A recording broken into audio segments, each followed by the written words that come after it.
The hero of this story is that guy who is always the best in any video game. Kang Jinhyuk was the master in the absurdly difficult game Tower of Trials, which was popular for a while. He even became a streamer, but the game soon lost its popularity because it was simply impossible to complete. And everyone started calling it trash, accusing it of being designed not to bring joy, but to torture people. But Kang Jinhyuk didn't give up like the others, and eventually became the only one who completed the game successfully. Immediately after that, our hero quit the game and the profession of streamer, hoping to rest and do something else. Unfortunately, fate had other plans. This damn impossible game became a reality. The Tower of Trials appeared right in the center of the capital. But to make matters worse, the people of Earth faced an ultimatum. Someone has to pass the tower in 90 days, or else humanity will perish. But that's not a problem for a pro like Kang Jinhyuk, who knows all the secrets, tricks, and skills. About 30 minutes after receiving the terrible news, the world plunges into chaos. As for Kang, he doesn't waste any time at all. So, he puts on his navy blue jacket and bursts out of his room to get to the nearest event area so he can get the first valuable item of the game. While there's chaos around him, Kang's heart races with excitement over finally getting to play one of the shittiest and hardest games he's ever played in real life. When he gets on the streets of the central city of Seoul, Korea, Kang dashes past several panicking citizens towards the nearest subway. As soon as he gets there, Kang recognizes the space to be one of the external regions from the Korean server. Although there are 30 such regions throughout the entire country, this one seems to be the one closest to his place. Without wasting a second, Kang climbs down the subway and finds his way into the central underground shopping center. There, he finds several people, players, just like him, standing and staring at the fountain at one end of the room, as if waiting for something to happen. Kang eventually keeps calm and studies everybody. After getting a good read on the people in the room, Kang figures that most of them have at least played the beginning of the Tower of Trials before. As for why they're so tense, Kang realizes that this is the spot where a very limited supply of the first valuable item is supposed to spawn. If they're lucky, then they'll get about 5 items to go around. Just then, Kang is snatched out of his thoughts when someone recognizes him from the crowd and calls him out. When Kang turns back, he recognizes Lee Jong-soo, Paprika TV partner, streamer, and YouTuber with over 500,000 subscribers. Unofficially, the man's an asshole who acts as the representative of the company Kang supposedly belongs to. Disappointed to see his disgusting face, Kang asks the man what he is doing with the real players when he should be streaming or trying to destroy another streamer's life. The man replies that he won't pass on an amazing chance to prove his talents to the world. Moving on, he asked Kang a few questions about his experience playing the game, hoping he would share some information. Kang keeps silent and the Nimrod tries to cajole him into talking. As we'd have it, Lee Jong-soo is a bastard who tricks streamers into signing unfair contracts and making them fall into debt the more they stream.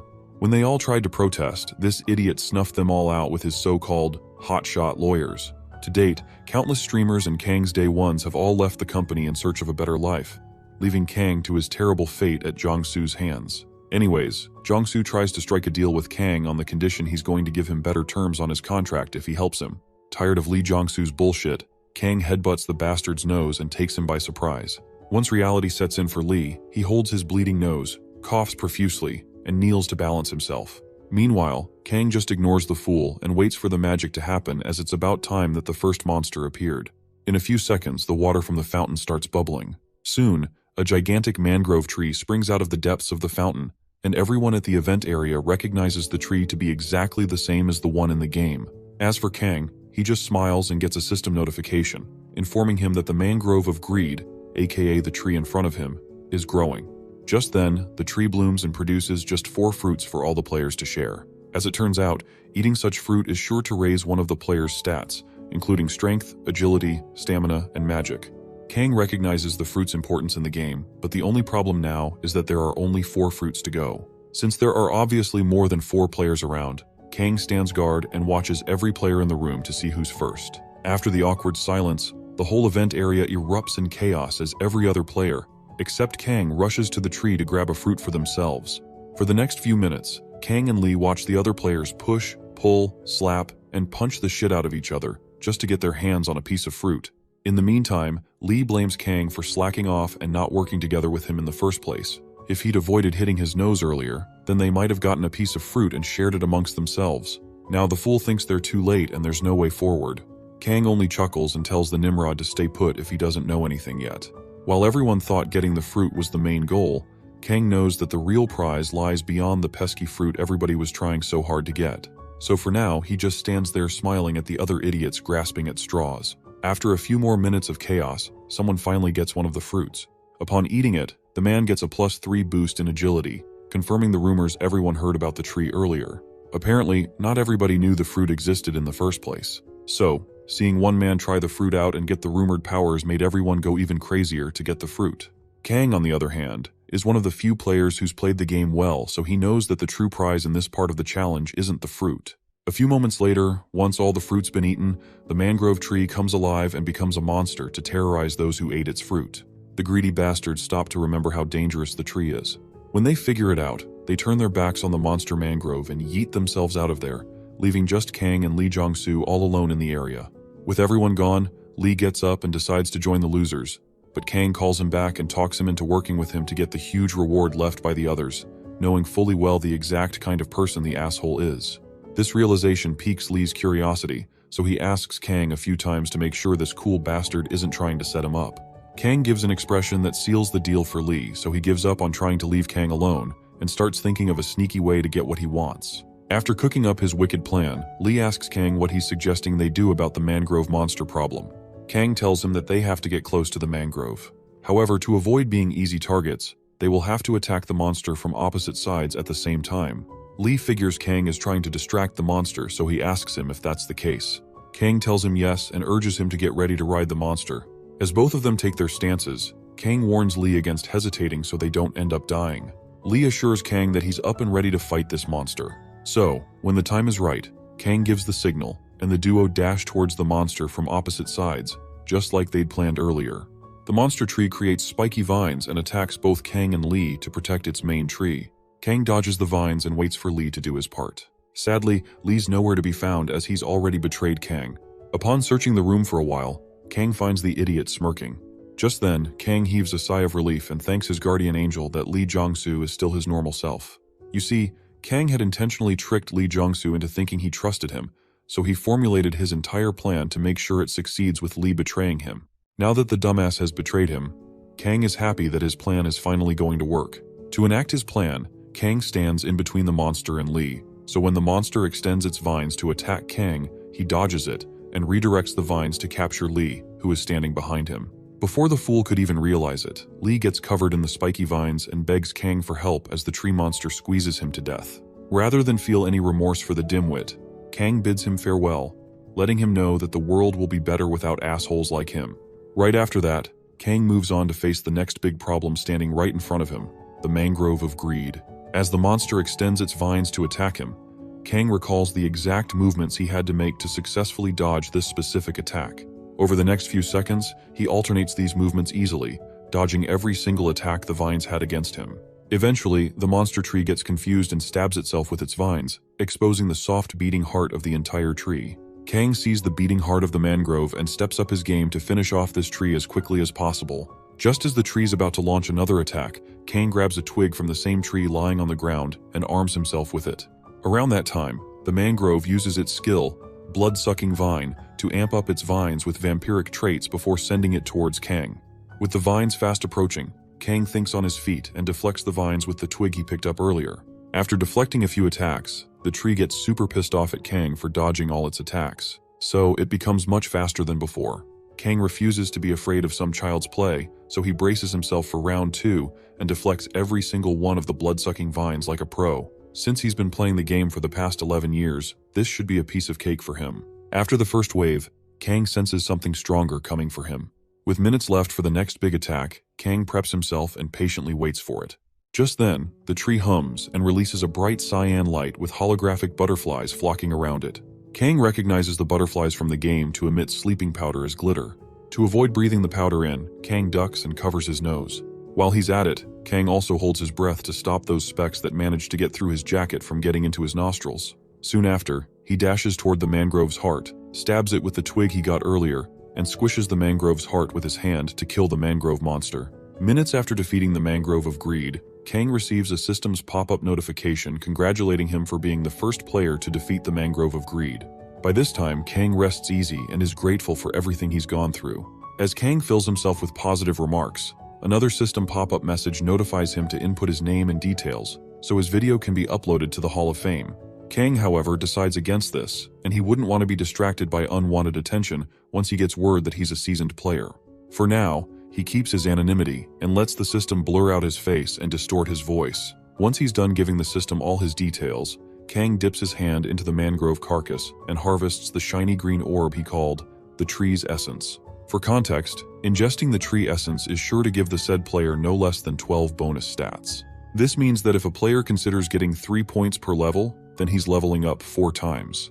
Kang stares at the little pearl ball and brings himself to understand the lengths he had to go to get the little green ball in his hands. Anyway, Kang swallows the ball and glows green as Kang feels a strange power welling inside of him. Once the glowing stops, Kang opens his system screen and navigates his way to the status menu. There, he finds the usual details he's supposed to find, but then scrolls downward to see that he has about 12 available stat points. Although he's still a level 1 player, Kang knows that he's still the strongest level 1 player there can be. About an hour later, Kang returns to his room and an article with the title, "First Defeat of Mangrove of Greed," gets posted online. At the time, a video recording of Kang fighting and defeating the Mangrove of Greed was yet to be uploaded. Comments soon start pouring in on the article with some talking and others praising the anonymous fighter. However, when the full video was uploaded to the internet, the doubtful responses instantly disappeared and everyone started thanking the unknown savior. After the first 5 minutes of the video being posted online, Kang soon starts getting offers from the big shots in the gaming and manufacturing industry, all begging him to be their brand ambassador so they can pay him huge amounts of money. Kang was shocked by the hype around completing just the easiest level in the game, as he didn't think defeating the Mangrove of Greed was that big of a deal. Anyways, he brings himself to understand how pathetic most players have been over the years. Earlier, someone had promised to pay him 1 billion won if he'd come out and let them use his name and newfound fame. Sadly, Kang just couldn't risk letting the world know what he'd spent 11 years of his life trying to figure out. With that said, Kang gets concerned about his next destination. The moment the game updated, mana leaked out from the tower and spread throughout Seoul. Although the mana leak had little to no significant effect, there was one notable difference. The artifacts outside the tower became relics. Just for clarity, these so-called relics are not real. However, these legendary items have powers inside the tower. Currently, the ones outside the tower are replicas, aka copied versions, but even at that, Kang still needs to get his hands on one of them to see if they'll work well in the tower. For starters, he has to get to the National Museum of Korea to find the replicas he's searching for. Since it's rich in countless artifacts, he's almost sure to find something of use there. As Kang makes his way to the museum, he gets worried about competitors who might have figured it all out as well. Since there's only one museum in Korea, he needs to be extra careful this time, especially with the seasoned players. When he gets there, he opens the door to reveal a quiet but eerie scenery to him. While he was expecting some thieves to be there before him, the sight before him is something straight out of a horror movie. Upon getting further into the museum, Kang finds the charred body of what seems to be a former security guard. This can only mean one thing: someone's been there before him. Before doing anything, Kang pauses to understand the philosophy of people now that the world has changed. In just one day, most people, or players, have all gone from decent and crime-fearing to full-blown bastards and criminals. The expectations of the change are far wider than the reality Kang is now seeing. Anyways, judging by how stupid and inexperienced most of them are at this game, Kang figured most of them would be aiming for the relics kept in the medieval and modern era showroom. Moving on, Kang also figures out that particular relic everyone would want: the Great Map. Now, an average NPC would think the map is just an ordinary map of Korea and whatnot.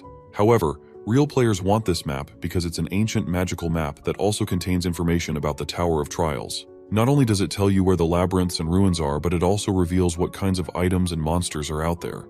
Even though the map only covers up to the 10th floor, it's still more than enough to win the hearts of those searching for an easy run to the 10th floor. Having established the fact that the map is what most players would be after, Kang recognizes where the real treasure is kept, and that's in the mud somewhere around the museum. In the showroom for medieval and modern era art, more than a dozen players are seen trashing each other and the rich history around them. For several minutes, the monsters in human flesh are seen punching and hacking the shit out of each other, with blood everywhere. Just then, a huge manly voice streamed across the room, ordering everybody to freeze. For a moment, the entire room falls silent as everybody stares at this big bully who's there to school them. Knowing he's gotten their attention, the big bastard threatens to kill anybody who moves a muscle from then henceforth. In about a minute or two brutes speak up to let the big guy know that nobody's scared of his empty threats. One of them even goes as far as threatening to kill the guy if he moves a single toe. The big guy sighs and decides to show this idiot what he's made of. In preparation for the fight, the man rips his shirt and exposes his unique ability, which makes his arms much harder and stronger. The dumbass who talked big earlier suddenly cowers in fear after seeing how dangerous this big guy is. With a voice seething with rage and eyes red like that of a dragon's, the big guy lets everybody in the room know that the map is his. So, if they have a problem with that, then they should pick it up with him. With that, he tells the others to step aside and let him pass through. Before he gets far, however, another wriggly old voice tells him to stop his search and just hand the map over to him. The guy turns back to see an old geezer. Surprised by the boldness of the man, the big guy waits and listens to what the man has to say. The man introduces himself as Min Jongwoo, which means to be friendly and kind, and expects a formal reply from the big guy. Sadly, the big guy has no time for respect now. He tells the old man to get lost and stop disturbing his precious search, or else he'll snap his neck like the neck of a chicken. The man insults the big bastard for having a foul mouth and decides to return the threat. He asks the big guy what he thinks would be faster, him snapping his neck or the old geezer turning him into a lump of coal. Before he gets his answer, the old geezer cooks up a flare right in his palms, and the big buffoon soon recognizes that power has magic. He knows he's messed with the wrong person, but it's already too late for him now that he's gotten the man pissed. In a split second, the man spreads the flare to the big guy, and everyone watches the small lump of fire engulf the big guy's entire body, turning it into a huge lump of coal like the man promised. After teaching the big guy some manners, the geezer walks out on everybody and leaves the rest to his assistant, who shows up at that time to glaze the man's magic abilities. The old man calls his assistant, Miss Lee Yuri, and asks if she's already secured the items they'll need for the rest of the journey. When she says yes, he leaves her to wrap things up there while he gets on his merry way. Lee Yuri assures him that nothing's gonna go wrong on her watch. So, once the man's gone, she steps out to face everybody and brings out a small statue of Anubis, the Egyptian god of death. She then places the statue on the floor and breathes life into it, and this makes the statue grow as large as hell. Soon, the small harmless statue turns into a big monster that threatens to eat the heads of anybody who moves an inch. On a final note, Lee Yuri smiles and tells the others to play nice and be good. The other small fries start wondering why there are so many experienced players in there, asking if they've all awakened their powers or not. The next minute, the cowards drop the towel and decide to let the better players have the map and everything else. They're not prepared to die for something that might not be real. While Yuri erupts in happiness, her celebration stops abruptly when she hears someone nonchalantly walking in the shards of glass and ceramic on the floor. Soon everybody turns to see the chill dude walking through like nobody's business. Just then, Kang speaks up and reminds everyone just how stupid they are to make a mess of the museum. He then moves on to ask them if they have any iota of respect for historical artifacts and whatnot. He finds a piece of papyrus on the floor and picks it up, thanking his stars that these bastards didn't rip it apart. Around that time, Yuri gets pissed and calls Kang out for being so nonchalant about the situation in the room. When Kang glances back at her, she asks him if he thinks she's joking. Without getting any replies, Yuri goes offensive and urges her deadly servant to get Kang. Anubis throws his spear at Kang, fully expecting him to get torn to pieces by the sharp blade. To their surprise, Kang does not attempt to dodge the incoming spear. Rather, he deflects the spear from its trajectory with his bare hands and smacks it out of sight. Yuri couldn't believe what her eyes were seeing. Not just her, but every other player in the room was busy wondering what the hell the new guy just did. Some of them were even worried about the condition of his hand after deflecting such a powerful magical spear barehanded. However, when they find his hand smooth, they're flabbergasted. Anyway, Kang understands the reaction he's getting from the stunned players, as he knows most of them don't even know his stats yet. More importantly, he needs to take care of this bitch in front of him so she doesn't waste any more of his time.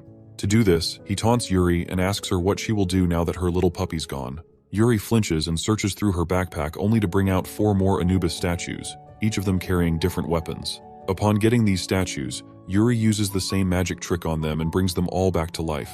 While she's at it, a system notification pops up to inform everyone in the room that the relic, the incarnation of Anubis replica, has awakened. For the most part, Kang is surprised to see a player that can do what Yuri just did.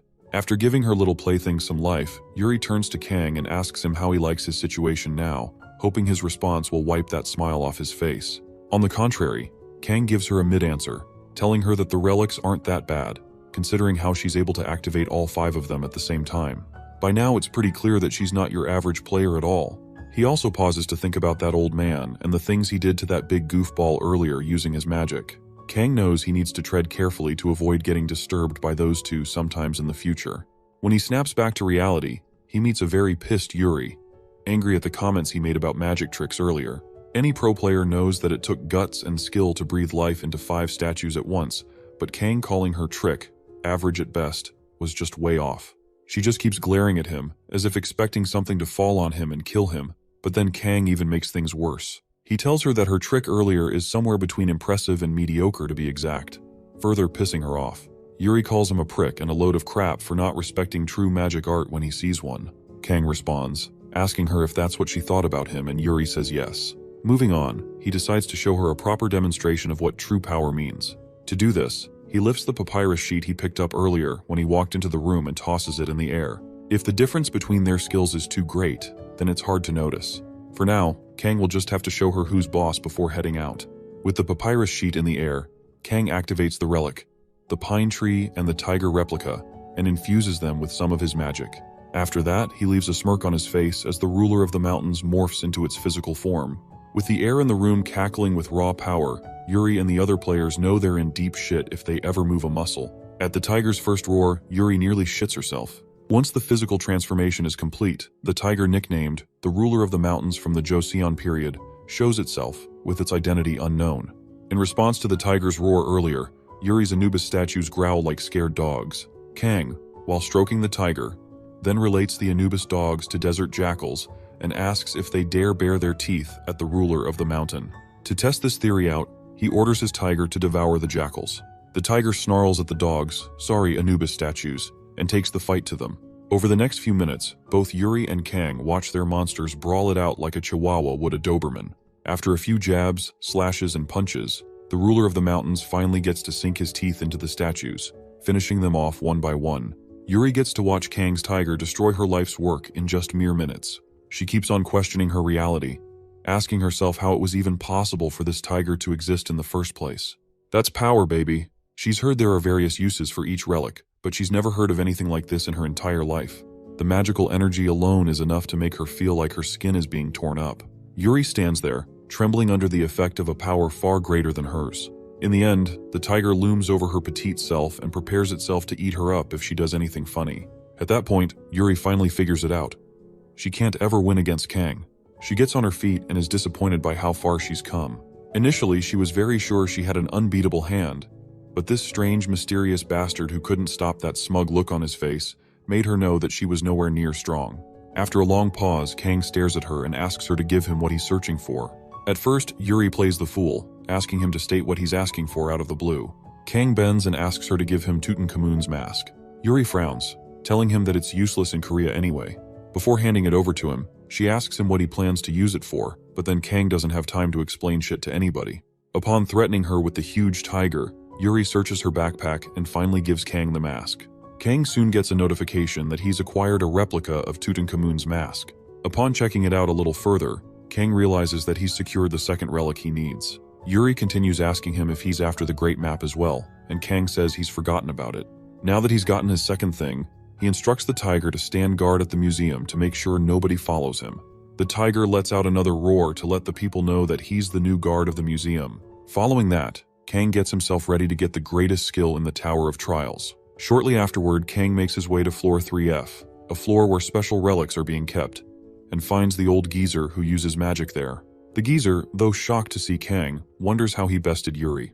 Before uttering a word, however, he keeps his cool and waits for Kang to speak. Just then, Kang and the old man stare at the barrier in front of them and analyze it. Shortly afterward, Kang explains the nature of the barrier to the old man and tells him it's pretty easily weakened with offensive magic. After doing his analysis, the old man realizes that this barrier is like nothing he's ever seen before, as both physical and magical attacks are useless against it. Kang feels the barrier again one more time and finally detects the spot where the flow of magic is distorted. The next few minutes, he figures out the word he's to speak to get past the barrier. Carpo. Following that, he memorizes the word and tells the geezer to constantly use his flame magic on the barrier so he can keep the space open while he goes to collect all the relics he needs. Initially, the geezer chuckles at how Kang thinks he'll just keep the barrier open while Kang gets all the good stuff and he gets nothing, like a good little slave. On hearing how pained the geezer sounds, Kang promises to let him have the ancient magic map as a reward for keeping the barrier open, since he's in there searching for something else. Having heard everything Kang had to say, the geezer lets Kang have his way right after making him promise to deliver the map to him.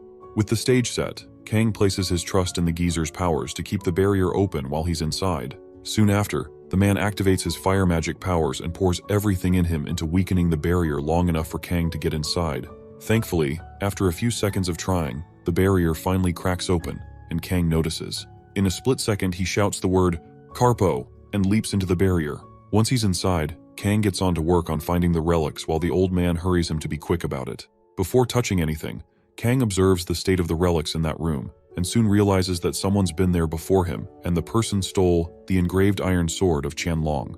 Kang figures the guy must have slipped in when everyone else was fighting like idiots downstairs, and taken his thing without taking any risks. Also, Kang finds out that the guy was the one who put up the barrier in the first place to keep other players from getting into the relic room and stealing other precious relics. What an asshole! Anyway, now that he's long gone, Kang won't have any issues getting what he's truly after. After rummaging through the relics in the room, Kang finally finds what he's looking for and presents the final piece of the puzzle, the Sangpyeong Tongbo. For some context, the Sangpyeong Tongbo is an ancient currency used in Korea during the Joseon period, so it makes sense for there to be some magical powers in it. Now that he's acquired everything he needs, Kang prepares himself to create the greatest skill ever recorded in the history of time and space. Next, he prepares the ingredients needed to make the skill, which are the Persian ritual mold and Tutankhamun's mask. By combining the relics, Kang gets a special pop-up message, recognizing how compatible these relics are during the fusion process. Before their fusion is complete, Kang decides to add a third ingredient into the mix. To do that, he snaps the small rope holding the Tongbo coins together and sprinkles each coin on the combining relics. The resulting reaction causes a bright yellow glow that lights up the whole room. After several minutes of waiting, Kang finally gets his end product, the Eye of Trust. Kang takes a moment to admire the gleam on his precious new Eye of Trust, as he marvels at how something so small can hold such a significant value. He soon gets a system notification about the new ability. As it turns out, this rare new relic gives Kang the ability to view other players' information and tell apart their lies from their truths. The only downside to the skill is that he can only use it 3 times per day. However, if used in the right circumstances, then Kang might have just gotten his cheat code to speedrunning this Tower of Trials thingy. Upon harvesting the eye as his prize, Kang gets another system notification granting him access to a hidden quest. After combining 3 replicas of the B-grade tier to create an item of S-grade or higher, Kang met the requirements to copy and save countless skills in the world he's in. Not only that, but he can also combine every skill he's copied to create even stronger skills. With that said, Kang is satisfied to finally get all he needs to climb the tower and reach the top before anybody else. Soon after, he acquires the unique ability, Fusion, and gets to create his version of Memory of the World. Upon getting another description of what Fusion is, which is the ability to copy other skills, Kang gets a warning about the conditions of this new skill. If peradventure, the condition for copying the skill is too high, then some things will have to be modified by Kang himself before he gets to copy the skill. Around that time, the geezer, who's batshit tired, calls out to Kang and urges him to be quick with his stuff as he can't keep holding the barrier up much longer. Kang pauses again to think of his next move. Just then, he gets the crazy idea to copy the poor old man's fire skill. To do that, however, Kang realizes that he must get the old man, Min Jong-woo, to reveal his true self as he's always hiding his emotions behind a mask. In a nutshell, Kang needs to piss Min off. Shortly afterward, Kang intentionally takes much longer than needed to make Min annoyed at him. A few minutes later, his plan works as Min angrily tells him to get the fuck out of the room so he can stop using his powers to keep the barrier open. In response, Kang tells him to stop using that skill for now so he can rest easy. Shocked by Kang's response, Min looks at him, puzzled. Kang adds more salt to the wound by telling Min that he didn't need to use his powers in the first place. Min asks him to elaborate on his statement, asking Kang why he suggested he used it initially. Before answering that, Kang lets Min know that the word Carpo, he shouted earlier, is a Latin deactivation spell he used to easily break through the barrier. So, in reality, the man did nothing but waste his time trying to disable the barrier. As Min stands there with a pissed-off look on his face, Kang stops to wonder if the man thought attacking an impenetrable barrier would even leave a scratch. To be honest, all Min ever did from the start was waste his freaking mana. And the worst part of it all is that the man was none the wiser. At least Kang took every precaution he was supposed to take to prevent getting into a fight with a magic user. Now that the old man's nearly out of mana, Kang needs to seriously piss him off even further. Since he already knows the tower's layout like the back of his hand, the so-called map, which supposedly has all the information regarding the tower up to the 10th floor, is completely useless to him. From there, Kang starts getting crazy ideas to just destroy the map to make Min, the old man, waste his time and effort searching for it. Moving on, he sparks up a lighter and points it towards the said map. Min, who could see what Kang was about to do, calls Kang out for going back on his promise. Kang turns back, sneering into the man's eyes, and helps Min remember that he doesn't need the map in the first place. So, if the map is of no use to him, then it surely isn't of no use to anybody. At that moment, Kang sets the map ablaze to reduce the chances of his advantage being put at risk by skilled players trying to get a spot in the limelight. Min screams his guts out when he sees Kang burning the entire map to a crisp. In a fit of rage, he asks Kang why he's burning the map, but just as Kang's about to respond, Min loses his shit and promises to kill Kang right after calling him a piece of crap. At that point, a systems notification informs Kang that he's already met the conditions needed to copy Min's skill. Without wasting any time, Kang copies Min's skill, the element of fire, and saves it in his book, The Memory of the World. Soon after, he gets a notification describing his new ability to control flames and raise his affinity for them. Following that, he absorbs the skill and faces his first enemy since this whole shit show started. Min, however, cooks up a giant flare and promises to make Kang regret ever double-crossing him. Moments before the chaos, Kang shoots back by asking the old man if he even cared to find out why he burned the map. With no response from Min, Kang decides to use his newly copied skill for the first time. He activates the level 1 skill and shocks Min with how intense his version of his fire magic is. Min pauses his spell to analyze Kang's power. He's pretty sure Kang's using the same technique as him, but the difference in their power levels is like night and day. Having seen what Kang could do with his magical powers, Min realizes that Kang isn't your average person or player either. He's different, and someone like him won't even need the map at all. After his sudden epiphany, Min summons the courage to ask Kang the million-dollar question, "Who are you?" Kang ignores the question and warns the old man to listen to him very carefully if he wants to climb the tower with ease. Min grants him the audience he needs, and Kang explains everything he needs to know to continue climbing the tower with ease. Once he's done with the man, Kang steps outside with his new powers and experience. Moving on, he thinks about the 4 high rankers, including him, who visited the museum earlier, and finally understands why most would want to reduce risks. After a quick stretch, Kang explains that even the most professional players can't get ahead by playing it safe. He then takes another look at his information and stats and smiles at how far he's come. Once he's done celebrating his small win, Kang continues encouraging himself to keep gaining as many skills and unique abilities as he can to make it to the top. Right after getting Min's powers earlier, Kang got in touch with Yuri and got her powers as well. Now, he's made them both into his pawns that he can order around freely. However, he still has a long way to go. He has to only prioritize and collect the abilities he needs, and avoid overwhelming himself with opportunities. For now, though, all the attractive and important opportunities are going to be his. Kang's moment of glory is short-lived as his stomach growls for some attention. Kang realizes he's not even had anything since the tower appeared in real life, so he starts craving soup. An hour later, he finds a soup restaurant and sees himself in. Once inside, he finds a bunch of people murmuring and chattering with their eyes glued to the TV. Naturally, Kang gets interested in finding out what's causing all the hubbub. Upon investigating further, he finds out that the murmuring people just found out about the incident at the National Museum of Korea, which left about 23 people dead and over 50 others injured. Currently, the newsman says the number of deaths is expected to rise as there's a higher number of people who sustained severe injuries. As for the cause of such a massacre, the man says the police suspect the group was targeting the artifacts being kept at the museum.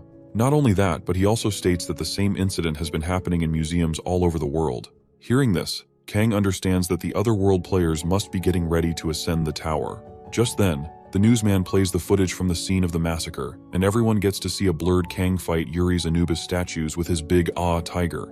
After watching the Anubis statues get ripped to shreds by the big tiger, everybody gets confused over who this motherfucker is. One of them recognizes him to be the same guy who beat the life out of the mangrove tree earlier, and the others agree that the dude's got sick moves. Kang, on the other hand, gets irritated by how popular he's become lately. If anything, he has to find a better way to mask his identity. After showing the footage, the newsman informs the masses that the government just created a special department called the Association of the Awakened, and is currently trying to figure out how the Tower of Trials came to life, as well as why several civil servants suddenly gained special powers. Kang frowns at the government's attempt to stop them, and figures that they've already accepted this new change, especially with this new department they've created with people who've awakened unique skills. With the news still being on, the news reporter brings the head of the Association of the Awakened on air to give a speech on the whole matter. The man introduces himself as Han Sang-jin and states that he's there to recruit only those who've awakened. Although their positions are highly dependent on rank, Han states that the government is willing to break the bank just to serve their needs and control them. As for the person who's been appearing in the videos online, Han Sang-jin swears on his life that the government will support him in any way if he joins them. After watching the news broadcast, Kang listens to the idiots in the soup joint murmur and reveal just how jealous they are of the guy who's been promised everything by the government. He must be one lucky guy. Once he's had his fill of ignorant comments, he starts thinking about the government's plans for him. Now that he's figured out who the government is truly after, he needs to be very careful moving forward. Firstly, he's not as gullible as the government thinks he is. Simply put, no matter what he's offered, Kang would be doing himself a huge favor by remaining solo and avoiding too much interaction with useless people. One highly skilled player is far more valuable than 100 average players. Kang knows that, Han knows that, and the entire government knows that. That's the reason why he has come forward with such a vague offer to win the special player over. Following this thought process, Kang starts thinking about the skill Han has that made him head of such an important association. That, or maybe he's head of the association simply because he's played the Tower of Trials for a long time. Whatever it may be that got him into that position, Kang wishes it was a nice skill so he could copy it when the time comes. After hatching his evil plan, Kang snaps back to reality and turns to check the time to make sure he's not running late. As it turns out, the Tower of Trials will be open by 7 p.m. that night, and anyone who's not within the zone by then should kiss the game goodbye. About a few minutes to 7, Kang and a few other people make it to the zone on time. Once the timer hits 7 o'clock, he and the others get yeeted into the tower through a portal. Kang's first few minutes in the tower are met with nostalgia, as things suddenly start looking familiar in a world he once explored in a game. While the other people chatter and murmur amongst themselves, Kang smiles as he brings himself to believe that everything around him is real AF. When he stops glazing the world inside the tower, he continues analyzing the skill level of the buffoons around him. So far, they all seem like total noobs compared to what he's been through. Up next, the system's control issues a total of 100 coins to commemorate the player's entrance into the tower. These coins are the currency to be used in the tower and can be multiplied by uploading personal achievement videos. For every 10,000 views, a player receives 100 more coins. However, the fee received from every view is largely dependent on the player's ranking. After mentioning the nature of the viewers, the system's control informs everyone about the live broadcast feature and lets them know that it can only be used during a battle with the boss before moving on to the next floor. Before ending the broadcast, it warns every player against manipulating views and engaging in misconduct. Anybody who's caught will face the music fair and square. With that, the broadcast ends, and Kang acknowledges every single thing the system talked about in its short speech. Just as he's about to start his ascension to the top of the tower, Kang figures out the bridge between those currently in the tower and those spectating outside, and calls it the broadcasting system. It's a no-brainer that the viewers will automatically increase the view count of the players who have a higher chance of reaching the top of the tower, but then again, that seems to be the most exciting part of the Tower of Trials. When all has been said and done, the players start making plans on which exciting parts of the tower they get to visit first. While most of them choose to go to the Goblin Cave to farm coins, Kang chooses to go somewhere else. He waits for everyone to run towards the fun side of the tower, and pauses to think about how foolish and idiotic they all have to be to think the game will start them off that easily. Earning coins is easier for him since he knows the ins and outs of this tower. Even at that, he's not planning on uploading any videos yet because leaking all this knowledge he has in him just for a few coins is an even bigger loss in the long run. Once the crowd has cleared out, Kang picks up the pace and heads toward the road nobody would dare to pass. The first time he found out about the road about 6 or so years ago, Kang was at an impasse after trying desperately and failing to reach the 30th floor. Back then, he had to come back to scour the lower floors so he could gather the hidden pieces he needed to get to the next floor. Over time, he tracked his footsteps and went in circles several times before finally finding his answer in a ruin. In that single moment of realization, Kang finally finds out that the character he's spent years developing is flawed. Immediately after figuring it all out, Kang goes through a major identity crisis before finally deleting the character forever. The next time he created his character, though, he came back stronger and better by all margins. That upgraded character is the one that got him to the top of the tower. After the flashback, Kang leaves Ground Zero to get to Labyrinthos, a labyrinth with a B-level difficulty. Despite its location on the ground floor, Labyrinthos is as hard as hell and almost impossible to pass through. At the entrance, Kang gets disgusted after remembering all the shit he went through the last time he was there.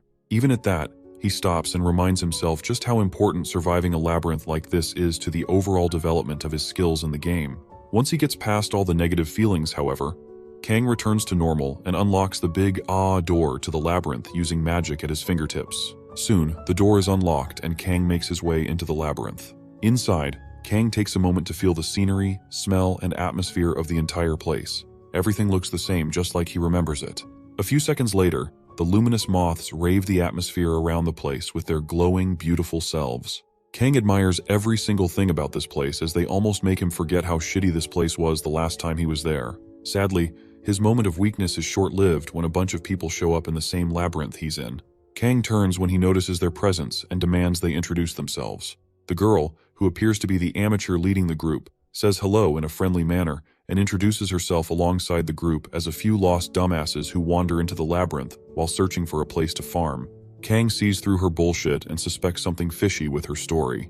Apparently, they'd stalked Kang about 10 minutes earlier, back when he opened the door to the labyrinth with just his fingers. Having seen what the young man could do with just his raw power, the newbies were shocked at what they'd stumbled upon.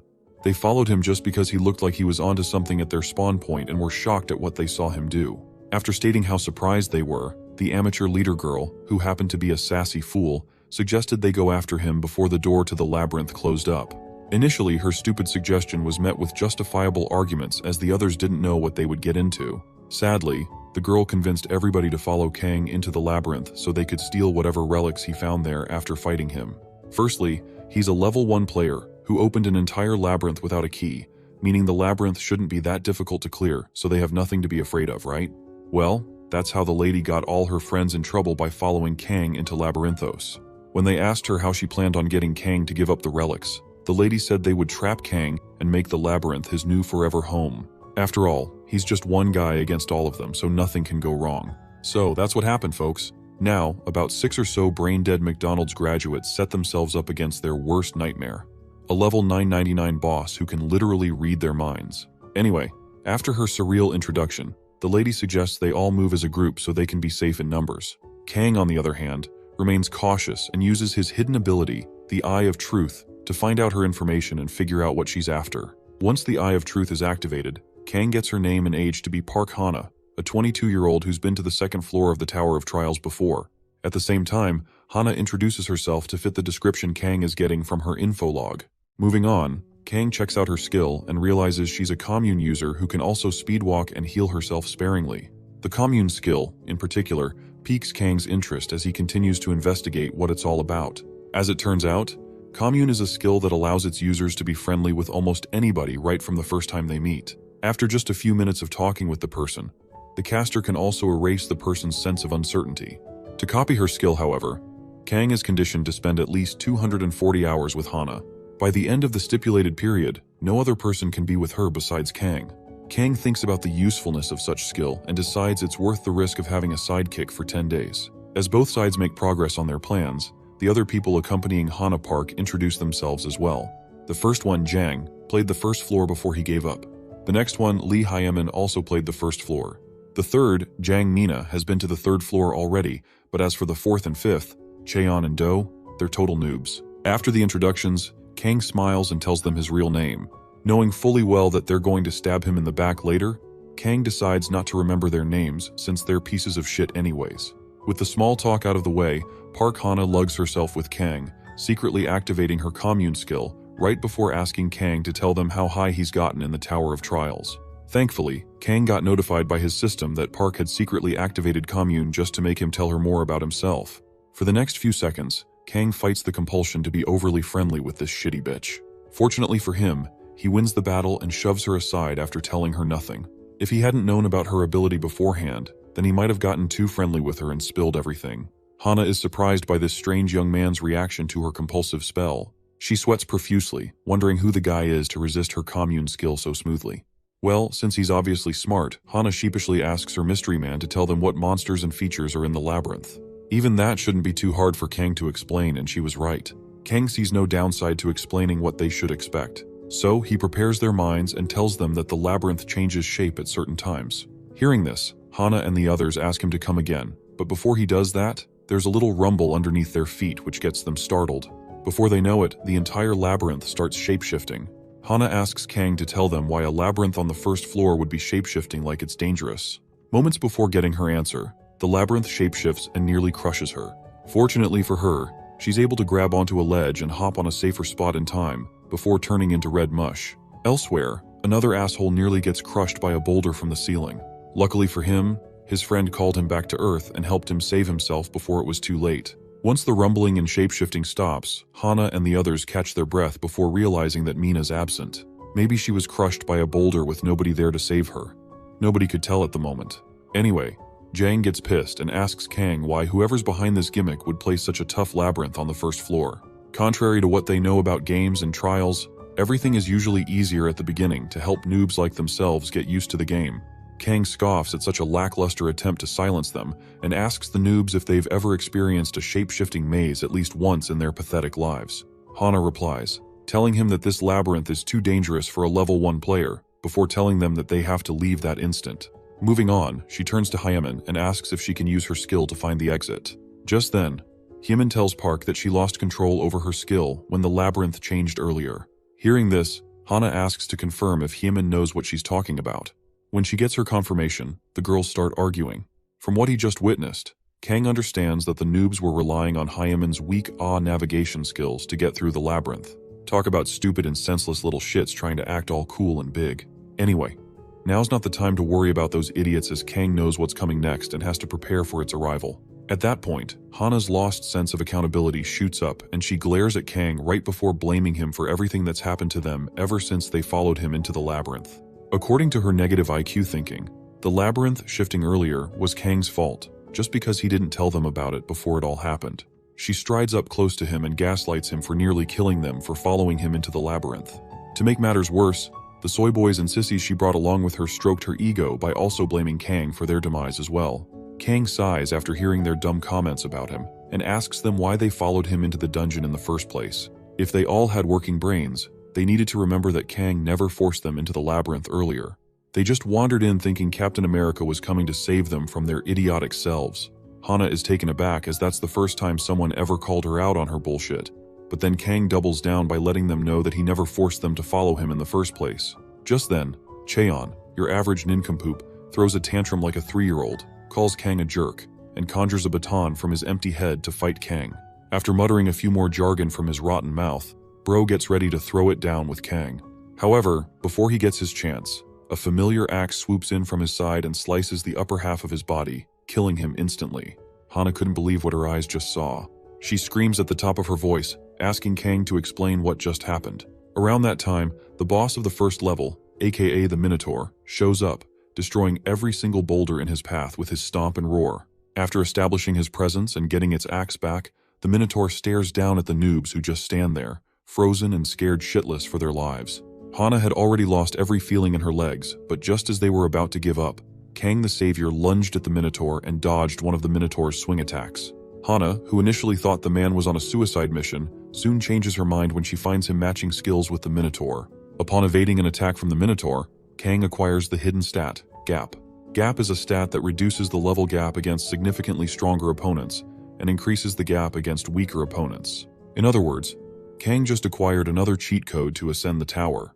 During the fight, Kang thinks about the points he'll have to give up just to activate Gap and make his fights much fairer for him. Currently, he can reduce the difference in levels between him and the Minotaur by 1 level after sacrificing 3 points. Still in the air, Kang grabs one of the Minotaur's horns and swings around it to land safely on the ground beneath him. After countless failed attempts to kill its enemy, the Minotaur gets even more pissed and lets out a roar that chills my spine. As for Kang, he notes that this Gap skill was the only way for him to grow stronger at level 1, back when he was playing the game. During the Minotaur's next attack, Kang grins as he recognizes that exact swing the big ol' monster was using from the game. Since he's already gone up against the guy's attacks several times, Kang easily dodges this one to increase his Gap stats by 0.05. Over the next few attacks, Kang dodges them all like clockwork, increasing his Gap stats by 0.05 each time he dodges an attack. As the Minotaur's attacks grow stronger by the minute, Kang gives us an idea of why he's dodging them so easily.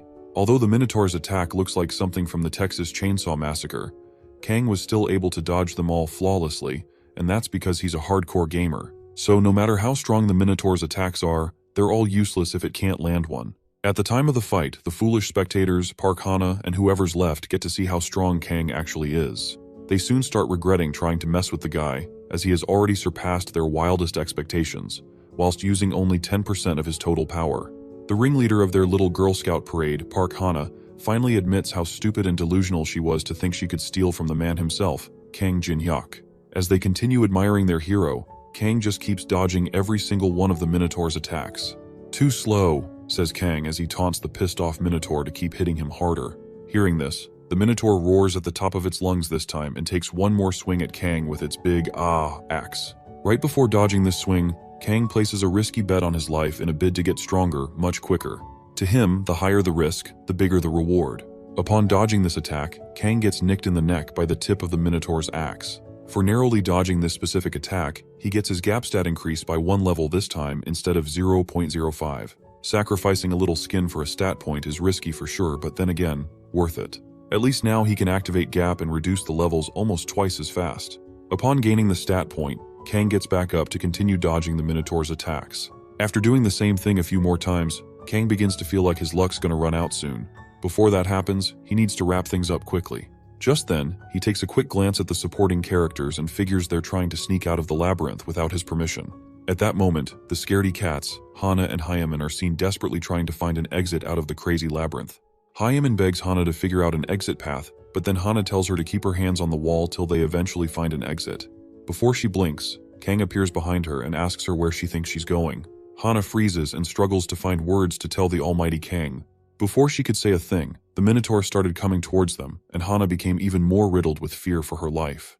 Before the Minotaur gets too close, Kang gives them an option to come join him if they want to get stat points. If they manage to avoid his attacks, then they get hidden stats. Moving on, Kang lets them know that evading the big guy's attacks is much easier than it looks, so they should give it a try. After all, sharing is caring, right? The next minute, the Minotaur gets to Hana and raises his axe for an attack on her life. Before the axe hits the frozen dead idiot, Kang yanks Hana out of the way and scares the shit out of the others. He then taunts them even further by encouraging them to dodge the attacks next time, letting them know that standing in one place is sure to get them killed. By this time, Hana was already crying like the little bitch that she is. Kang ignores the fool and faces the little calf he's fighting. Before the Minotaur's next attack, the labyrinth starts shifting again, but this time, the Minotaur seems to be the one in trouble. In a split second, the boulders start changing shape, screeching between spaces and crushing whatever's in their way. Once all the thumping, screeching, and sliding stops, Kang loses the Minotaur without even fighting it. In a fit of rage, the Minotaur lets out a roar and raises its axe, thumping it on the ground beneath it. Kang and the others could feel the quake from their side as the rumble resonated throughout the labyrinth.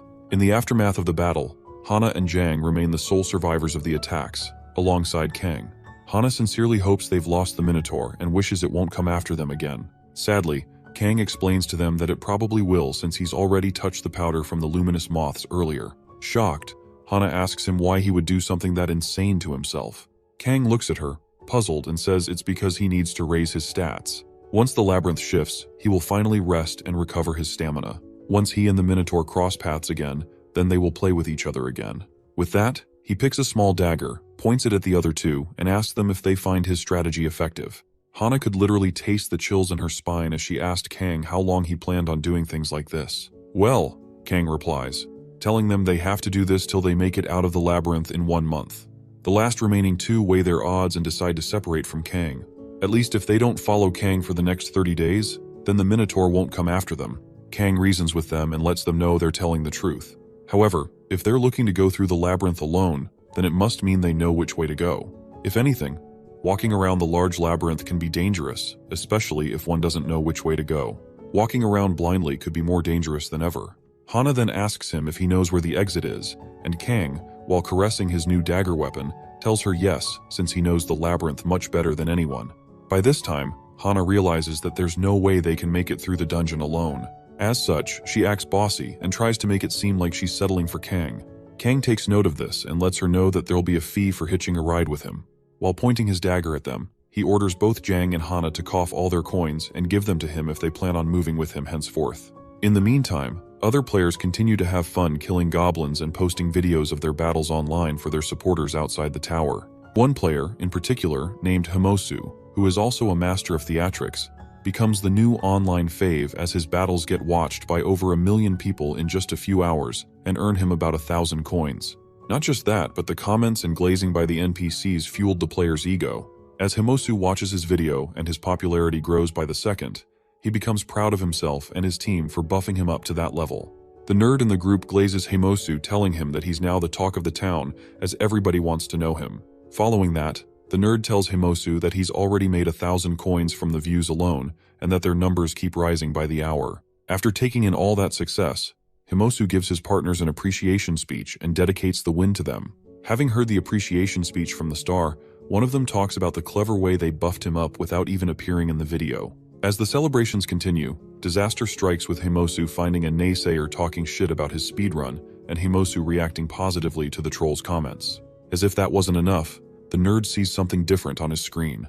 He calls their star by his last name, Myunghwan, and urges him to check out the new video that's just been uploaded to the Hall of Fame. As it turns out, the 5-minute video is from Kang, who was still an anonymous player at that time, and it was titled, World's First +10 Successful Item Enchantment. In just a few minutes since the video was released, it already had over 1.3 million views, and it tanked Himosu's video, which used to be the most popular, to be the second most popular video since the tower trials began. Seeing this, Himosu loses his mind and struggles to understand how a single person could enchant an item 10 times. Comments soon start pouring in as the video gains more views by the minute.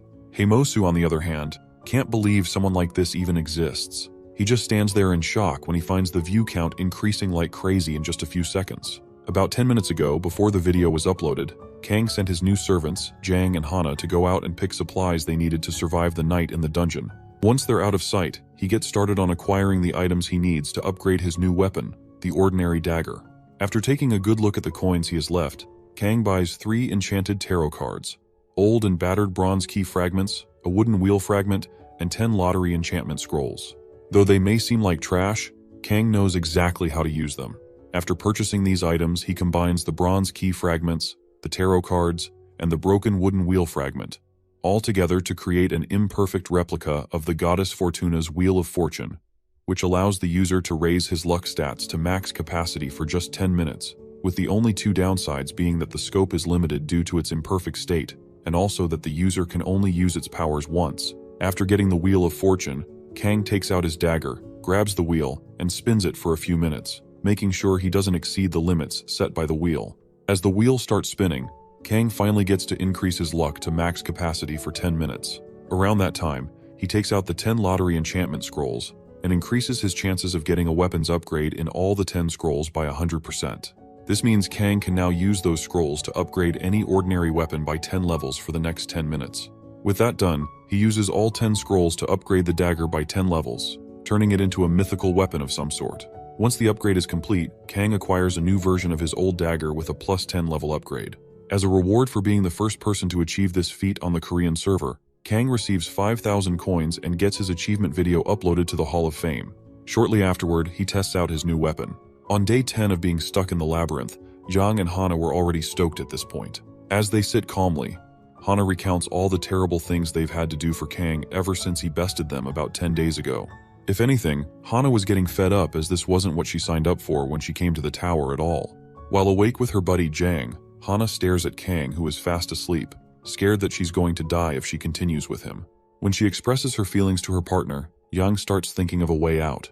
Just then, the guild members Hana's been secretly chatting with all this time start telling her to give up and chill with some of the others, warning her against double-crossing such a psycho.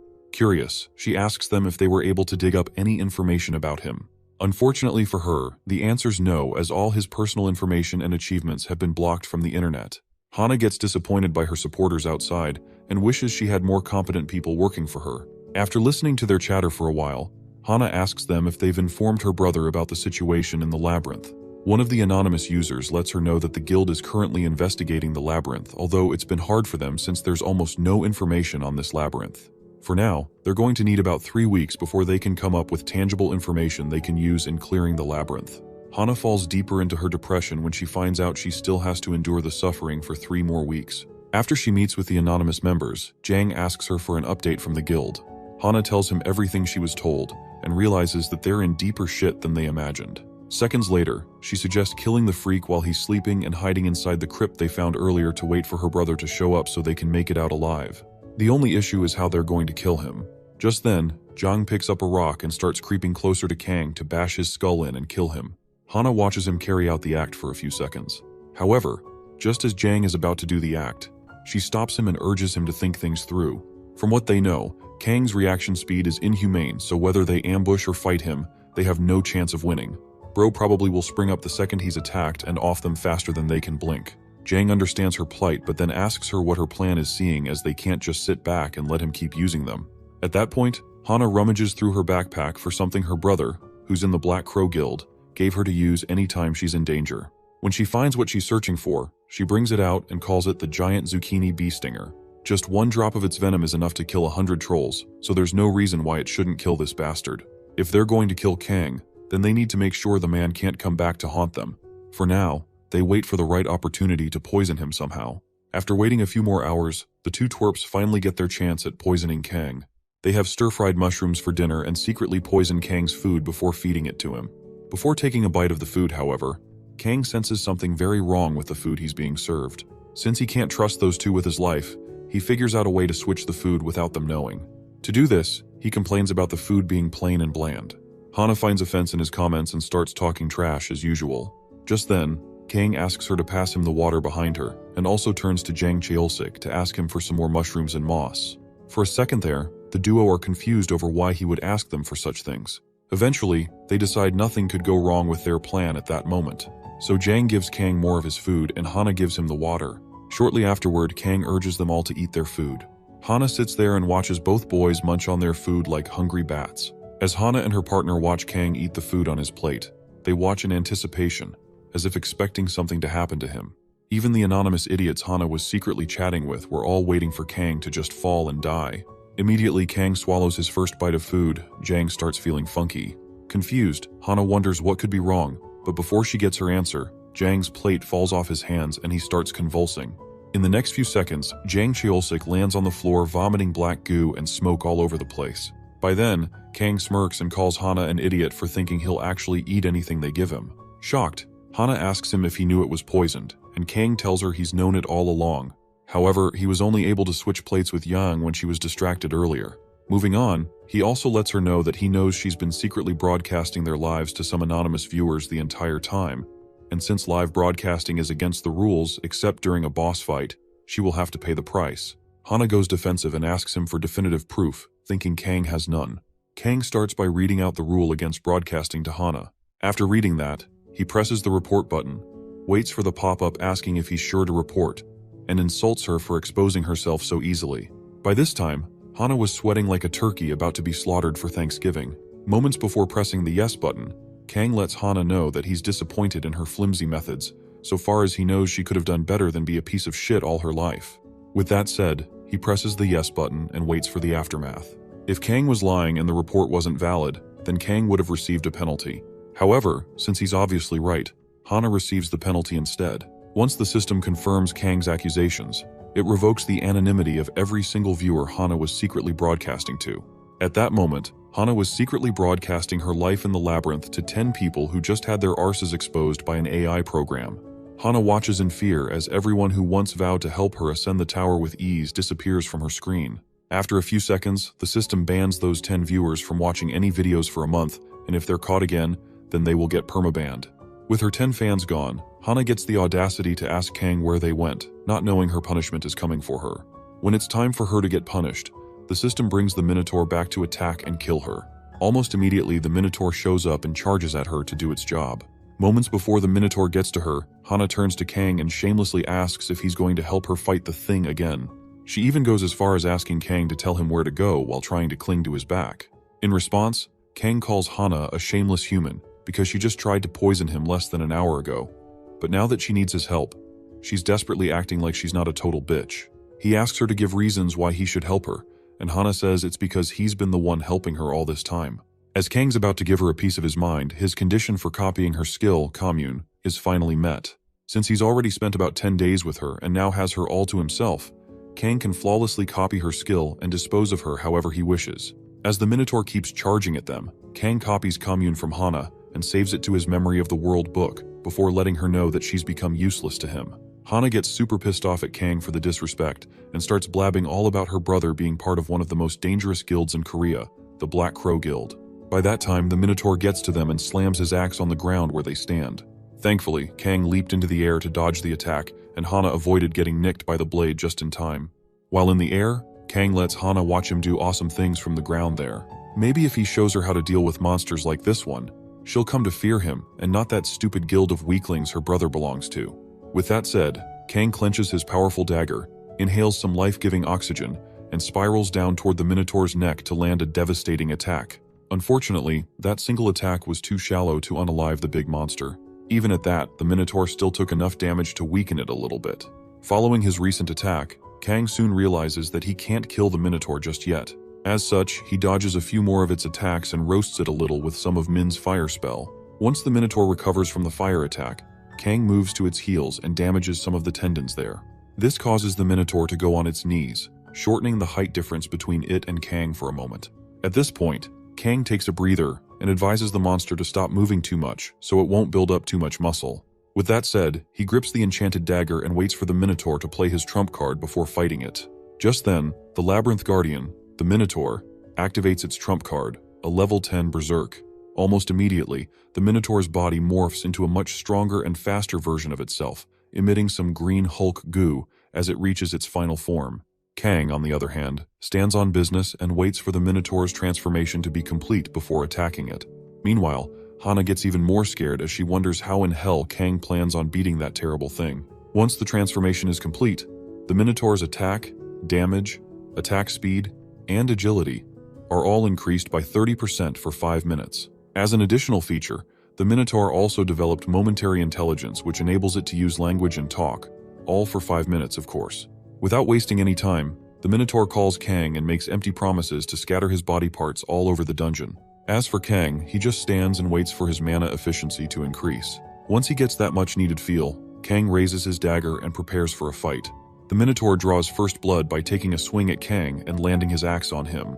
Kang, who's already seen the attack coming, parries the attack with just his enchanted dagger and has the axe smashing into the ground. Frustrated by his failure, the Minotaur launches a series of attacks and swings at Kang, only to have it all parried away like they were nothing. Hana stands in the safest spot on the battlefield as she watches Kang do the impossible with nothing but a glowing dagger. Seeing as the Minotaur is now a boss-level monster, Hana knows her brother's guild can't do shit to it at this point. When she gets a closer look at Kang's face during the fight, she's even more surprised to find him smiling like he was enjoying himself with this fight. What she didn't know was that life was never easy for Kang either. For him to get to that level, he's had to fail both in the game and in real life. As he keeps parrying every single one of the Berserk Minotaur's attacks, Kang's gap stat points get up to 57, and he keeps acquiring even more stat points with each parry. A few minutes after another series of wordless battles, Kang finally lunges at the Minotaur to unleash consecutive attacks on it. Soon after, the Minotaur recovers from those attacks and prepares itself for a counter. Before unleashing his counter, the Minotaur lets Kang know that he's seen through his cheap tricks, so he shouldn't expect them to work again. With that said, the monster raises its fist to punch Kang in the back. After another quick dodge, Kang lands on the ground. On the Minotaur's next attack, it feels a certain quiver in its joints and soon realizes that its 5 minutes are up. At this point, Kang stands right in front of the Minotaur and lets it know that it's game over for it. As a punishment for using the Berserk skill, whenever it expires, the user will fall asleep for 24 hours. As such, the Minotaur falls into deep sleep mode and exits the fight in the meantime. Shortly after it's gone, Kang checks his gap stat points and figures he can now bridge up to 19 levels with the 57 stat points he's acquired so far. Since he still has 20 days before leaving the labyrinth, Kang realizes that he should meet his goal of 100 gap skill points if he keeps at this pace. At that moment, Hana calls him and asks him if it's already over. Kang, who's completely forgotten about her, remembers she's still there and tells her the Minotaur's taking a break. Once the labyrinth shifts and a day passes, the Minotaur will come for them again. He also lets her know that they have 20 sweet days left, and he plans on spending every single hour on increasing his stat points. Over the next 20 days, Kang continues fighting the Minotaur now and then, making sure to dodge and parry any attack every time. By the end of the 20-day run, Kang finally gets his gap stat points to 100 points. He's finally collected enough gap points to advance to the next floor. On the Minotaur's final Berserk attack, Kang lands a devastating uppercut on the monster's chin and sends it crashing down on its ass. With problem number 1 out of the way, all that's left for him now is how to deal with problem number 2, Hana. Firstly, he stares down at her and talks about recruiting her into his hardcore gamer company. Firstly, Hana's confused as she asks for a better explanation, but Kang taunts her into thinking she's no longer needed. Hana freaks out and begs him to keep her as his employee. Kang then calms his balls and urges her to tell him what she thinks she can do for the company, going forward. Hana says the first trash that comes from her mouth, and Kang tells her he's already copied that. On her next try, Hana promises never to betray him, But again, that's meaningless. Since Kang isn't impressed, he threatens to unalive her. Fearing death, Hana begs for more time, but Kang isn't having that at all. Just then, in a split second, she splurts out something about Bram's ring and promises to give it to Kang. Apparently, her brother was going to trade the ring for some special ginseng from a Chinese guild, but now that her life's in danger, he can have it. Having heard everything Hana just told him about the special Bram's ring, Kang figures he'll be having one of the best items one can find on the first floor for free. As for its uses, the ring's said to increase agility, magic resistance, and even reduce the magic of monsters altogether. Before accepting her offer, Kang uses the Eye of Truth to check Hana's credibility.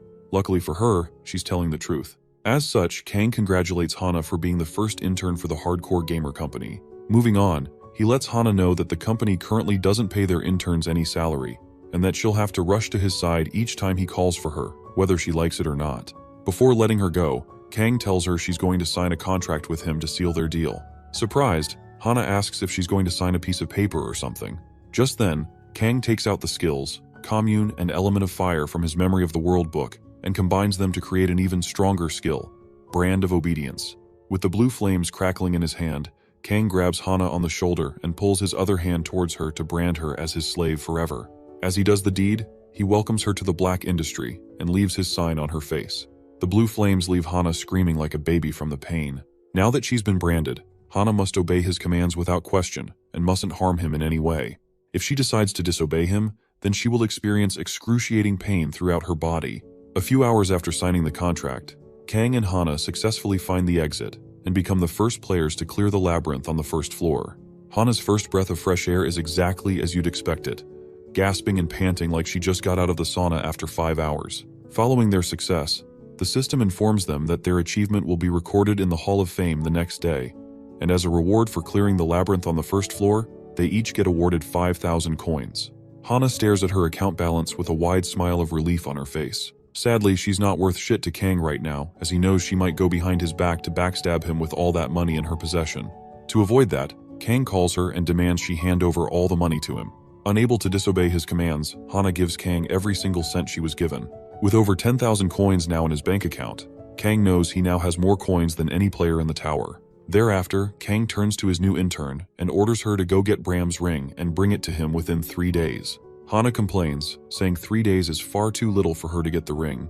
Unfortunately for her, this makes Kang reduce the time limit to just 2 days. As Hana's about to complain again, he activates that bluish glow, and soon enough, Hana's face glows red with Kang's fingerprint on her face. She instantly obeys her master and gets right on to doing her thing.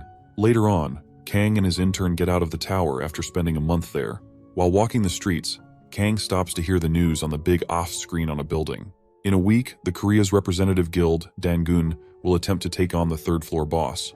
Dangun's the #1 guild in Korea right now, and since the guilds from other countries aren't doing so well, everyone's got their sights set on Dangun not to mess things up. Moving on, Kang watches the reporters talk about China's silence on the whole Tower of Trials matter, and finds it suspicious that they're not communicating with other countries. One of the reporters just tells the other one to forget to ask other countries for help and put his faith in Dangun's ability to clear the third floor's boss. As for Kang, he gets concerned over why Dangun's rushing to get to the third floor. After giving their actions a second thought, Kang realizes they must be looking to monopolize the tower's numerous resources and keep the good stuff for themselves. However, if they don't calm down, they will regret their decision later on. Since they have about 90 days to clear each floor, it's far advisable for any player to build a solid foundation on the first floor before moving up to the next floor. If they don't, then they'll eventually hit a wall and fall victim to the pressure of the game. Since he still has a little time before getting back to the tower, Kang decides to collect information on what's happened during the past month. To do that, however, he needs to consult with people he can trust to avoid getting fed with fake news and bullshit. Knowing this, Kang recalls 2 people he's played the game with in the past and picks up his phone to contact them. 2 hours after chatting and discussing with them, the trio finally agreed to meet at a public place. The first person, Human Baldy from earlier, shows up and introduces his real name as Lee Taimi. The second, whose in-game name was Bulguangdong Nuclear Fist, introduced herself as Yu Yeonhwa. Kang's taken aback by how chill these two are in real life. He used to think most gamers were assholes, but after seeing these two look so calm and composed, he's happy he played the game with them. Before releasing any of his personal information, Kang uses the Eye of Truth to check their details. As for Lee Taemin, he's a 23-year-old on level 11 and has a total of 2,500 coins. His unique ability, Mechanical King, is next to none, and some of his skills are pretty decent. Kang's not surprised about Lee's unique ability, as he was pretty good with it in the game too. On the other hand, Manhwa is pretty much on the explosive side. As a 25-year-old level 12 female with amazing stamina and agility, alongside over 4,000 coins, it's no surprise that her unique ability is Earthquake Taekwondo, which is specially designed for proximity tanking and damage dealing. As for her skills, they're above average and good for surviving as well. Seeing as their levels are so similar, Kang figures they must have been hunting together, meaning they make a good team. To copy their abilities, Kang finds out he has to reach the 20th floor with them in one piece. Just then, Lee calls Kang and urges him to introduce himself. Kang snaps out of his soliloquy and tells them his name in IGN, Poopy Fart, only realizing now how idiotic he was 11 years ago. Moving on, Kang calls himself a former streamer who used to stream on Paprika TV, and this takes Lee by surprise, who's also been a fan of Paprika TV for a while now. Kang lets him know he's quit streaming, but then Lee tells him to relax and feel comfy with them since they've played before. Kang nods in agreement and compares these peaceful people to the shitheads who've tried to use him before. Now that he's finally found gamers like himself, he can rest easy. Over the next few minutes, the duo tells him all he needs to know about what's happened so far. Guild movements worldwide, streamer trends, and a weird group who call themselves the Demonic Ones, and go around kidnapping people to operate coin factories. Shortly after that, Lee asks Kang if he's taken the test yet, and Kang says no since he was somewhere else the past month. Once they fill him in on the details, the trio gets in a taxi to get to the test venue. On their way there, Lee explains the reason why the Association of the Awakened put forward the test. Since the casualties from the towers have skyrocketed, only those who pass the test can go up the tower. If Kang passes, he'll be given a barcode and added to the database. Kang sees through Han's elaborate scheme to reduce the number of lives sacrificed, all while recruiting skilled players. Since he has no choice but to do the test, he'll take advantage of the pathetic system the Association has created. Ever since its establishment, the Association has always favored those players with higher rankings. Those who rank higher than F rank are given offers from the government and high-ranking guilds. As such, 3 types of people gather at the testing site. Those who desperately hope for a chance to ascend the Tower of Trials, those who are there to judge whether or not someone is qualified to ascend the tower, and those who just want to show off how good they are to the world. Around that time, Park Hana and her brother, Park Hajin, the rising star of the guild Black Crow, make their way through the paparazzi-filled entrance of the Association's test venue. Behind them is Kim Gitai from the Guild Warriors, and he's instantly recognized by everyone. As they stride into the building, Kim gets irritated over why there are so many people there. Hajin says it's because a lot of people are hoping to strike gold, but then Kim doesn't have time to wait for anyone. So, he urges his bodyguards to clear those people standing in line so they can get their stuff done. He then reminds Hajin that he's there stressing only because of himself and his sister. So if they mess things up, they'll have to face the consequences. Hajin and Park Hana, his sister, nod in fear and promise not to mess up. By then, their bodyguards were already pushing everyone around. When they get to Kang, they demand he give up his spot on the line and make way for Kim and the Parks to pass through. Kang, however, lets them know that he's not moving a single inch since he got that spot legally. At this point, Hajin gets super pissed at Kang and gets to the scene to take care of him. He jabs his finger at Kang's shoulder, giving him one last chance to move before it's too late. By this time, people were already noticing the scene Hajin was causing. As the murmurs increase, Kang activates the Eye of Truth and figures out Hajin's information. Hajin notices him glaring and asks him why he's staring like that.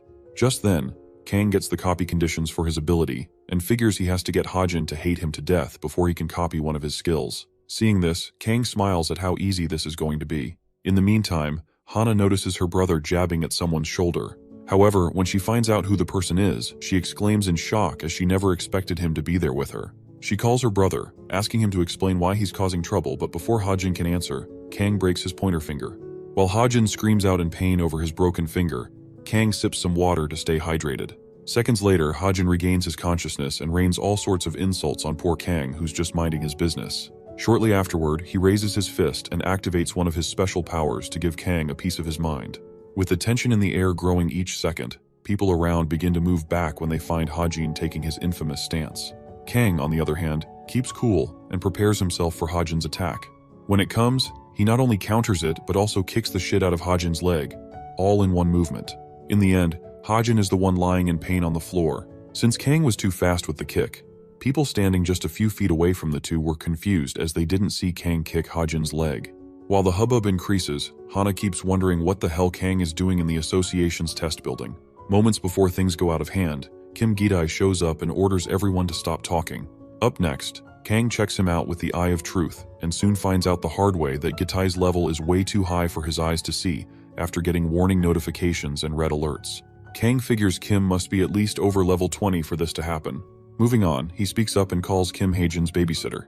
Rather than getting pissed by his comment, Kim doubles down on the sarcasm and lets Kang know that while Haejin's a handful to manage, he does have his uses. Kang takes note of the phrase and asks Kim if he knows anything or two about the Goryeo ginseng that his guild supplies to China.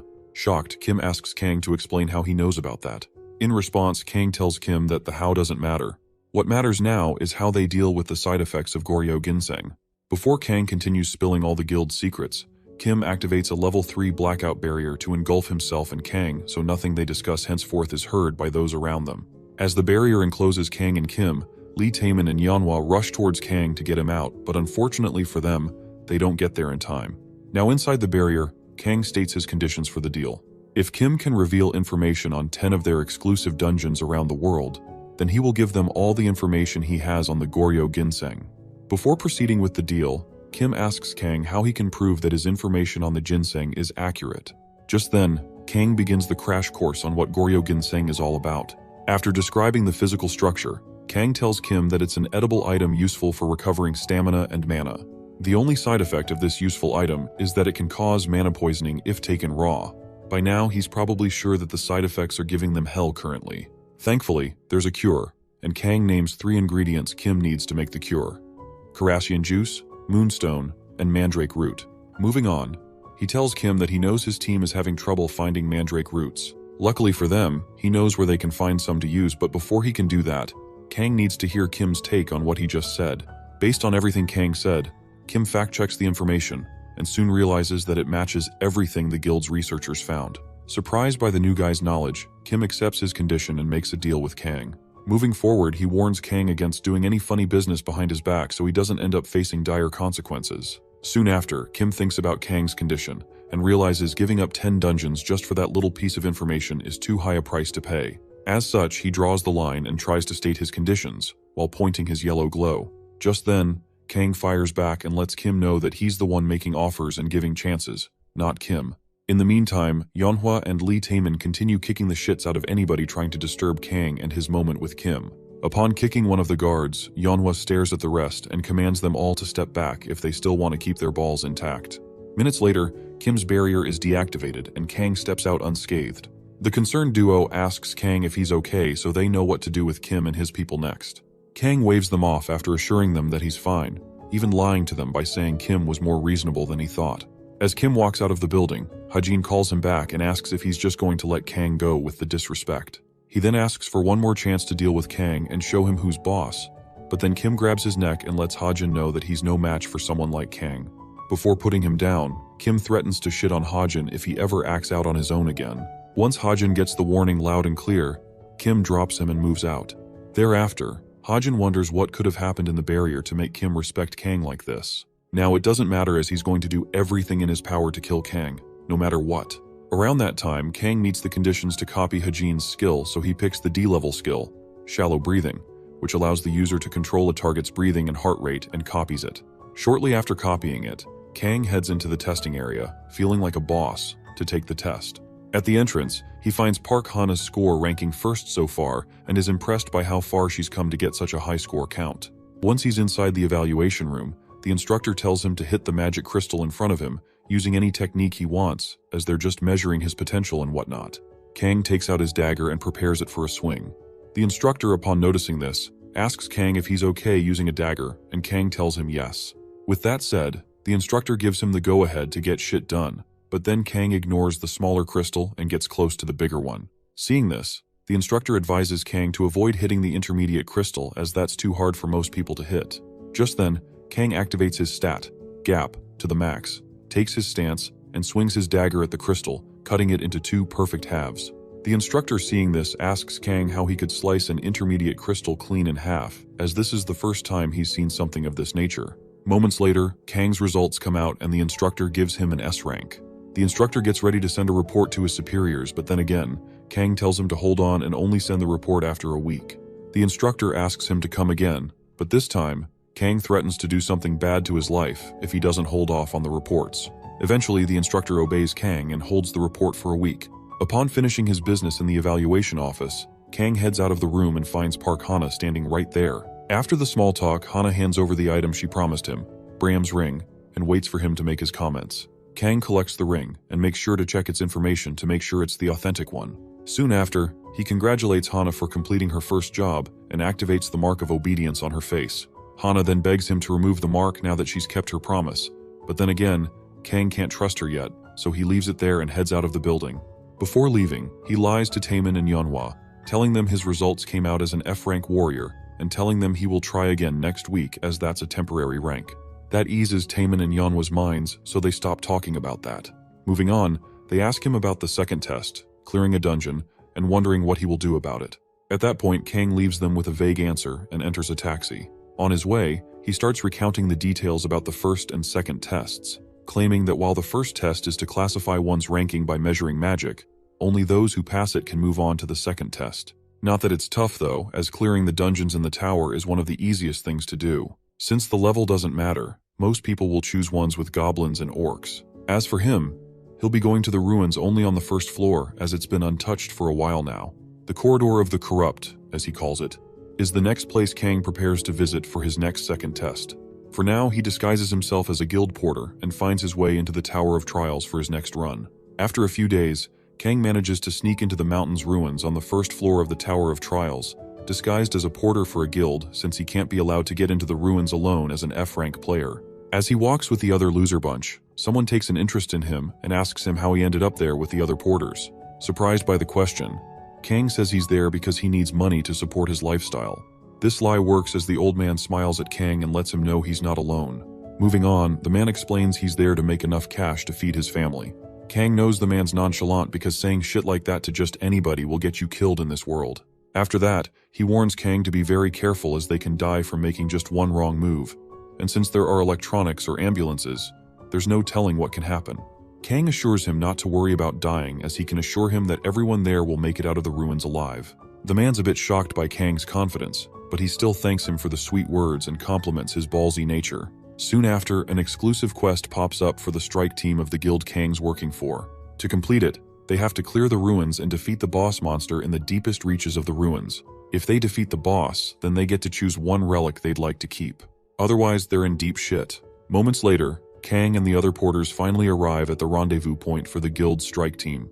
While they all get some rest, Kang receives a special reward for being the first person to conquer the tower.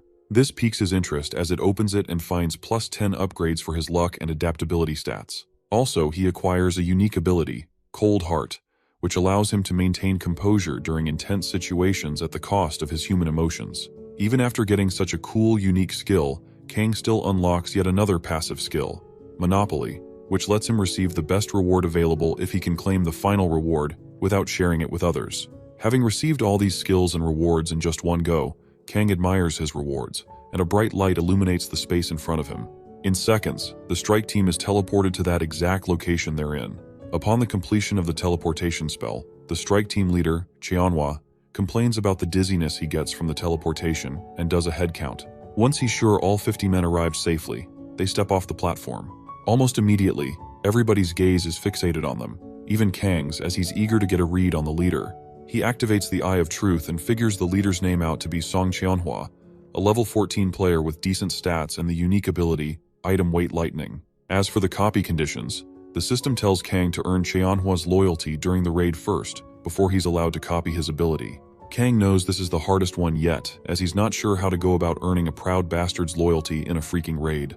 Then again, he stops to think about why the leader of such a prominent guild strike team is that weak. Well, as of now, that doesn't matter as long as Song doesn't slow him down. Over the next few days, the porters continue walking the entire journey to get to the advance team in the ruins. When they finally get there, the magician lights an orb to reveal what lurks within the darkness. Upon lighting up the space, the others are finally able to see the harsh reality of the ruins as they find the bodies and remains of both monsters and fallen heroes. As they press on, the porters notice the monsters the advance team crushed earlier and thank their stars that they're still alive. As one of the losers starts raising his voice, another person tells him to shut the hell up so they don't wake any sleeping monsters. Over the next few scenes, they tread carefully till they finally reunite with the advanced team. There, Kang is shocked to see everybody looking fresh and without injury. He soon gets carried away, wondering how they look so good until he's smacked in the back by an angry fella, who's about had it with lazy porters. Apparently, Kang had forgotten he was posing as a porter, so the man reminded him to pass some ice water to the foreigners who helped defeat the monsters. Before doing that, Kang checks the foreigners out and notices the symbol on their armor to be from Guild Zion, a small group of elite warriors. He then notices one single warrior with a slight build standing out and decides to hand out ice water to that particular person so he can befriend them. When he gets the attention of the warrior, he commends their work in the ruins and urges them to drink the water. While he's at it, he activates Commune and finds out that the target has a slightly favorable impression of him so far. When they remove their helmet, Kang gets to see what a wonderful beauty the warrior is. He instantly recognizes the lady warrior to be the youngest daughter of the Lorenzia family, a European noble family. According to what he knows, she is an all-rounded player who wields divine powers and possesses great attack, defense, and healing skills. Also, she's the hero who saved Amsterdam from becoming a wasteland due to an outbreak. To crown it all up, she's almost the most famous player across Europe. If he remembers correctly, her name is Teresa de Laurencia. Now Kang knows why nobody was harmed during this first raid, as her abilities are most effective when facing the undead. Anyways, he activates the Eye of Truth to see her information and find out why she's not on the 3rd floor yet with the other hotshots. Again, he gets the red alerts since the difference in their level is too high. Just then, his luck and adaptability stats cancel out the level difference, enabling Kang to see her information window. He then activates a level 2 Eye of Truth and finds out that she's currently on a quest with these bozos to obtain a class. Not just that, but she's also got the Blessing of the Stars as a unique ability. Everything else is exactly as you'd expect for a level 29 warrior. To copy any one of her skills, Kang has to rescue her from a life-threatening situation and make sure she's truly indebted to him. Kang gulps as he soon realizes how hard life's about to get for him. When he notices the class quest, he finally understands why she's there with the small fries instead of being up there with the other hotshots. After drinking the entire cup, Teresa returns the empty cup and thanks Kang for the water. Kang speaks normally to her and appreciates her even more for being there and giving him a chance to copy the Blessing of the Stars, the best unique ability amongst other holy knights. The only problem in his plan now is how to stage a situation where she seems to be in danger so he can save her. Minutes later, Song Cheonhwa is called to check something out. When he gets there, he finds out that the people who were keeping an eye on the Guardian were all taken out and they're too late. Moments later, they realize that the Guardian of the Ruins is now watching the intruders, and they have 10 minutes to get the hell out of there or face the wrath of the Guardian. Since it's already too late to point fingers, his mind races as he tries to figure a way out of this mess he's in. He can't fight them with his current manpower as it'll be suicide, and he can't quit, or else people will think lowly of him. Eventually, he makes his decision and tells his subordinates to keep moving. Despite all the warning signs by his men afterward, Cheonhwa urges his bro to shut the hell up and follow him. If things go their way, then they'll win without backup. After all, they have the Saintess Teresa on their side. Following the leader's decision, the warriors warn themselves to be ready to face anything that comes their way. One of them tells the other not to be scared of whatever's coming for them, as there's no way Cheonhwa won't have a plan. The scaredy cat asks the arrogant bastard if he's sure about that, and another solo player says they can trust the strike team's leader to lead them towards the right path. Just then, a guardian shows up behind the idiot talking and squishes him into red mush. The others soon realize that they're screwed, so they gear up and prepare themselves for battle. Before the guardians get to them, Cheonhwa takes charge and immediately starts creating a battle formation. Without fail, he orders all tanks to move to the front to defend the others, and at the same, urges all porters and non-combatant personnel to fall to the rear side so they can be safer there. With no time to waste, he makes sure everyone gets to their stations within 2 minutes, so they can be ready for the Guardians once they show up. While the move goes on, Cheonhwa moves to the dealers and orders them to buff the tank's powers to the max, all while saving their mana for any surprises. In a few seconds, the tanks get amped up and ready for anything that comes their way. Also, Cheonhwa activates a level 3 Iron Shield skill, as well as a level 2 wedge formation for himself and the rest of his men, all in preparation for the Guardians. Moments before the chaos begins, Lee Yunmi, a magician amongst them, activates a level 2 warrior's song skill, which further increases the attack power of the warriors on the battlefield. Seconds after that, the whole room begins to shake as the Guardians all approach the intruders. Cheonhwa gives his men one last command for them to maintain formation. At that instant, armored Guardian giants arrive on the battlefield and begin the war against the intruders. The first person to get hit is Cheonhwa, but fortunately for him, his shield and formation were enough to completely defend against the Guardians' attack. The next minute, about 5 or 6 other Guardians attack the formation from all sides, and in just a few seconds, the solo players get stranded. Scared shitless, the solo players, who are not part of the formation, scream out for help from the captain so he can send in tanks and healers to protect and heal them. Cheonhwa gets the message but then decides to ignore them since they're not part of his team. As always, there's bound to be casualties, but then Cheonhwa would rather prefer that the casualties come from the solo players who don't know how to work in a team than his guild members. As such, he abandons the solo players and urges his guild members to continue facing the monsters ahead of them. Knowing fully well that they've been abandoned, the solo players accept their fate and surrender their lives to the Guardians. Just as things are about to go sour for them, Teresa, the Saintess, shows up after activating the level 4 skill, Sign of the Cross, and destroys all 3 Guardians, threatening to off the solo players. Shortly afterward, Teresa takes a peek at the rear side of the battlefront and soon notices that about 2 other Guardians slipped past the main strike team. This means that the non-combatants are in danger, and if she doesn't do something about it quickly, then they will die as well. So, she dashed straight for the rear side, not knowing that she was already too late. Moments before Teresa's arrival, the rear supply team faces a fate far worse than the warriors fighting up front. Just seconds after the Guardians' invasion, almost every porter who came along was already dead, with more of them getting severely injured by the minute.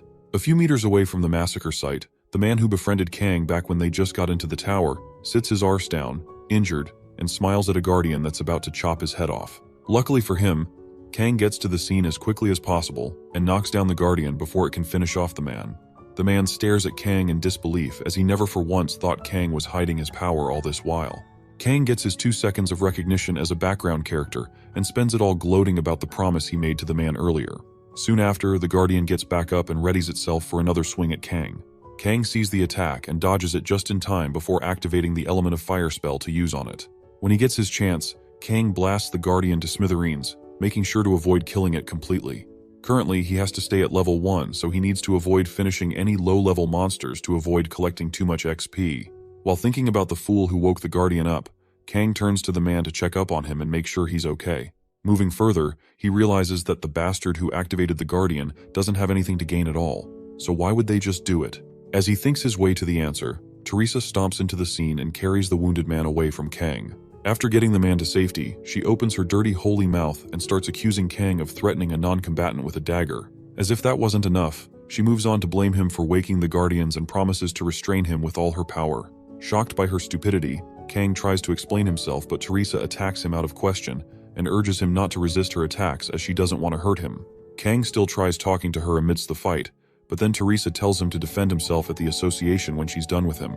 After several more attempts, Kang soon realizes there's no reason with an angry bitch, so he shoves her to the ground and points his dagger at her face. Now that he's got her attention, he lets her know he didn't awaken the Guardian, as if he was the culprit. Then he'll have killed her moments ago. Around that time, the man Teresa took from Kang screams out her name and lets her know that Kang was the one who saved him earlier, not the other way around. Hearing this, Teresa gets very sober and starts apologizing like crazy to Kang for being stupid earlier. Kang lets her off the hook this time and continues doing his thing. After apologizing, Teresa asks Kang why he's hiding his identity from the others. Rather than giving her a tangible answer, Kang tells her his reason is similar to her own. Thereafter, he tells her that he knows she's been using the Guild Zion as a smokescreen to secretly get Peter's Covenant for her class quest. He's also on a mission to find something without others finding out about his mission. Teresa's stupefied, as she never would have thought Kang would even know that. Moving on, he lets her know that he can clear the ruins and would love to work with someone like her. Since the items they're looking for are probably in the same place, Kang asks Teresa to let him accompany her on her secret quest. Before giving her full response, Teresa gets to Cheonhwa and asks if he could let her move separately from the rest of them just for a short time. Well, initially, Cheonhwa refuses to let her leave the main strike team as he fears they'd be lost without her. But then Teresa reminds him that the map they have covers about 20 kilometers of the ruin, and since almost everyone knows how to clear the ruins, her being gone for a while won't change anything. Moreover, there are clauses in the contract that allow her to do as she wants for a good cause. Cheonhwa tries to argue the facts, but then Teresa gives him a stern look, as if warning him not to even go there. Eventually, Cheonhwa lets her go on the condition that she returns to them before they reach the point that hasn't been mapped out yet.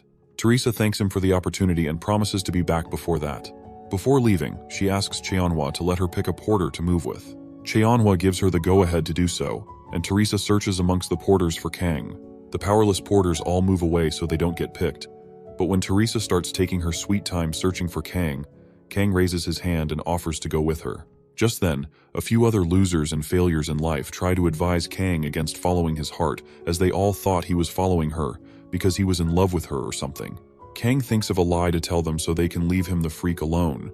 Since they already got the wrong idea about things, he doubles down on the bullshit and puts a display for the geezers to look up to.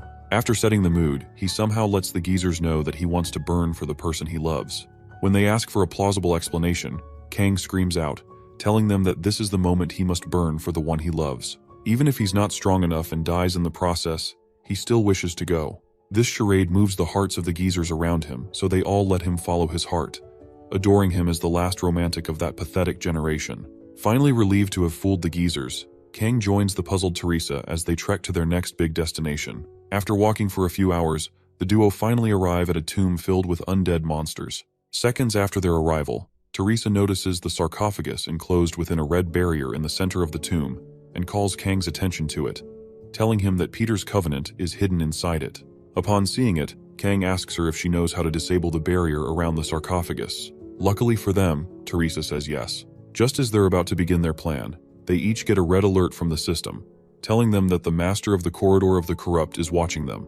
Seeing this, Kang figures they just received an indirect message from the boss monster and pauses to wonder why the monster will show any interest in players now more than ever. Around that time, Teresa asked him if he could also see the red alert message she had received earlier.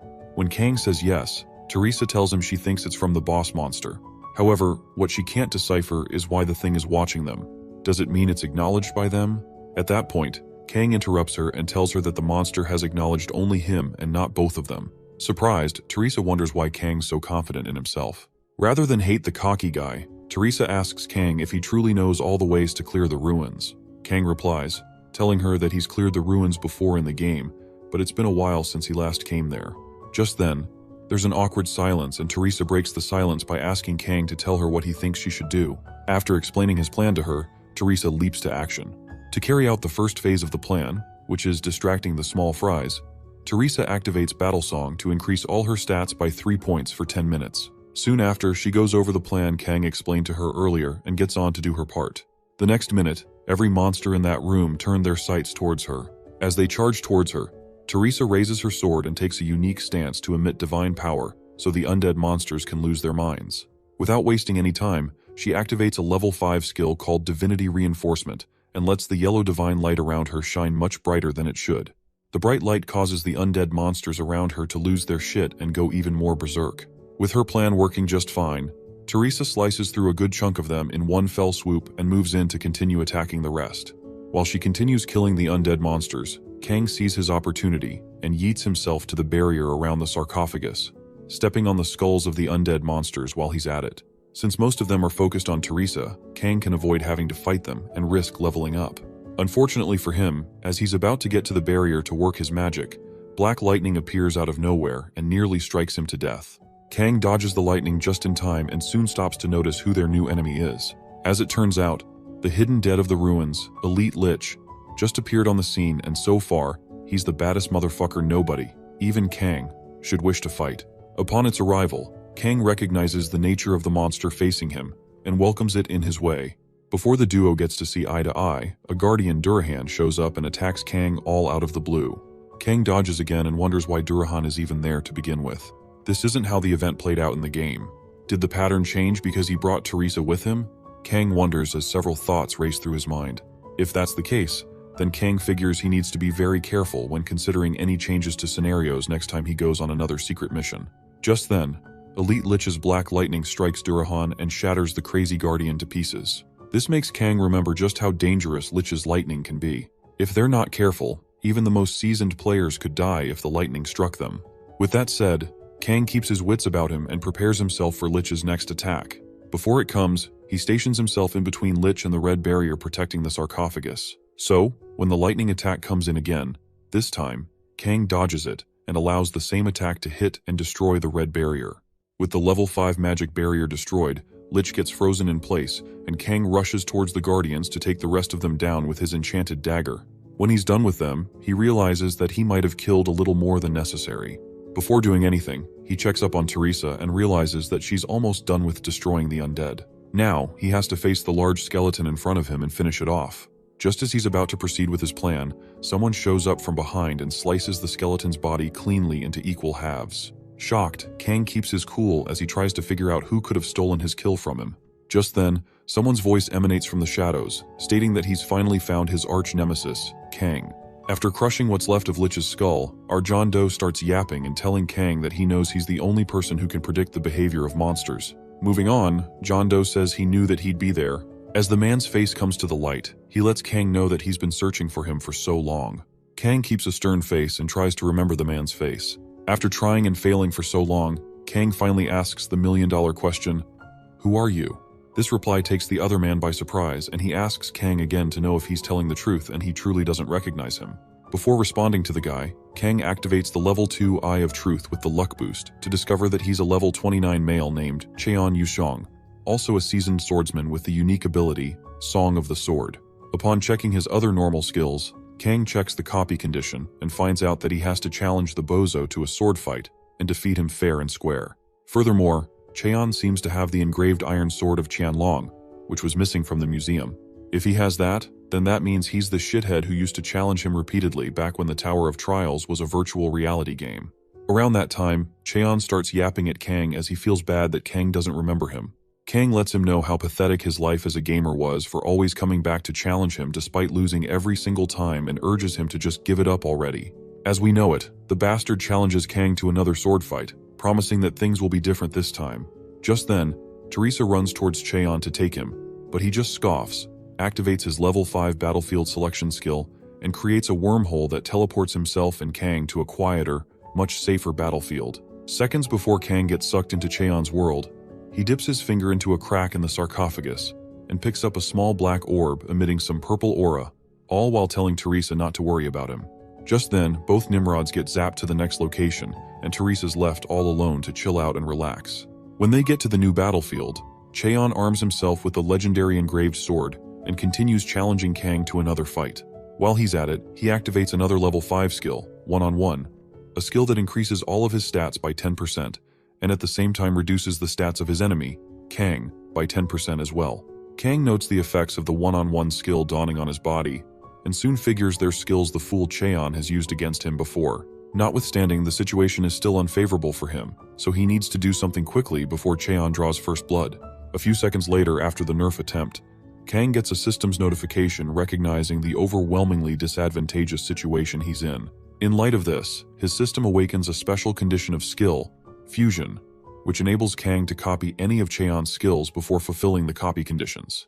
Without wasting any time, Kang copies Cheon's unique ability, Song of the Sword, and gets his understanding of swords increased by 200%.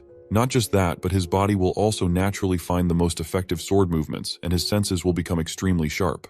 Upon saving this new skill to his memory of the world book, Kang smirks, knowing fully well that this guy in front of him is toast. By then, the guy charges at Kang blindly. Moments before getting to him, Cheon tells Kang to take him seriously as this attack might kill him. As Cheon approaches him, Kang takes out his dagger and counters all of Cheon's first 3 attacks or so. Surprised, Cheon gets surprised at Kang for fighting him with a dagger instead of his signature mid-range fighting style, like he used to do in the game. Kang replies, telling the bozo that he prefers using the dagger now as it's pretty fun and easy to use. Cheon interprets this as Kang trying to patronize him, so he gets even more pissed and decides to use one of the engraved swords, a special technique, a level 6 soul-chasing sword aura. Upon activating this dangerous skill, Cheon shoots more long-range attacks using the wind's energy and flow. Kang teases him by asking for mercy, but then Cheon notices the way he dodged the first strike and concludes he needs none. With that, Kang starts to think about the long-term effects of deflecting Cheon's sword aura with his dagger. If he keeps at it, then he's pretty sure the blade will chip. To prevent that, Kang takes out the small black orb he took from the coffin earlier, the Demon Spirit Marble, and fuses it with the sword song skill embedded in his dagger to create a skill that counters Cheon's sword aura. The combination technique, once done, gives Kang the ability, Grave of Swords, which is an S-rank skill that lets his understanding of swords increase to 500% while also enhancing his body movements to swords and maximizing all his senses. Furthermore, the system informs Kang that the skill is one of the talents he needs to receive the title of Sword Demon, so Kang just needs to keep at it. Moments after acquiring the new ability, Kang activates it, and another skill, a level 1 skill called Night of the Black Moon. Just by using only a tenth of the skill's original power, Kang starts feeling its effect on his nerves and tendons, as his magic isn't enough to handle such immense power. After deciding to work on his magic, Kang emits an unbelievable magical aura that scares even Cheon. Before making his next move, Cheon wonders why things are working against him this time. So far, he's brought them to the battlefield he specifically chose just to suit his needs and use skills that even nerfed Kang himself. Why is he still unable to beat the bastard even after sacrificing that much?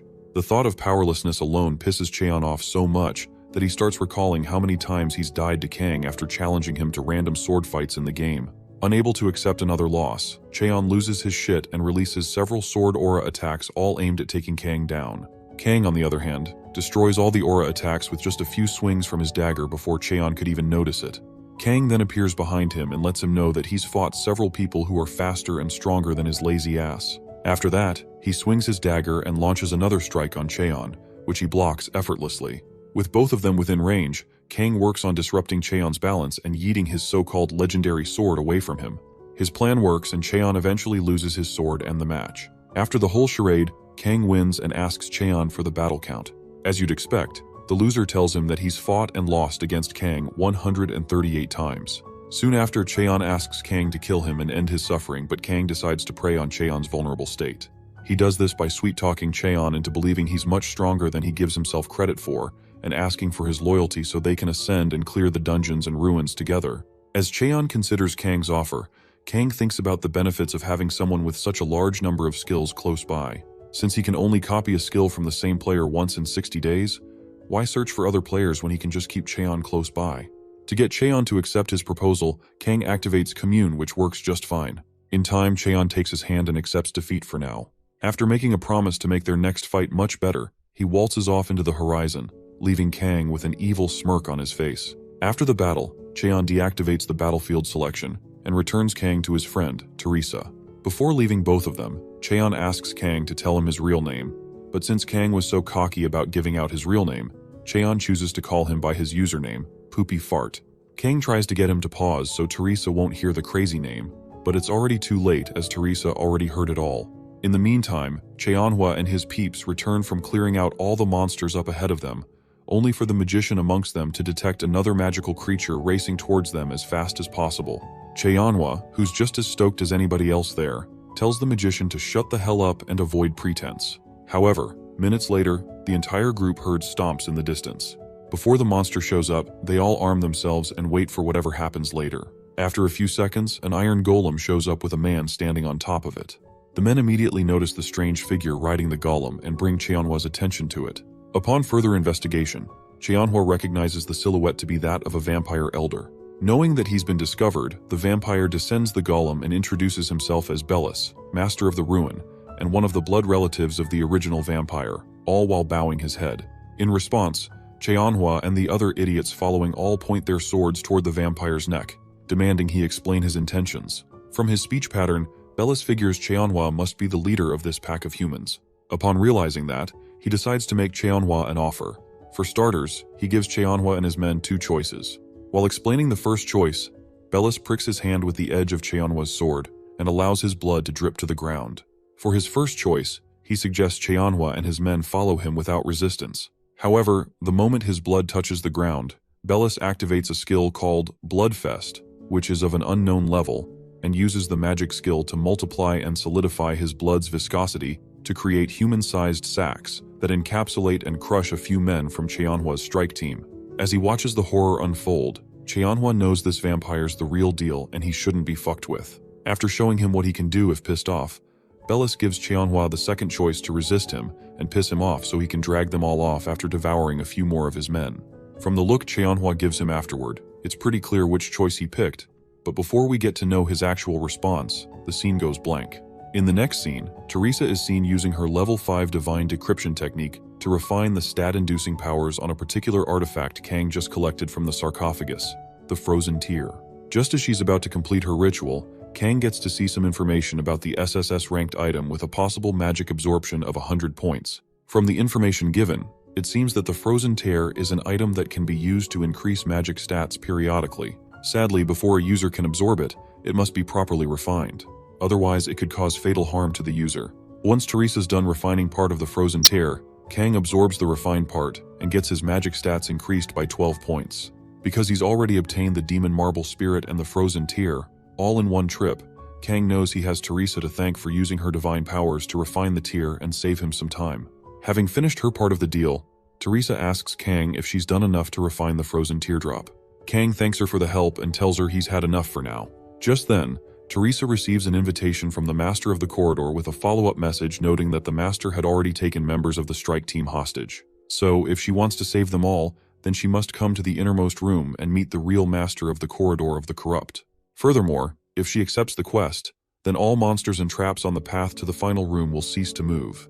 In the meantime, she's free to contemplate her decision and recruit whoever she wants to follow her. Upon seeing the details of the next quest, Teresa's head spirals down into depression as she knows the entire main strike team's been kidnapped. Before even telling Kang shit, she starts rethinking her life decisions, wondering if she's made the wrong decision by abandoning them in the first place.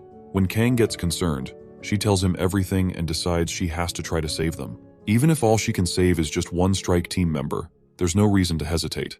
The only issue now is defeating an original vampire, as those MFs are strong as hell. As she ponders a viable way out for her, Teresa continues going even further into depression, thinking about what could have happened if she'd done things differently.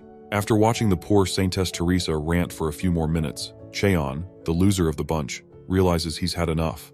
Although the strike team has nothing to do with him, Cheon still gives Teresa some advice before heading out. He urges her to consider asking Kang for help, as he's the only person on this earth who can defeat an original vampire. Notwithstanding, he lets her know that he's a selfish bastard with no speck of honor, so she should be careful with him. With that said, Cheon heads out of the tomb, leaving Teresa with new information to act on. Having heard everything Cheon had to say, Teresa thanks him for the advice and rushes towards Kang to request a party contract. Before agreeing to her terms, Kang warns her, telling her his contract fee won't be cheap, so she won't come crying to him when she's out of money and all. Teresa tells him not to worry about money or coins, as she has plenty. What really matters now is if he's in to help her defeat the original vampire or not. Moved by her tenaciousness, Kang agrees to help her defeat the original vampire and seals the deal with a fist bump. Moving on, Teresa accepts the quest and causes the monsters and traps along the way to fall asleep. With that, the duo journey through the tunnels and caves till they finally arrive at the entrance to the innermost room of the corridor. There, Teresa gets chills just from the immense amount of magic oozing out from the room alone, and starts wondering whether she's making a mistake or not. Kang notices her shaking and urges her to just calm down, since they already know that their opponent is strong. Confused, Teresa asks Kang how knowing that changes anything, and he says not every battle is won by the strongest. Upon hearing this, Teresa senses the guy must have a plan. So, she asks that he let her in on his so-called plan. Kang lets her know he has just one plan, but before he can explain it all to her, the big door in front of them starts creaking open. On a final note, Kang lets her know that whatever happens in there, she has to trust him to the end. Teresa nods in agreement and walks into the room with Kang once the door is fully opened. Inside, Kang and Teresa are made to stand at the center of the well-decorated room with all eyes staring at them. Moments before anyone speaks a thing, Bellis is seen standing near the real master of the Corridor of the Corrupt, smiling at the guinea pigs who just surrendered themselves to his master. Seconds later, the master of the Corridor of Corrupt herself, Alice Fawn Ataraxia, speaks up and welcomes her two visitors in her way. In response, Kang asks her if the others are safe, and, to show Kang that they are, Alice snaps her finger and releases the dimension severance she's been using to mask the captives all along. Kang does a head count on all of them, and soon finds Park Ha-jin, Hana's idiot brother, amongst the bunch. Was he the one who woke the Guardians up? Kang wondered. After showing Kang what he wanted to see, Alice tells him why she invited him there. Apparently, she was drawn to the delicious scent of Kang's blood and was eager to see him in person. That's why she invited him there. Initially, Kang had trouble digesting that, so he asked her again to know he wasn't hearing things. Eventually, Alice doubles down and calls his blood the sweetest scent she's ever smelled from a human. As she soliloquizes on how delicious Kang smells, Kang gets a mini freakout and wonders why she's suddenly talking about the scent of blood. Even when he was playing the game, this never happened. Alice notices the disturbed look on Kang's face and asks him why he looks so stressed. Kang fires back, telling her that any normal human would be disturbed if a vampire were after their blood. Alice tells him not to worry too much about stuff, as she likes to savor delicious things. This means she plans to keep Kang around for at least 60 years before killing him. Kang sees through her disguise and realizes that she intends to suck his blood and keep him alive as a living blood bag for the next 60 years, so she can dispose of him when she's done with him. As an active man, Kang rejects her offer as he has no intention of living his entire life as a luxury juice box. Almost immediately, Alice attacks him to let him know his place. Kang gets nicked by the attack, but he keeps cool and watches the bitch rant about opinions and the fact that he doesn't have a choice in the matter. After she's done ranting, Teresa asks Kang if he's okay after hearing all that stupid woman had said to him. While preparing himself to reply to Alice, Kang lets her know that he's fine. Thereafter, he turns to the master of the corridor, kneels before her, and lets her know that he has an interesting offer for her, one that is much sweeter than his blood. Teresa tries to get Kang back on his feet, but then Alice becomes a little interested in Kang's offer. Before telling Kang to go on, she bashes him for trying to sweet-talk his way into their good graces and lets him know that no offer is more precious to them vampires than delicious blood. So, no matter what Kang has to offer her, she won't change her mind. Knowing fully well that she's capping, Kang speaks up nonetheless and asks her if delicious blood is more important than her freedom. Hearing this, Alice's eyes open even wider as she's never heard a human talk to her about her only insecurity before. Almost immediately, the other useless vamps around Alice start getting violent with Kang. Alice eventually calms them down and tells Kang to be ready to take responsibility for what he just said. Kang assures her that he won't chicken away from his words, and Alice urges him to continue explaining his proposal. Once he's granted the audience he needs, Kang introduces his full name and calls himself a representative of the demonic ones in that tower, all while putting on an oddly shaped mask with a dim purple glow to it.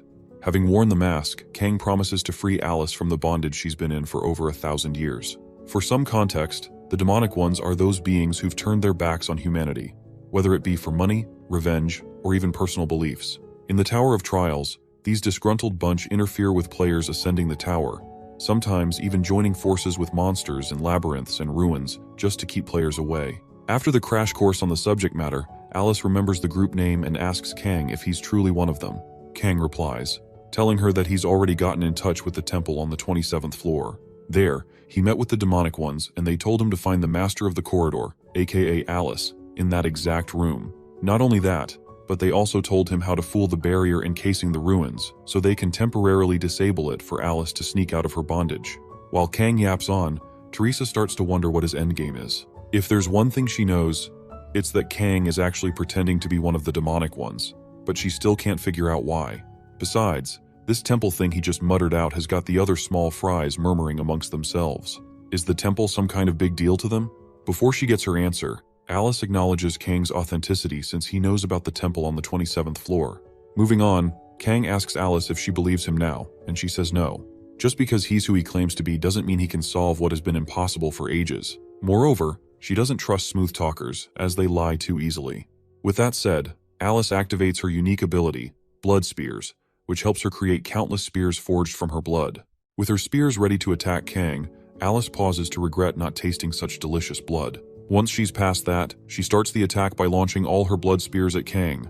Kang stands in place as Teresa steps in to save the day. Just as the spears are about to hit her, she activates Divine Reinforcement and creates a barrier that protects her and Kang from the spears attacking them. As she takes the hit from the spear attacks, she urges Kang to stay behind her so she can continue blocking her attacks without having to worry about him. As Alice's attacks become more intense, Teresa activates the Divine Shield to further protect herself and Kang from Alice's attacks. After seeing Teresa try so hard to defend against only an inch of her power, Alice chuckles as she finds it amusing. Once she's done with her fake laugh, she gets bitter after noting just how much divine power disgusts her. To crush Teresa and Kang in one fell swoop, Alice uses another crazy skill, Blood Explosion, to create something like a large Rasengan she holds in her hands before unleashing. Seeing just how big Alice's next attack is, Teresa gets worried and wonders how long she will last against an attack like that. Before getting too scared, she places her trust in Kang, who's right behind her, and hopes he'll keep the promise he made to her earlier.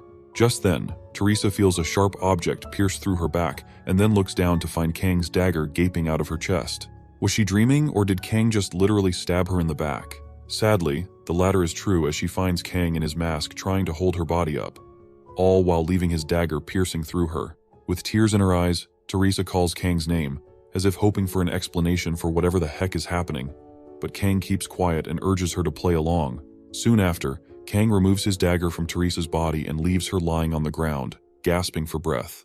Moving on, Kang turns to Alice and asks if she'll finally believe him if he proves that he's not all talk. After seeing him betray his colleague just to prove a point, Alice stops the blood explosion technique and gets amused by Kang's display of confidence. Before giving in to his request, She asks Kang to show her more proof that he's truly on her side. Around that time, Teresa tries to call Kang and remind him of the promise to help her save the strike team. Rather than giving her a response, Kang raises his dagger and finishes her off. At this point, Alice bursts out laughing as she finds Kang's actions to be very impressive for a human. Eventually, she believes that Kang is on her side, so she gives him a chance to talk. Kang continues, letting her know that to trick the barrier confining her, he's prepared a 7-star spell in conjunction with Bram's ring. If he can seal her soul in Bram's ring, then he's certain that he can temporarily fool the ruins barrier. Shocked, Alice tells him that this is the first time she's ever heard of such a method.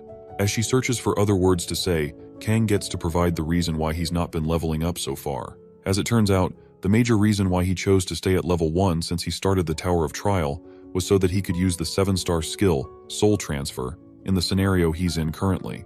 Contrary to popular belief, the 7-star skill can only be used by a level 1 player, and since Kang needed to take care of the vampires before ascending, he had to avoid leveling up. At that time, Kang meets the requirements for activating the spell. Moments later, he successfully activates the spell, creating a large magic circle on the floor around the room.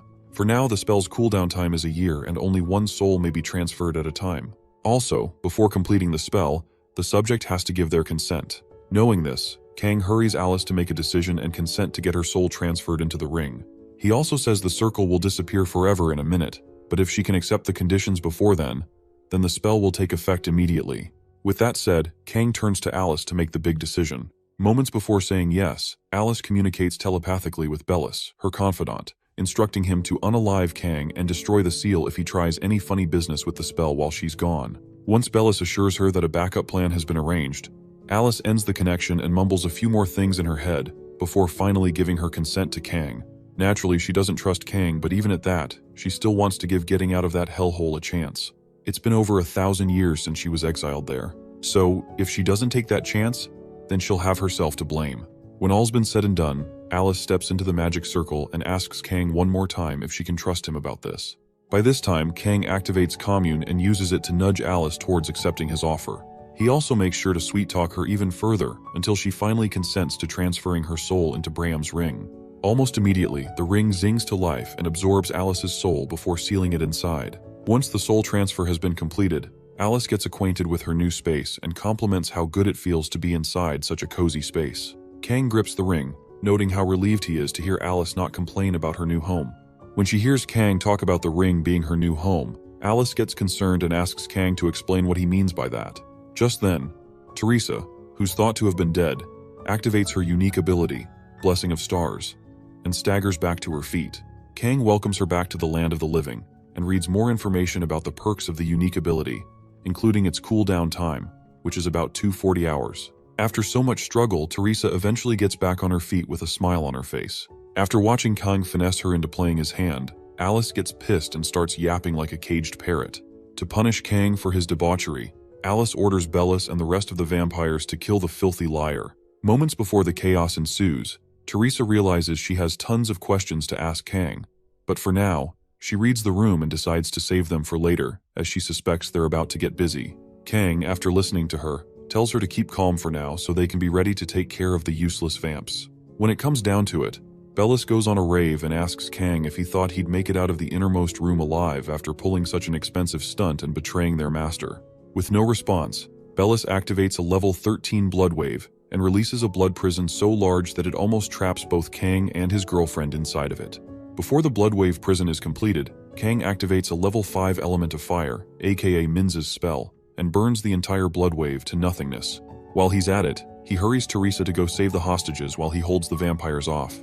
Teresa immediately gets to it, leaving Kang alone to face the vamps about to attack him. When she gets to the Domain Dimension Severance barrier situated in a corner of the room, Teresa uses her level 4 Sign of the Cross skill to release them all from their bounds. After getting his ass saved by a woman again, Jinhyuk smiles and thanks Teresa for coming to save them. When he asks about the vampires, Teresa points to Kang and lets Jinhyuk know that the man in the mask is taking them all alone.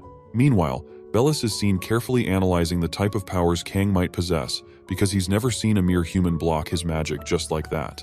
Kang, who could see the surprise on Bellis's face, tells him he blocked his blood wave because his magic and Kang's fire are total opposites, so they cancel out. Also, he tells Bellis not to get things wrong as the vamps already lost the moment their master was sealed in that ring. With her gone, they've lost the fight already. With that said, Kang arms himself with his dagger and activates the unique ability he copied from Cheon, the fool from earlier, Grave of Swords. At the same time, Bellis activates the level 9 Dark Battle unique ability to amp up his sword skills. Since his magic doesn't work with Kang, Bellis seeks to unalive him with his sword. With that said, he orders the other vamps to destroy the ring in Kang's hand and free their master. The next minute, every vampire in that room turns their sights on Kang to attack him. Just mere minutes later, Cheonhwa and Teresa watch Kang take down every single vampire in the room. After seeing what the masked man could do, Cheonhwa asks Teresa to tell him who the man in the mask is. Before replying to him, Teresa figures that Kang wearing a mask must mean he wishes to mask his identity from other people. So, with that in mind, she lies to Cheonhwa and tells him he's just some random dude she met on her way there. Thankfully, Cheonhwa believes the lie and moves on to check on his men. Moments later, Teresa gets some time alone with Kang to talk. She tells him that she never expected her first time dying to be in the hands of an ally. Kang fires back with a smile, telling her that the end justifies the means. Since they won in the end, her death wasn't in vain. Teresa acts maturely and, with tears on her face, acknowledges herself and Kang as an incredible two-people party. Moving on, she thanks Kang for helping her save everybody, including her, and finally gives her loyalty to the man in the mask. Having saved Teresa's life in the recent battle with the vamps, Kang satisfies the conditions needed to copy any one of her skills. Without wasting any time, he copies her unique ability, Blessing of Stars, and saves it in his Memory of the World book. Following that, he checks out the details of the new skill and finds it to be the same as Teresa. Once that's settled, he notices Teresa crying and asks her why she's tearing up so much. Teresa tells him she doesn't know why, but then asks him if he knew she'd come back to life after killing her earlier. Kang leaves her with a vague answer which pisses her off in the end. After their conversation, Kang takes Teresa to the archive and asks if she would help him take some of the relics they need so they can get the freak out of that creepy place. Just then, the failure, Cheonhwa dashes in and introduces himself as the strike team's leader. Moving on, he explains to Kang by telling him that all items collected in that raid are all for Guild Balhae, so he can't allow Kang to get a single relic for himself. Kang fires back, asking him if he's claiming ownership of the rewards even after saving his pathetic life minutes ago. Cheonhwa, knowing fully well that this bastard isn't to be pissed off, calms him down and promises to give him something else instead. Upon thinking about his next words, Cheonhwa blurts out, promising to pay Kang handsomely in cash or coin. Kang pauses, wondering how such a failure of a team leader can be so confident when he chooses to. Eventually, Kang caves into his request and allows Cheonhwa to get his hands on the relics. Cheonhwa asks to make sure he isn't tripping, and Kang encourages him to have it. However, he warns Cheonhwa not to regret what happens afterward. Cheonhwa is a little confused by this, but his greed didn't allow him to think things through. After rummaging around, he finds a fragment of Merlin's staff just sitting pretty inside the relic room and grabs it without a care in the world. Even though the strike team was taken hostage, if he can bring back some relics from the ruins, Cheonhwa believes he'll be able to redeem himself. As soon as he touches the fragment, Cheonhwa feels a sharp pain in his fingers and yanks it out immediately. When he checks his palm, he finds some sort of curse symbol etched into his palm. Confused, he asks Kang if he knows what that symbol is, but Kang doesn't speak as he knows that the symbol is a curse symbol. Turns out the fragment is a great ingredient with an annoying curse on it that can only be broken if Alice is dead. Since she's still alive, then the curse is still there.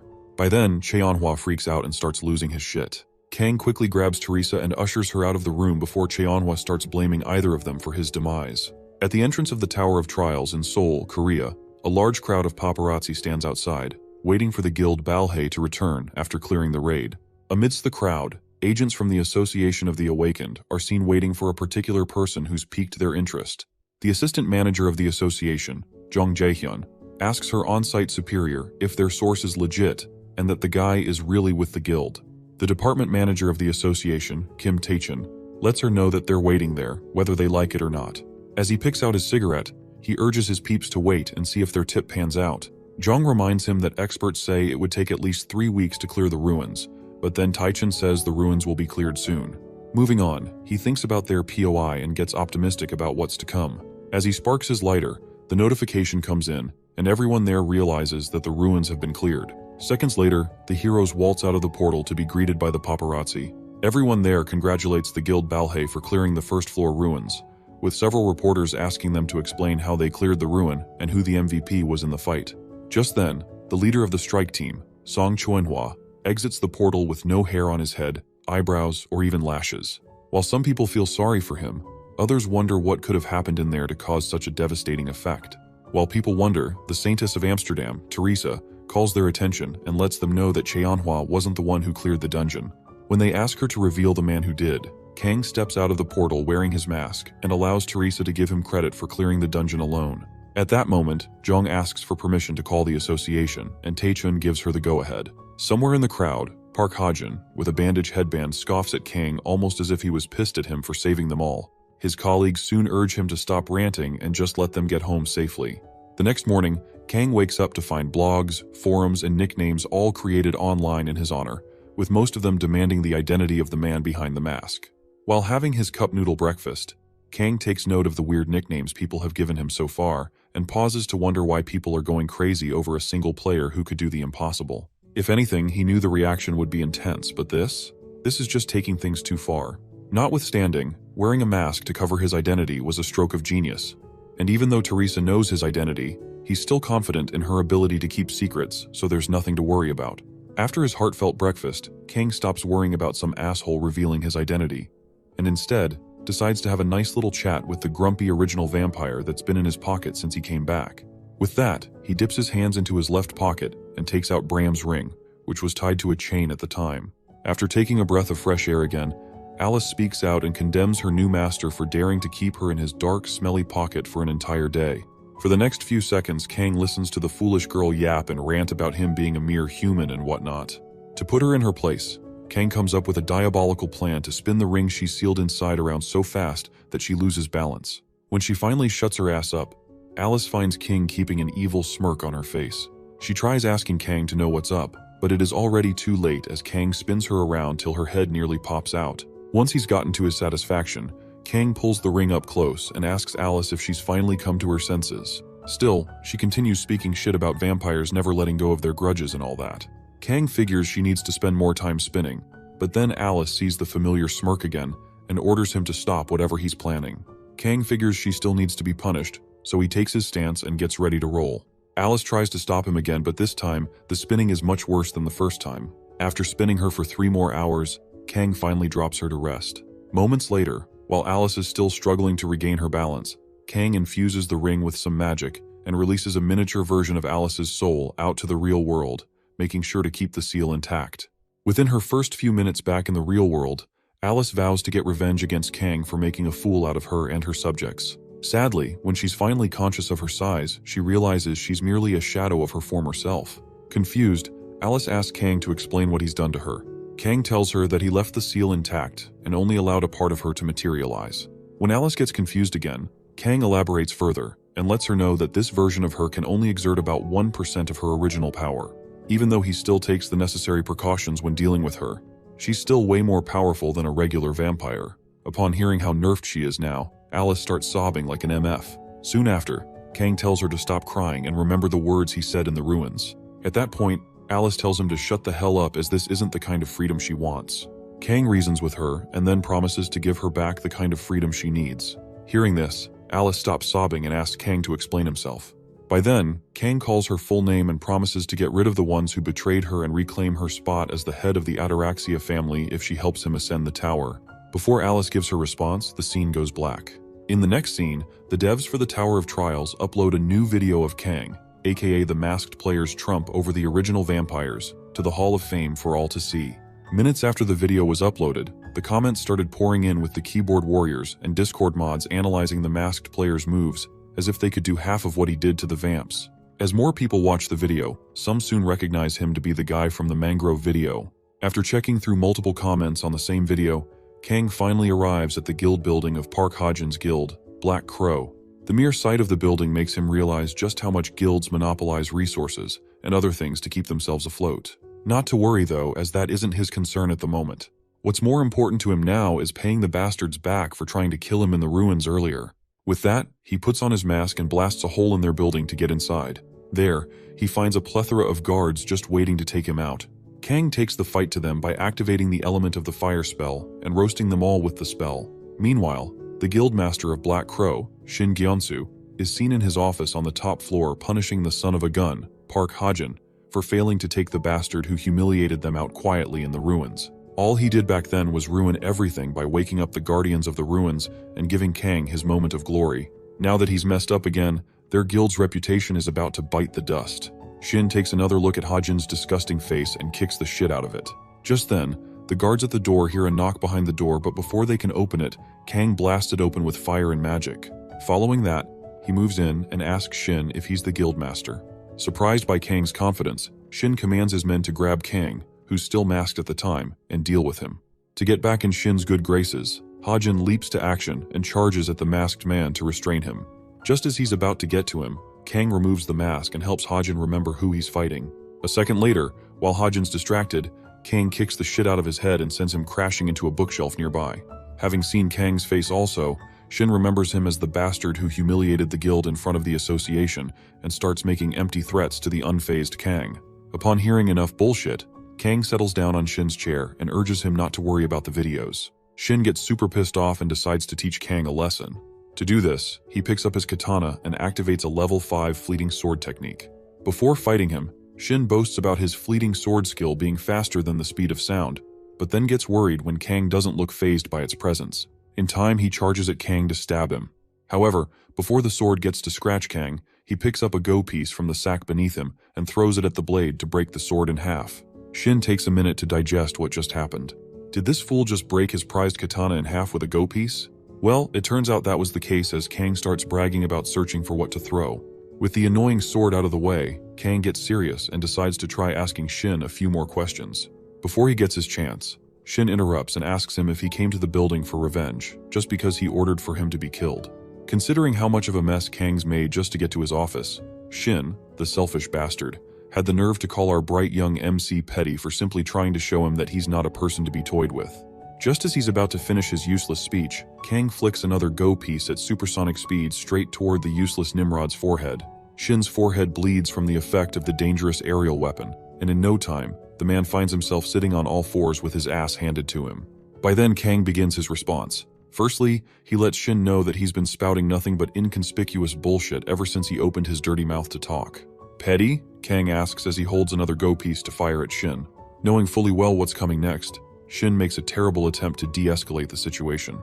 For starters, he urges Kang to calm down and that he's done enough. Kang sees an opportunity, so he asks Shin if he has anything to offer him in exchange for his life. At that point, Shin just tells him to think about things calmly. Following that, he boasts about his 50 high-ranked players clearing the towers currently, and lets Kang know that if he manages to kill him, those guys will come after him for revenge. Surprised, Kang just watches the idiot continue to enact a power he no longer has. Shin, the shameless dumbass, continues to talk about the philosophy of war and tries to preach forgiveness to Kang. Simply put, the bastard wants Kang to forgive and forget as if he won't try coming after him again. After hearing all that bullshit, Kang fires back, noting how strange it is for someone as low-lifed as Shin to talk big about forgiveness when he knows he's powerless. Now there's some truth to what Shin just said, but Kang chooses not to forgive and forget. Instead, he proposes he evens out the playing field by enacting his revenge. Then, Shin's men can do the forgiveness once they figure out who killed their pathetic master. As Kang prepares himself for the final attack, Shin calls Kang's logic nonsense as it doesn't make sense to him. Kang then lets him know that he's just using his logic to converse, so if Shin sees a fault in that way of thinking, then he's a stupid fool to begin with. With that said, Kang infuses multiple go pieces with magic and fires them all at Shin, who's currently sitting behind the edge of the top floor. The attack pushes Shin away from the safe zone and has him breaking through the glass panes before falling to his death. Shortly after taking care of the useless guildmaster, Kang moves on to deal with the brainless oaf, Park Hajin. He lets him go just because his sister Park Hana has been useful to him in the past. However, Kang threatens to make life a living hell for him if he ever comes after him again. This time, Park Hajin takes the threat seriously and rethinks his life. After that, Kang calls one of the guards who was playing dead after he knocked down the door earlier and gives him a chance to show Kang that he's useful so he can live. Without fail, the man introduces himself as Kim Hui-ung, a 26-year-old in charge of overseeing the general affairs of the guild Black Crow. Moving on, Hui tells Kang he's majored in computer science and accounting at a prestigious university, so if there's anything Kang needs, he's his man. Having heard everything the man just said, Kang smiles as he knows the guy's a smart one. He explains the situation to Hui and lets him know that the guild shouldn't break up at this point, just because the leader is dead. As such, Kang names Kim Hui to be the new leader of the guild, effective immediately. Kim Hui, upon hearing this news, freaks the hell out as he never expected such an important post to be handed to him on a silver platter, just like that. Kang urges him to calm down, but then Kim explains that nobody will follow him if he becomes the guildmaster. Kang sees the truth in his words and thinks about what will happen if a non-combatant, especially a secretary, is made leader of the guild. Almost nobody will follow such a person, and there'll be lots of opposition to the guy. Knowing this, Kang still tells the guy not to worry about the people opposing him. Kim Hui asks if he'll take care of them himself, but then Kang says no. For now, he's going to lend him someone else to take his place as the guild leader. A few minutes later, every A-ranked player from the guild Black Crow is ordered via text to stop whatever they're doing and show up at the penthouse office immediately. Seconds later, everybody pauses their raid and returns to the office pronto, with many of them complaining about the sudden summons. When they get to the entrance of their building, they find a crowd gathered there. Confused, one of the players investigates what's pulling the crowd. Seconds later, he finds his former boss, Mr. Shin, lying dead on top of a car. Almost immediately, the player and several others dash into the building, only to find the remains of what happens to be a brutal battle between their guild and someone incredibly strong. Before making assumptions, they head toward their master's office in the penthouse and are shocked to find Kim Hui-ung, the secretary, sitting on their boss's chair. The player from earlier attacks Kim Hui and forces him out of the chair when he dodges it. After that, he holds Kim Hui by the neck and tells him to explain exactly what happened, making sure not to leave a single thing out. While under duress, Kim Hui tells the guy that there's been a change in management. Just then, the guy notices a little girl with silvery white hair standing behind Kim Hui without a care in the world. Upon noticing the hubbub going on, the girl, who later turns out to be the miniature Alice, scolds Kim Hui for making her do things herself. Shocked, the player talks without manners and asks Kim Hui if this little kid is really responsible for killing their boss. When Alice hears the guy call her a kid, she loses a few more screws in her head and asks him one more time if he just called her a kid. Before the guy answers, Alice bombs the shit out of him and knocks him out cold. The explosion is noticed by Kang and a few other passers-by. Kang just sighs, disappointed in how Alice is about to handle things. Just then, he gets a text from the Association of the Awakened to come to report the score of his second text by a certain time. It's been 2 months now since the Tower of Trials first appeared, and the order of the world is changing rapidly. Thankfully, people are quickly adapting to those changes as special reports of the masked players are being shared on the news. All Kang ever did to receive this much attention was to clear a ruin that a useless raid team leader failed to clear. Currently, there are only 2 people who know that he's the masked player and that he entered the ruins as a porter. The first person, Mr. Kim, the leader of the porters, has promised to keep his secret. The second person who knows his secret identity, Teresa, is also trustworthy. Kang finally starts choosing his path as the masked player, as he steps into the Association of the Awakened in a few days to take everything for himself. Since the conditions to carry this out have been met, there's almost nothing for him to worry about. A few hours after taking the test again, Kang steps into the lobby with his official ranking as an F-rank player. Moments before heading home, he checks his certificate on his phone and complains about how plain and unoriginal it is. While he's at it, Yeonhwa and Taemin, his OG buddies, call his name, and Kang stops checking his phone to attend to them. After the small talk, Kang asks them to tell him how things are with them. In response, both Yeonhwa and Taemin let him know that they've been good. Not only that, but they also let him know that they've leveled up a lot, so they're much stronger now. Moving on, Yeonhwa notifies Kang to come down the stairs to check up on the people they're chatting with, as they all claim to know him. When he gets down, Kang formally introduces the others to Taemin and Yeonhwa. For starters, he introduces Alice to be a player from Northern Europe, making sure to keep the vampire part out so they don't freak out. Following that, he turns to Kim Hui-ung and tells everyone that he's put him in charge of managing Black Crow, the guild he took over recently. For now, he will look for useful dungeons and provide any other conveniences they need when climbing the tower. Kim Hui gets very enthusiastic about working with his new president, so he gives a mini speech of his own. In his mind, he's very thankful for getting someone like Kang to make him head of the guild in his stead. Upon hearing everything Kang just said, Taemin asks Kang if this means he's now the guild master of Black Crow. Kang tells him Kim's just the guild master on paper, but he's the one that's actually in charge. Hearing this, Yeonhwa and Taemin are happy for Kang's new success. After chatting with them a little bit, Kang finally leaves Yeonhwa and Taemin to continue talking to Kim Hui. In the meantime, he locates Alice and soon finds her acting all sassy and whatnot. When he calls her, she ignores him, and this irritates Kang. Tired of all her bullshit, Kang scolds her for blowing up a building just because someone called her a kid, and Alice fires back, telling him they were the ones who got her angry in the first place. Thereafter, Kang asks her how she's lived this long, but can't handle a little provocation. Alice calms down and tells Kang that nobody's ever tried to provoke her before, so there's no way she can handle something she hasn't faced before. At this point, Kang just stands there, seething with rage over how annoying the little twerp is. To avoid losing his shit, Kang turns to leave and tells Alice to follow him so they can go hunting. Alice replies, telling him to go on his own, and Kang lets her know he needs her support since it's a drive hunt. Puzzled, Alice asks him what a drive hunt is, but then Kang keeps quiet. Seconds later, she asks Kang if there's even a decent place left to hunt in the tower, but Kang ignores her again. Since the third floor boss remains undefeated and the fourth floor hasn't opened yet, most of the well-known dungeons are controlled by the guilds. By now, everyone thinks there aren't any more good hunting grounds from the first to the third floor. Except for him, of course. With this in mind, Kang heads to Moon Lake, located on the first floor of the Tower of Trials, to hunt.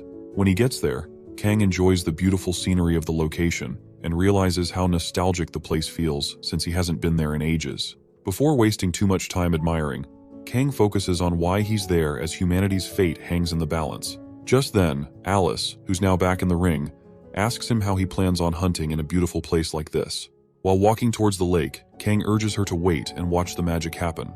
Alice continues ranting about water filling up the ring, but Kang ignores her and continues going deeper into the lake. Surrounding the lake are 12 different statues of importance, and Kang could see this. However, he singles out a particular statue just because it serves another purpose apart from beautifying the lake. While he gets closer, Alice asks him if the statue has a secret button or something, but then Kang tells her it's not that easy. Currently, hundreds of players have discovered the slot they're at. At one point, the spot was mentioned in the message boards from time to time, but in the end, nobody could find a key to fit the slot. Contrary to what the other players thought, Kang says the key that fits this slot isn't a simple piece of metal. Instead, it's moonlight. If one can control the amount and angle of moonlight that goes in with the palm of their hand, and shine it in the correct sequence engraved into the crystals, then they will unlock the statue's secret purpose. Around that time, Kang shines the moonlight in the correct pattern using his palm and turns the mechanism to finally open a door that leads to an underground room system. Once the door's wide open, Kang enters the first floor basement of the Tower of Trials. Inside, he releases Alice from the seal and lets her take in the atmosphere of the beautiful and massive basement.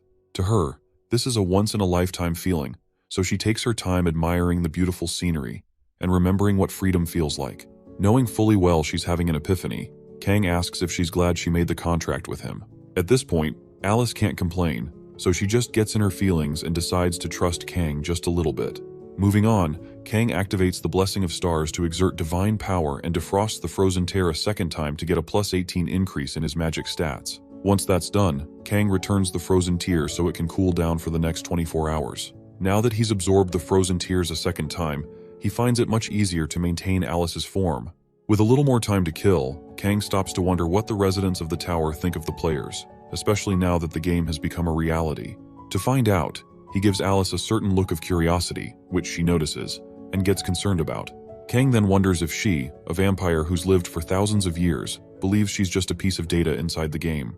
To find out, he decides to ask Alice the question. Once he asks her the question, something really weird happens as Kang himself glitches out of existence till he's done with the question. Alice gets scared from the glitch and pulls back, but then Kang notices the reaction and takes notes. As it turns out, the devs behind this freak show reality are blocking out all information about the tower. Knowing that he can't have conversations about the tower with its residents is a huge find Kang plans to use later. Just then, something piques Alice's spidey senses, and in due time, she alerts Kang to get ready for what's coming next. Almost immediately, Kang creates a fireball on his hands and waits for the scuttle he heard earlier. Currently, Kang refers to the basement of the tower as the spawning ground, just because an endless amount of monsters come pouring out from the abyss. With that said, he activates his Element of Fire spell and burns the monster beetle in front of him to a crisp. After taking down the first beetle, a giant level 20 Give Scarab beetle pops out of the abyss, bringing along its friends to fight the intruder that dares to disturb their peace. As she stands between so many bugs, Alice gets grossed out and nearly even vomits. Kang sees her reaction to the bugs and quickly orders her to get out of his way so he can deal with them. Once she's out of his line of sight, Kang activates Teresa's unique ability, Blessing of the Stars, and releases a bright flash of yellow light that blasts the bugs to smithereens. With the monster's physical defense already down to by about 30%, Kang decides to let Alice fight them for once so he can measure her miniature self's power output in the real world. With that, he turns and tells her to show him what she's got. Since she's too disgusted to even look at the bugs, Alice starts ranting about being a noble and whatnot. To get her to stop whining, Kang threatens to do the ring centrifuge technique again. Alice would rather die than let that happen again, so she eventually gets her shit together and gets to action. To fight the bugs, she activates Bloodbind and creates blood sacs, which she uses to trap each bug. With the pesky bugs trapped in the blood sacs, Kang arms himself with his dagger and applies Gap to reduce the level difference gap by 33 levels. After that, he slices through every one of Alice's blood sacs and kills all the bugs in that room.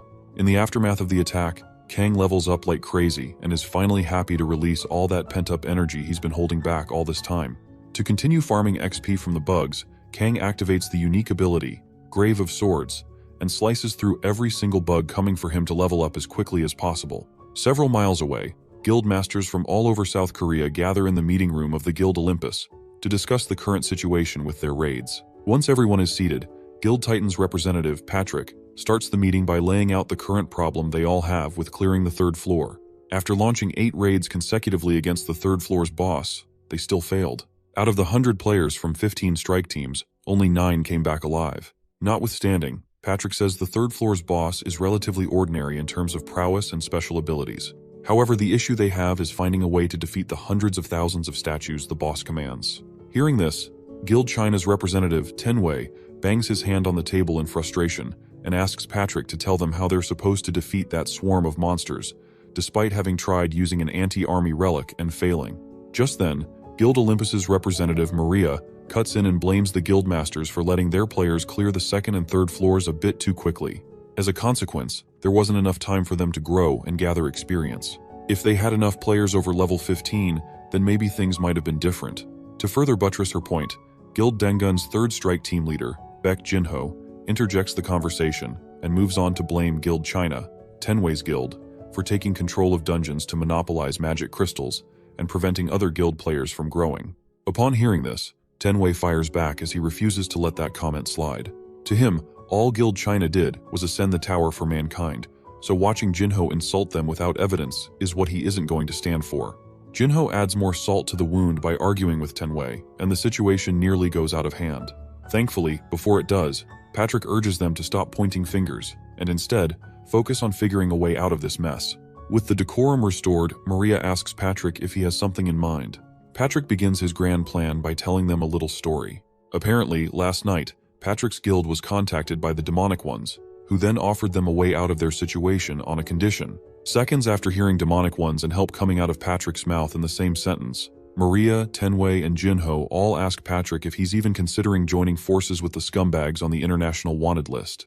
Before getting an answer, the trio all let him know that an alliance with those outcasts can never work. Teresa, who's been beside Maria all along, starts thinking about why the guilds would seriously reconsider working with such a group of vile humans. Ever since the tower became a reality, guilds have had more power than even the government. As such, it only makes sense for them not to want to work with the demons. Moments into their discussion about the demonic ones, the spy for the demonic ones, hiding inside the chimney, finally reveals himself after hearing all the things the guilds had to say about his dogs.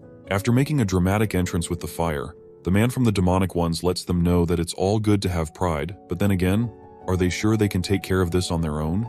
After a brief silence, Jinho finally speaks up, demanding that the man knows his place so he doesn't end up saying things he shouldn't. Before the man responds, Jinho sinks his fingers into the long table, hauls it up, and then flings it in his direction right after threatening to kill the poor old man. Tenwei quickly gets in between the man and the table coming at him and slices it in half, saving the man in the process. Moving on, he accepts the fact that he's finally agreed on something with Jinho and waits for the next big thing to happen. Just then, the old man calls everybody in the room hot-blooded and urges them to at least hear their condition first before judging them all. With that, he tells them to cooperate with them as they're sure they have the power to defeat the third floor boss. At that point, Jinho angrily fires back at the cunning old man, calling bullshit on his words and asking him to explain how the demonic ones plan on taking down that huge army of statues. The old man replies, telling Jinho and the others they can make their army. To prove his words to them, the man clamps his hands together and uses the unique ability, Dark Gravekeeper, to summon undead soldiers from the soil right outside the mansion where the meeting is being held. Patrick notices the skeletons bulging out of the ground and remains silent so the man can finish. After showing them what he can do with the soil in that space, the man moves on to let them know that there's a long history of war on that soil, so that's why there are so many useful corpses in the land. Since there are many talented necromancers among the demonic ones, creating an army of the undead shouldn't be an issue for them. After listening to everything the old man had to say, Patrick wonders how the necromancers can control that many skeletons. Just then, he looks at the old man's hands and recognizes the staff he's holding as special. The old man, flabbergasted Patrick could recognize power when he sees it, tells everyone that the staff, also called the Staff of Greed, is a special item that can only be made by gathering 99 different ingredients. Seeing this, Tenwei, Guild China's representative, starts considering the old man's offer. With the combination of the famous staff and the necromancers, he tells the others that they might just be able to defeat the third-floor boss. Upon hearing Tenwei blurt that out, Maria replies to him, asking if he's forgotten who the demonic ones are. Around that time, Jinho interrupts her, telling her she's probably right to be wary of making a deal with the demonic ones. However, if they can ensure this deal doesn't get to the public, their plan may be worth trying. At this point, Teresa figures Jinho must have been pushed to the extreme. Soon after, she starts questioning the scene in front of her, as she's unable to believe that about 60% of guild masters are choosing to work with the demonic ones. It's pretty obvious they're not in their right minds, and she knows this. However, what can she do to bring them back to their senses? She knows that if Kang Jinhyuk were there, this would have never happened. As she ponders on her next move, she gets a video call request from Kang and contemplates accepting it or not. Eventually, Teresa accepts the video call request and gets on the call with Kang. After the small talk, Kang asks Teresa if she's leveled up a bit. However, before she gets to answer his question, Kang notices the presence of a demonic one and asks Teresa to explain what kind of crappy situation she's in.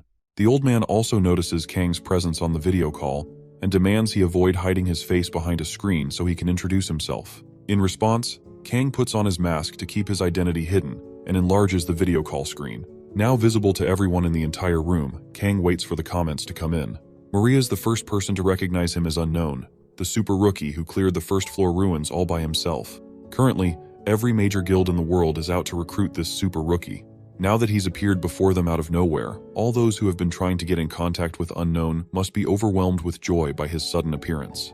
Having recognized the masked player too, the old man smirks and says a thing or two about Unknown's show in the first-floor ruins. Thereafter, he asks Unknown if he knows that the boss raid for the final boss of the third floor will be much harder than the raid on the ruins. Unknown, who's already seen the trick behind the old man's question, moves on to ask him if he thinks the demonic ones can pull it off.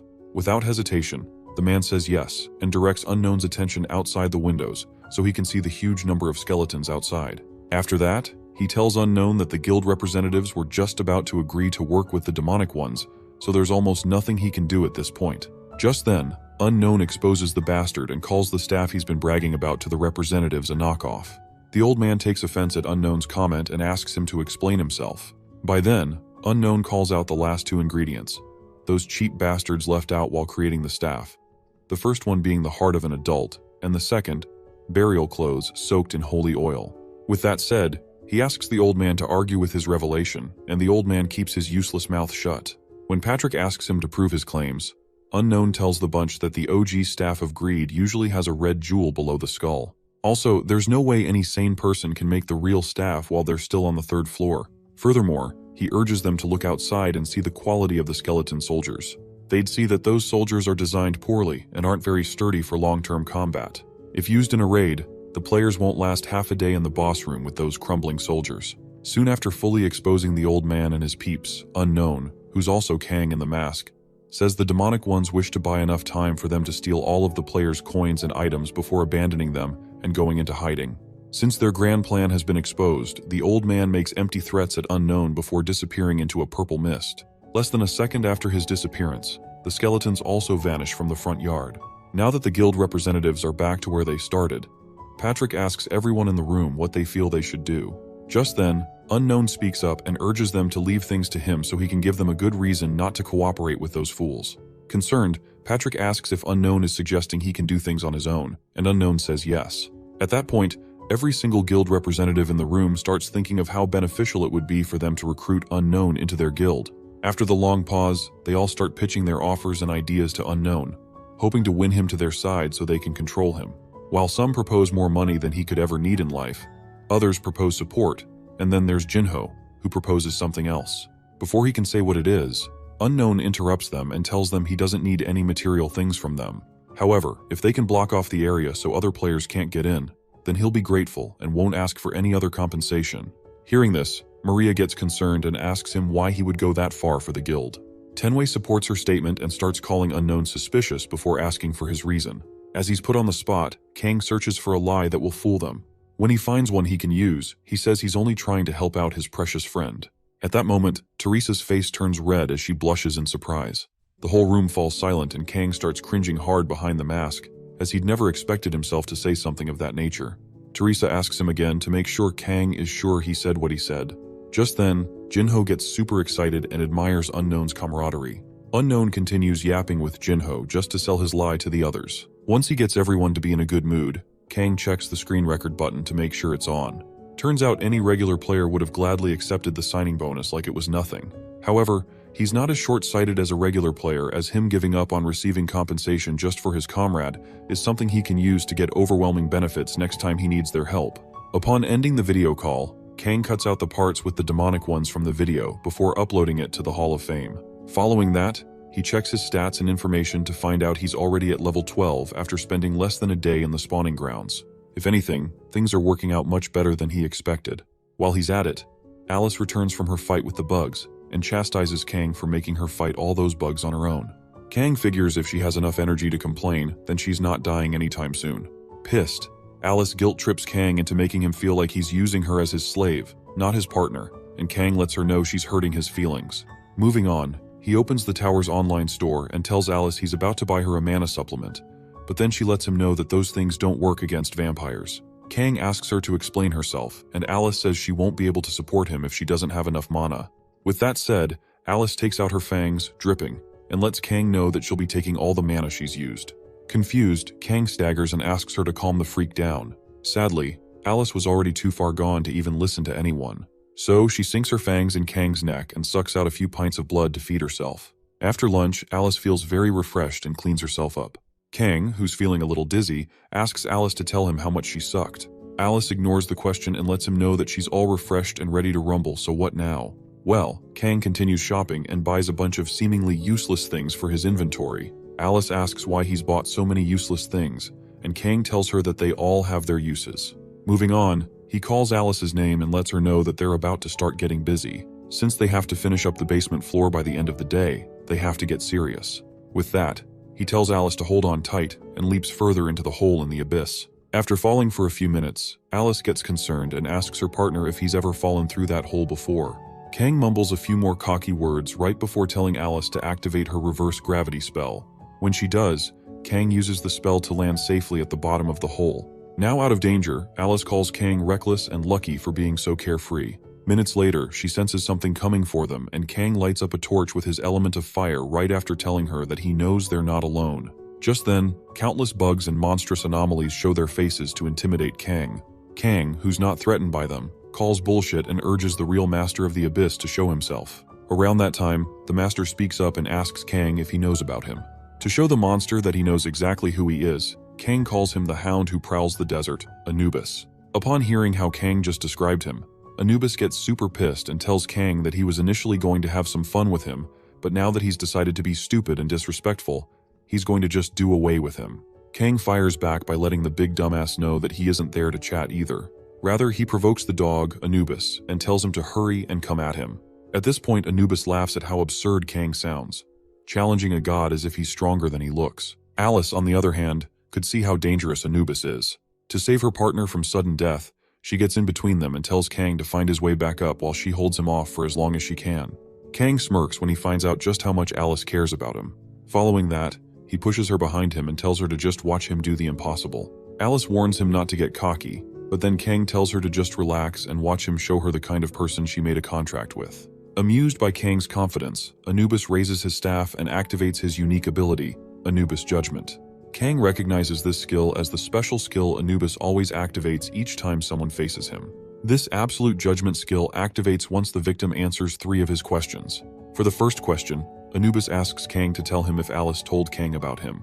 Kang, who's already sensed the scales of obedience behind him, checks for the copy conditions of this skill and realizes that he has to make Anubis lose his patience and destroy the vessel that contains his consciousness. If he can meet those conditions, Kang will be able to ask the strongest question in the world. So for now, he just needs to answer those questions.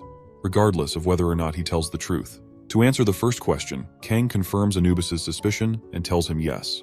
Moving on to the second question, Anubis asks Kang if he's come for the hive, and Kang says yes as he plans on selling the item on the black market for a quick buck. With the second question answered, Anubis continues to the final one and asks Kang if he thinks he can make it out alive after trespassing on his domain. Kang replies, saying that if he can't evade Anubis, then he might as well donate his stuff and fall dead. Once all three questions are answered, the conditions are met and Anubis activates his special skill. Moments later, purple spikes start growing out from the ground and Kang gets all his stats reduced by 50%. Not only that, but he also gets his unique abilities and skills sealed for 1 minute, leaving him powerless and unable to fight Anubis's monsters for a little while. To continue carrying out his judgment, Anubis brings forth his champion, the giant armored mantis, and gives it the responsibility of handing down his judgment at Kang. Moments before the fight, Anubis asks Kang to tell him what he thinks of his champion. As Kang tells Anubis that the monster is huge, he summons a mini gramophone from his inventory. Now this item can be used to play a selected song once and cannot be destroyed while the music is playing. After watching Kang pick and play a song on the gramophone, Anubis gets confused and asks him why he's playing the music of the humans. Could Kang have lost his mind at the sight of his champion? Kang tells him he hasn't lost his mind yet and that he's only getting lost in the music. As the attacks from the champion begin, Kang tells us how many experiments he's done in the game just to discover the perfect song. Currently, this beat is in perfect sync with the giant mantis's attack pattern, so if he can follow the beat and conduct all of the mantis's attacks, then Kang can successfully evade the armored mantis's attacks. As the fight begins, Anubis starts to notice Kang evading all of his champion's attacks in time with the beat. If there's anything about this guy, it's that this isn't a coincidence. Anubis then begins to wonder if using the gramophone was all part of his plan. Soon after, the 1-minute ban placed on his unique skills and abilities elapses and Kang can use his abilities again. Without fail, he activates the Grave of Swords and slashes the mantis's limbs with his dagger. Anubis just chuckles and asks Kang if he thinks he can kill his champion just like that. He continues by telling Kang that his champions can heal their wounds in the blink of an eye, so if he continues like that, he'll run out of stamina and be cooked. Kang takes notes and tells Anubis that he's right as he can't kill the mantis at his current level. However, he can make sure the mantis wishes he were dead, and to show Anubis just how that's possible, he continues slashing every single limb on the mantis's body in succession. Alice, who sees what Kang is doing to the poor mantis, wonders what Kang's endgame is. She knew he was strong, but she had no idea he was this powerful. After seeing what Kang can truly do, Alice gets a feeling that Kang is the man who can help get her revenge against her family members. After getting his arms slashed so many times, the mantis gives up and just lays there on the ground. Confused, Anubis screams at the mantis and urges it to continue fighting Kang. Sadly, the mantis is just too tired of Kang. As it quivers in fear, Kang inches closer to it to unleash his finishing move that can break any warrior's belief that they'd never lose. When he gets close enough, Kang teabags the mantis and insults it. Yes folks, you heard it right. Our evil MC teabagged the innocent giant mantis. Eventually, after enough insults, the mantis gets up in frustration and kills itself just like that. Anubis, after watching his champion fall by such a method, opens his mouth wide in shock. On the other hand, Kang levels up and gets a special item, the Spellbook of the Pelteros Dukedom, courtesy of his Monopoly skill. Once interpreted, the book's user can learn ice magic. Kang puts a smile on his face when he finally obtains a book that can only be obtained on the middle floors. When he thinks about why he got the book so early, Kang figures it must be his Monopoly skill at play here. Without wasting time, Kang opens the book and acquires a level 1 spell that enables him to create ice sculptures. Soon after, he activates the skill and gets ready to use it in his fight against Anubis. Before round 2, Anubis acknowledges Kang's skill, but then asks if he seriously plans on fighting him with that frozen toy. Surprised, Kang calls out his BS and lets Anubis know that he's aware his real self is hiding on the 42nd floor right now. Shocked by Kang's knowledge, Anubis asks Kang why he challenged him knowing that his real self wasn't on that floor. At that point, Kang disrespects him by telling him that he's doing that just for fun. Anubis goes crazy after hearing such disrespectful words from Kang. Now, he can't let Kang go scot-free after hurting his pride and one of his champions just like that. With that said, Anubis's eyes glow purple and he starts ranting like a newborn, calling Kang a blasphemous idiot. With nothing else to lose, Anubis unleashes Hive, an ancient beehive that infinitely summons enormous bees and orders them all to kill that blasphemous human. Almost immediately, the bees all charge towards Kang to kill him. However, Kang fires the icicles he's created earlier and destroys a few of the bees. When he realizes that didn't work, he moves on to use fire against them. By this time, every single monster under Anubis's command was coming at him from all directions. Kang retains his composure and fuses the element of fire and ice sculpture to create the skill, Daylight. With this new skill, Kang blasts every monster coming at him in every direction possible and holds this off for several minutes.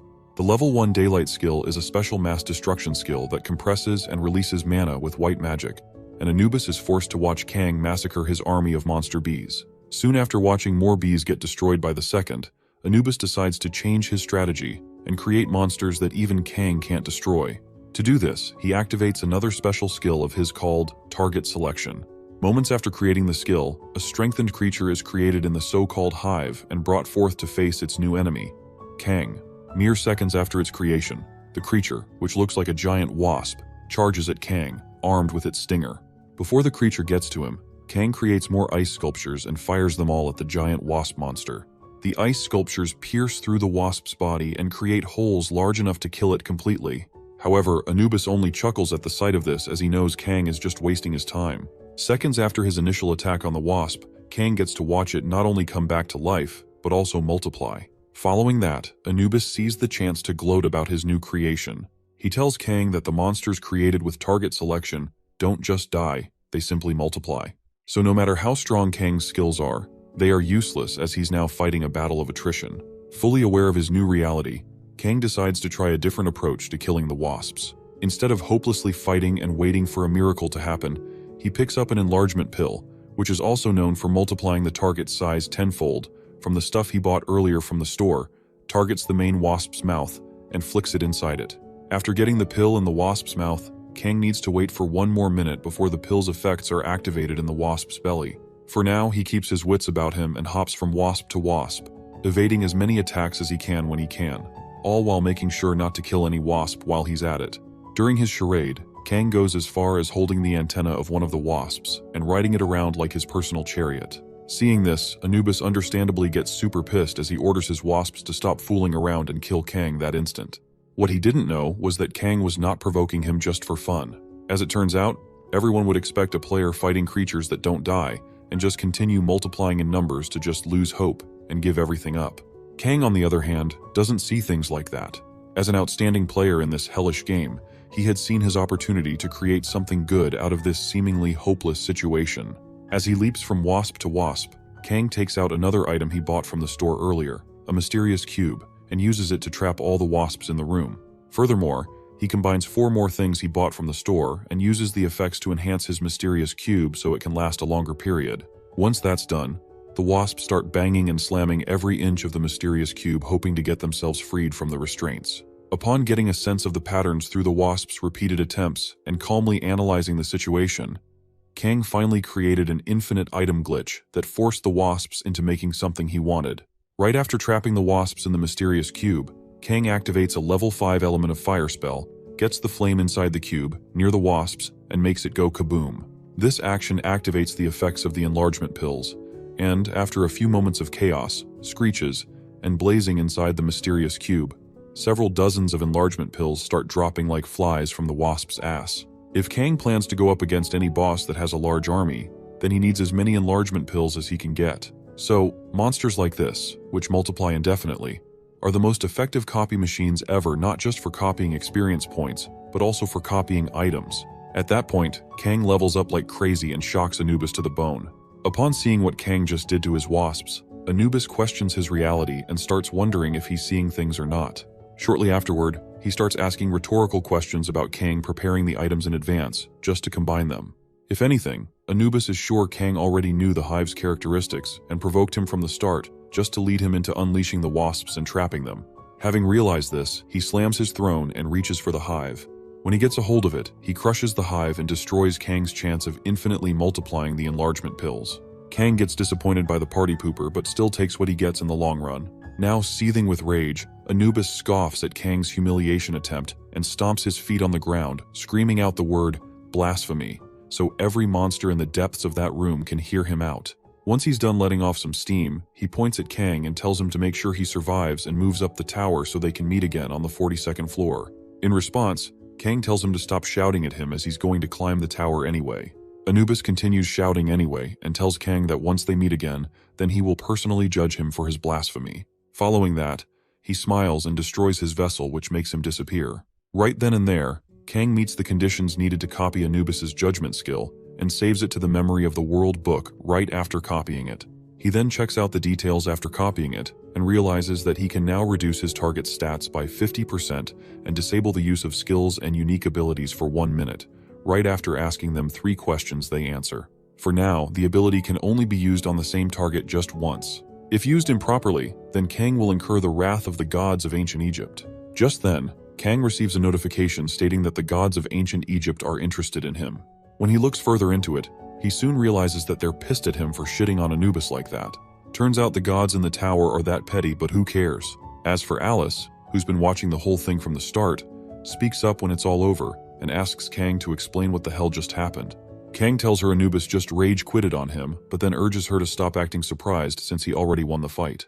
Kang opens up his information log again and figures he's now at level 19 with average stats. Impressed by his progress so far, Kang says this is the first time he leveled up this much at this stage, so it's something he needs to be happy about. Since he doesn't know what's going to happen from then, Kang uses his available stat points to raise all his stats evenly. Seconds later, he receives a video call request from an unknown player and tells Alice to stay out of the camera frame to keep her identity hidden. Alice gets a little frustrated by this, but she obeys her master and lets him have his fun. When Kang picks up the call, he finds Cheon Yusong, the loser who's been losing to him since the game time, on the other end. This time, Cheon gives him a stern look and asks Kang to explain where he is at the time as well as if it's someplace he knows. Kang just tells him to mind his business and explain what he's calling him for. At that point, Cheon explains his proposal for Kang. In 24 hours, the Association of the Awakened is hosting a tournament that requires all players ranked AA or above to attend. Kang wonders why the association is holding a gathering now of all times, especially after failing to defeat the third floor boss so many times. When it comes down to the reason for his call, Cheon stares at Kang and tells him to come to the tournament and fight with him one more time. Kang asks him why he would waste his time fighting him again, and Cheon says he won't be able to refuse the invitation from him this time. When asked why, Cheon says it's because he has an invitation card to the black market. 24 hours later, Kang finally attends the tournament hosted by the association. According to Cheon's description, the black market, unlike the normal coin market the other players use, is a secret auction where only invited members can purchase items with cash. While thinking about the ideal black market auction, Kang, who's seen sitting comfortably in the audience space, starts figuring out the type of items he needs to beat the third floor boss. Now that the Tower of Trials has become a reality, it's only normal for auctions like this to appear too. If it's as secret as Cheon claims it to be, then he might be able to find some decent items. Around that time, Kang gets a notification concerning the screen-recorded video conference call he uploaded earlier. After editing out the unnecessary parts, most of which included the part about the demonic ones, Kang previously uploaded the video to Unknown's newly opened channel. Rankers of major guilds, including Teresa, could be seen in the video with the masked Unknown. Since he's edited the parts with the demons, nobody can criticize the guilds. For now, nothing good can come from going against the major guilds yet. After his soliloquy session, Kang checked the comments to see what people thought about the video. Thankfully, the video passed the right message across, as everyone either thought he was a good person with a nice personality, or remained hopeful and confident in his skills to beat the third floor's boss. Either or, Kang got the response he was expecting. The veiled player everyone was curious about confidently declared all that in front of the major guilds, so it was only natural for the video to cause a stir. Now moving on to the view count conditions, Kang does a quick calculation to figure out the revenue he's earning with the current view count. At 50 million views, Kang calculates his total revenue to be about 500,000 coins. Upon deducting the 90% fee, Kang is left with just 50,000 coins at the end of the day. Although the fee is pretty stupid, Kang is still confident as it's more than enough to get good items from the black market auction. After a quick yawn, Kang snaps out of it and starts wondering when the competition will be over. As it turns out, the small fries were still clanging swords like kids on stage. Worried that their consecutive failures at clearing the third floor boss would lose them public confidence, the association and the major guilds decided to live stream the tournament, which consists of 24 AA or above ranked players, to show the citizens how strong and reliable their players are. Kang sees through the bullshit but then realizes that not everybody watches YouTube. As such, there aren't many chances to see a player's true abilities. All in all, it's not a bad plan to lighten the pressure. Earlier on, Cheon had promised Kang to give him the black market invitation card if he agreed to a battle. During their video call 24 hours ago, Kang tried to let him know that he's not an AA rank or above, so he can't participate in the tournament anyways. Thinking Cheon will just hand over the black market invitation card, Kang gets the shock of his life when Cheon says the winner of the tournament is given two choices. The first one being choosing a replica from the National Museum of Korea, and the other one being the right to battle with any player who didn't participate in the competition. Kang gets a bad feeling about things right after Cheon mentions all that, and listens to the overjoyed Nimrod promise to take him down this time in front of everyone. Knowing fully well that the fool is only going to embarrass himself, Kang takes him up on his offer. Now that he's at the tournament, Kang needs Cheon to win this shit as quickly as possible so they can get their banter over with in time.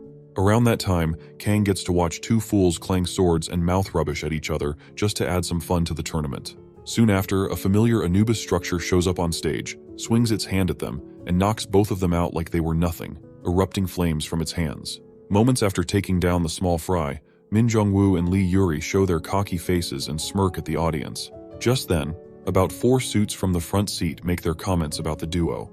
From their play, most of them acknowledge their skills and confidence, hoping the public remains at ease after seeing them fight.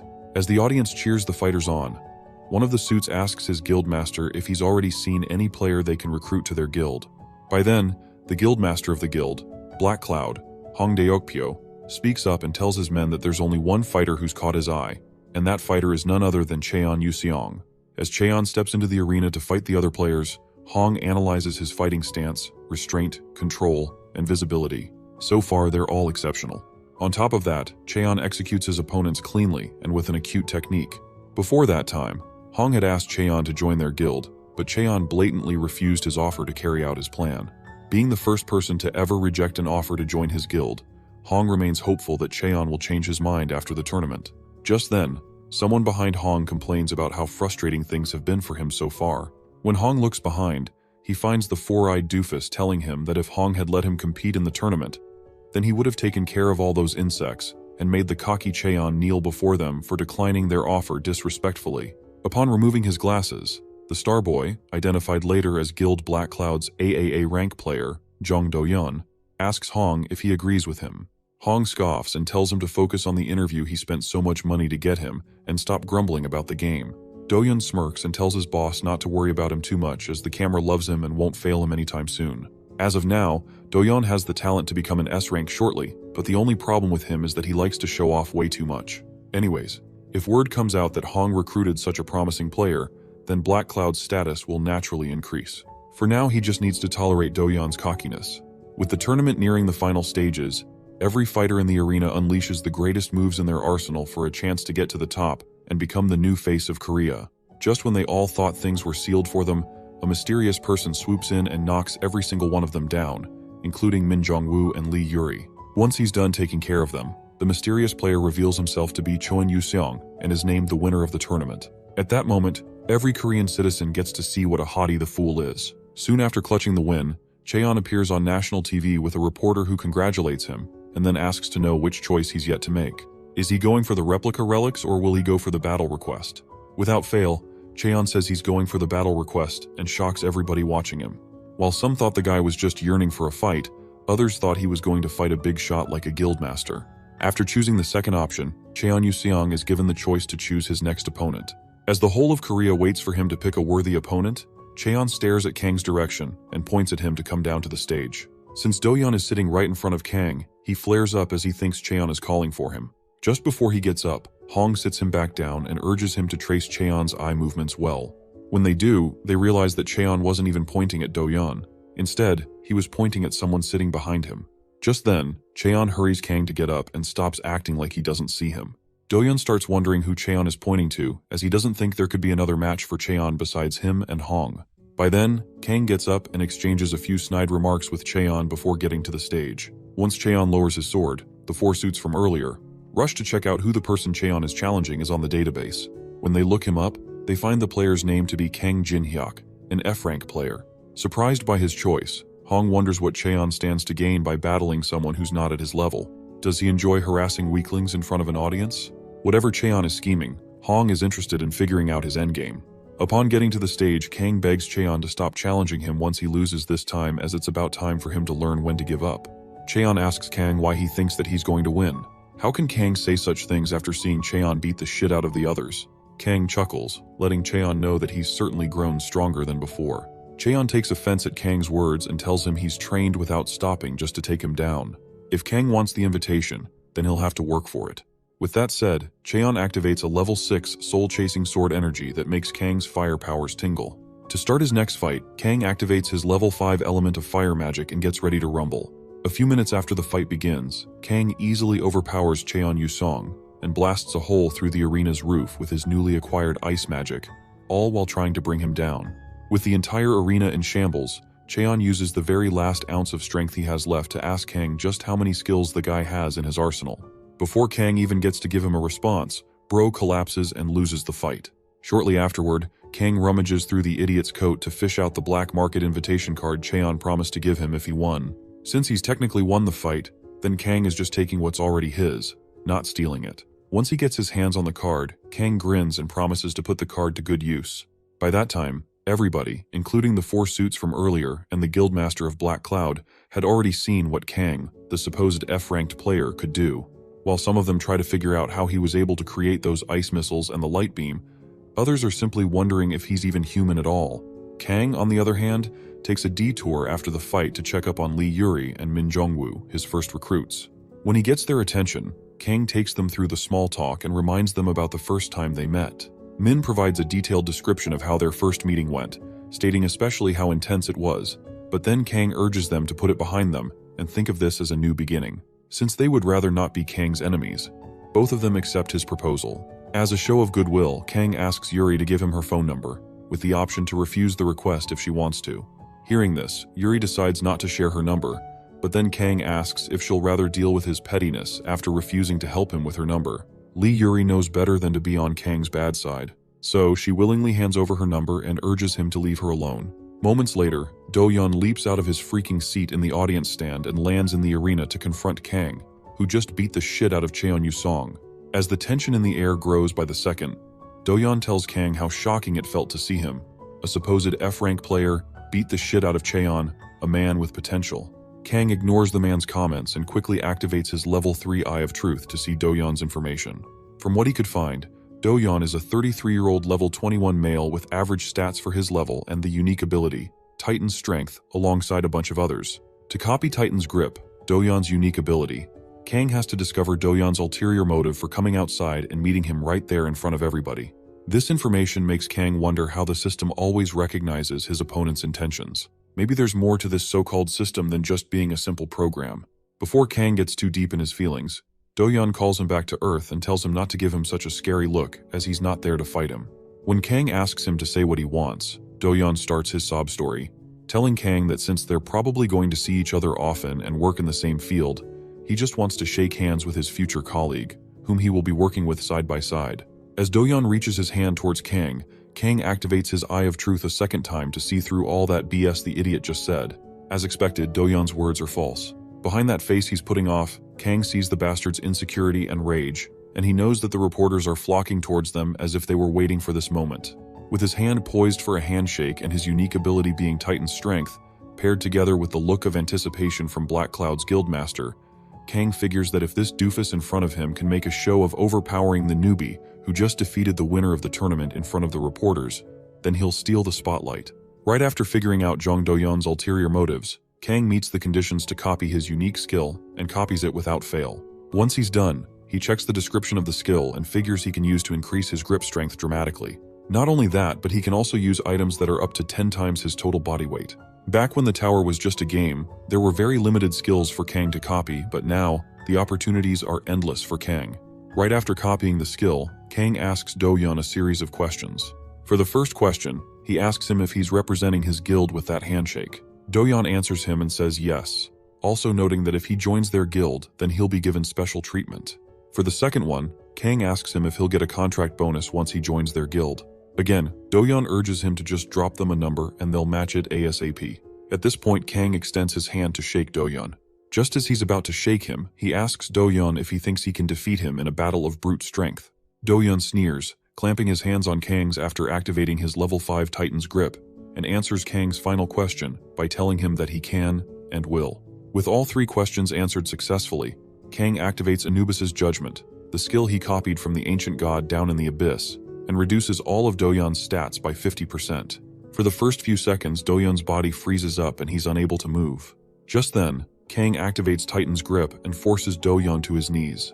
After talking down on the hotshot for a few seconds, calling him a big baby, Kang crushes his hand and causes the once strong dumbass to scream out in pain. When he can't take it anymore, Do-yeon begs Kang to stop so he can be free, but then Kang calls the guy a disgrace and punches him so hard in the belly that Do-yeon instantly gets knocked out. With Do-yeon now on the ground, Kang insults him and urges him never to act like they're close ever again. Almost immediately, the reporters start flashing their cameras on the stage to take pictures of whatever's happening there. Sadly for Kang, his glory days are short-lived as the guild master of Black Cloud itself, Hong, zaps himself to the arena in his red lightning shroud. Upon his arrival, Kang activates the Eye of Truth to check out Hong's information, but then Hong screams out at him, condemning him for throwing Do-yeon around like a rag doll. Kang just ignores the old fool and moves on to check his information. Apparently, Hong Deokpyo is a 41-year-old level 34 male with good stats and a unique ability, Blood Demon Spirit. Looking further, Kang finds out he's a class berserker and takes note of everything. Moving over to the copy conditions for his unique ability, Blood Demon Spirit, Kang realizes he needs to destroy Hong's pride and make sure there's nothing left. To do this, Kang provokes him by telling him to back off like he were some low-level kid. Unable to stand the disrespect, Hong asks Kang if he is scared of him, but then Kang says he's just not interested in crushing any guild masters yet. At that point, something snaps in Hong and he leaps high up into the air to activate his unique ability, Blood Demon Spirit. With his anger meter raised to the maximum level possible, Hong lunges at Kang to tear him limb from limb. By then, Kang also raises his hand to activate the level 2 daylight spell. As the light intensity increases with every second, it starts to affect the vision of others around them. Soon after unleashing the daylight spell, Kang summons his dagger and uses it to block Hong's incoming attack just right after activating the stat gap, and using about 99 of the 100 points to reduce their level difference by 33 levels. Confused, Hong wonders how in hell Kang was able to block his Blood Demon Spirit attack. Back when he led the strike team in the raid against the second floor boss, the Giant God Warrior, Hong was the one who brought it down with his unique abilities. Could Kang be on the same level as him? Hong wonders. The next minute, he stops doubting himself and instead rushes to continue the fight.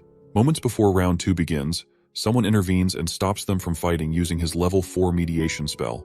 Turns out the entire country is watching them, so those two should be trying to show how trustworthy they are. With that said, the mediator steps into the light and reveals himself to be Han Sang-jin, the head of the Association of the Awakened. Kang takes note of Han Sang-jin's presence and keeps his mouth shut in anticipation of how Han will handle this situation with the bullies. Soon after his arrival, Hong reports Kang to Han, blaming him for Do-yeon's sudden collapse and demanding punishment. Han tells Hong to stop crying as injuries are expected in a tournament. Hearing this, Hong tries to get bossy, but then Han ignores him and walks towards Kang. Once he gets past the introductory phase, Han goes straight to the point and lets Kang know that he was only aware of his existence 20 minutes ago, when the organizer called him down to the arena. Now that he's there, Han tells Kang that he checked Kang's rank on the database and fiddled through the test, only to figure out Kang has been wronged. With that said, Han Sang-jin calls Kang's name one more time and bows his head to congratulate him on becoming the 16th S-rank player in Korea. Moving on, Han apologizes on behalf of the association for mistakenly giving Kang the wrong rank and hopes they can all move forward from whatever happened. Soon, reporters start flocking around Kang just minutes after he's named the 16th S-ranked player, with poor Hong and his dog still knocked out and left behind as everybody stops noticing him.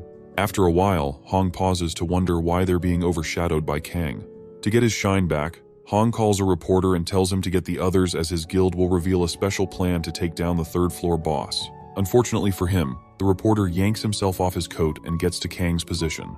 In the end, Hong gets so overshadowed that nobody even knew he was in the arena in the first place. They were all flashing their cameras at Kang, the new Zero to Hero player who appeared from the rubble. Tired of begging for attention, Hong drops the reporter's coat and leaves the arena. At that point, Kang meets the conditions to copy his unique skill, Blood Demon Spirit. After copying and saving the skill, Kang gets his white ass back home and goes to bed. The next morning, he wakes up on an airplane to see various forums and news outlets talking about him. Korea's 16th S-ranker, online.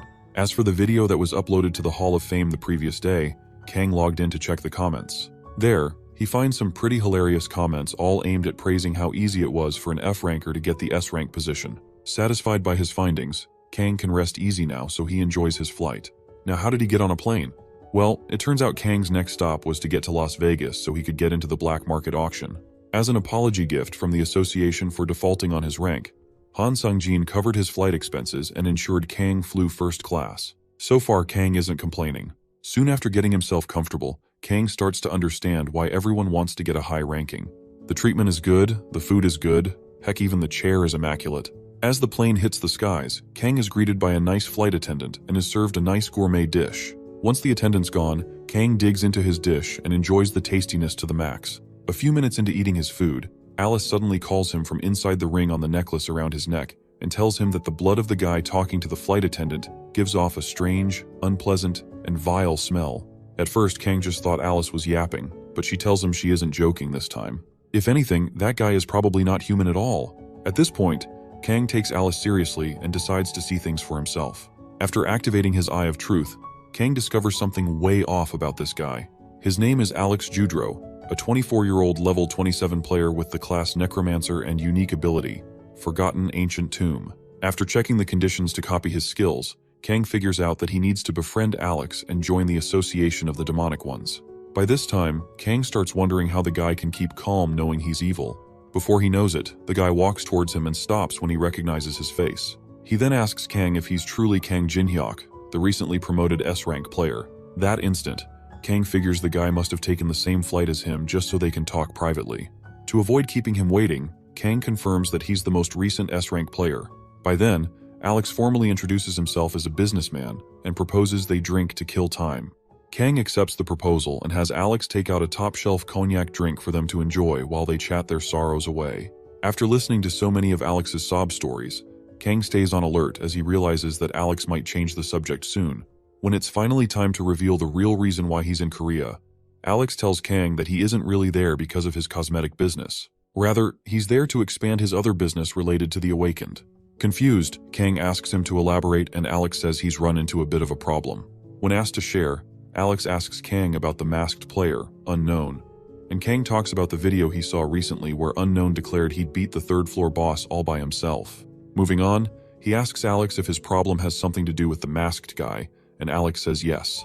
Truth be told, the fool says his associates were also planning to take on the third-floor boss. Sadly, Unknown stopped them pretty firmly and lied to the public that he did that to protect a friend, when in truth, he had something to do there alone and preferred not to be disturbed. To remain as vague as possible, Kang asks if Alex knows this Unknown guy personally. Alex responds and says yes. However, before saying any other thing, Kang insults Unknown and calls him a greedy player. When all's been said and done, Alex starts nudging Kang to come to the third floor so they can clear it together. Kang fires back and asks Alex why they would need him even after Unknown said he was going to defeat the boss alone. By then, Alex cajoles Kang into thinking he can do anything he likes since he's an S-ranker, and also promises him a hidden item in the boss's room if he can come with them. Around that time, Kang starts thinking about the sneaky way these bastards wish to enter the third floor, despite the guild's strict monitoring. To reply to his question, Kang tells Alex he's asking for too much, and he would rather not oppose the major guild's decision. Hearing this, Alex urges him not to worry as he'll be well compensated for the job. To ease Kang's tension, Alex brings out a legendary medicine that can cure any and every disease, even a broken heart, calls it the elixir, and presents it to Kang. Kang, who's pretty shocked to see such a rare item, wonders what the demonic ones had to do to get their hands on it. After getting his hands on the vial, Kang lets Alex know that although he's tempted, he's still not sure. Alex continues glazing the elixir, noting that he'll give Kang that as an advance payment if he signs the contract he brings out shortly after. Kang uses his Eye of Truth and realizes Alex has already activated the Contract of the Dead. Moving on, Kang ignores Alex's words and uses his eye to check the real truth behind the contract paper. From what he could find, the contract, though poised to look normal, is a cursed contract that kills the signee if they violate the terms. Now that he knows the truth behind the contract, Kang refuses to sign the deadly contract, stating that his cautious nature won't allow him to get on the bad side of the major guilds. Disappointed, Alex mutters a few words and decides to get his elixir back. Unfortunately for him, Kang refuses to give it back. When he asks Kang for an explanation, Kang lets Alex know that he's going to steal the elixir, and Alex becomes hostile toward him. As the plane enters the turbulence zone, Alex, who thought Kang's magic was affecting the plane, calms down when the pilot speaks to them from the intercom and urges every passenger to keep their seatbelts fastened so they don't get injured. Hearing this, Kang smirks and tells Alex to let things slide for now as he'll be returning to his seat. Before Kang gets out of sight, Alex angrily asks him if he knew the group he was a part of from the start. Kang smiles and tells him he only had a feeling, but then gives Alex some credit for being a pretty good actor. Hearing this, Alex threatens to send Unknown after Kang after warning him not to provoke them. Kang nearly breaks character as the buffoon still didn't know he's been talking to Unknown all along. In time, Kang turns and lets Alex know that he's a blatant liar. Following that, he asks Alex if he thinks he's that dumb to believe that Unknown is on the same side as them, especially after humiliating the bastards at the Olympus meeting. At this point, Alex is shocked to the bone as he never for once realized Kang knew so much about the Olympus meeting. For a second there, he convinces himself that Kang might be an acquaintance of Unknown, but then he quickly comes off it and says he's just bluffing as the major guilds might have shared information with him since he's now an S-ranker. Right before leaving Alex, Kang tells him that he might even share some information about Unknown to Alex if he behaves himself. By then, Alex keeps his mouth shut and lets Kang go. A few minutes later, the plane lands in Las Vegas, and Kang bids Alex farewell. Moments after landing, Kang summons a part of Alice out of the ring as a reward for helping him figure out Alex's true intentions, and lets her sightsee the beautiful buildings around the state. About an hour later, Alice speaks up for the first time and asks Kang if this is what a human city looks like. When Kang tells her yes, she compliments the beauty and walks with him. Soon after, Kang reminds her to stay quiet as promised or else he'll send her back to the ring. Currently, the tallest he could make her with his magic was 150 centimeters, so there's that. To prepare himself for the casino he'll be visiting next, Kang invokes the memory of the world and fuses the skills, Eye of Truth and Blood Demon Spirit, to create the skill, Eye of Gluttony. The Eye of Gluttony is a higher version of the Eye of Truth that allows the user to see all of a target's stats and cast vision sharing and mind reading, all at the same time. The only downside to using this skill is that the nature of the spirit skill makes frequent use by the user, increasing the risk of the user's personality becoming contaminated. Also, vision sharing and mind reading can only be used on players with a lower level than the user. Initially, Kang was going to fuse the Eye of Truth with a safer spirit type ability, but since he needed the Eye of Gluttony right away, he had no choice. Right after fusing both skills, Alice calls Kang and points to a certain beautiful casino building before asking him if that's where they'll be going. Unfortunately, Kang says no, as they're not there to have fun. You see, players aren't allowed to use their skills or magic at regular casinos like that, although Kang could take their money by force. But then again, it's not right for him to rob ordinary, hard-working people just to make enough cash for an auction. Turns out our MC's moral compass is still in the right place. Anyways, Alice gets bored and asks Kang to tell her where they'll be getting to. Kang tells her, with a wide grin, that they'll be going somewhere incomparable to an ordinary place like that. Someplace incomparable? Alice asks with a sparkly smile on her. To answer her question, Kang takes both of them to the private casino, Tortuga. At the entrance, Alice gets disgusted and says she likes the other building better. However, Kang reminds her one more time that they didn't come there to have fun. As he's about to continue talking, the duo overhears a private conversation between one of the casino staff and a loser, who's being kicked out of the casino. Turns out the loser saw his opponent using skills to cheat and win the game previously, so he was trying to let the staff know that the game wasn't fair. Just then, the staff kicks the loser's mouth and asks him why he wasn't complaining when he was using plenty of his skills. As Kang and Alice get to the door, Kang overhears the staff telling the loser that whoever gets cheated on is the idiot in their casino, and there's no help for such a person. Kang concurs with the staff's words and eventually gets into the casino. Inside, Alice instantly gets excited by the chimes and dings from every single machine in the casino. She asks Kang what's so different about this place, and Kang tells her it's a casino where one can use their magic freely.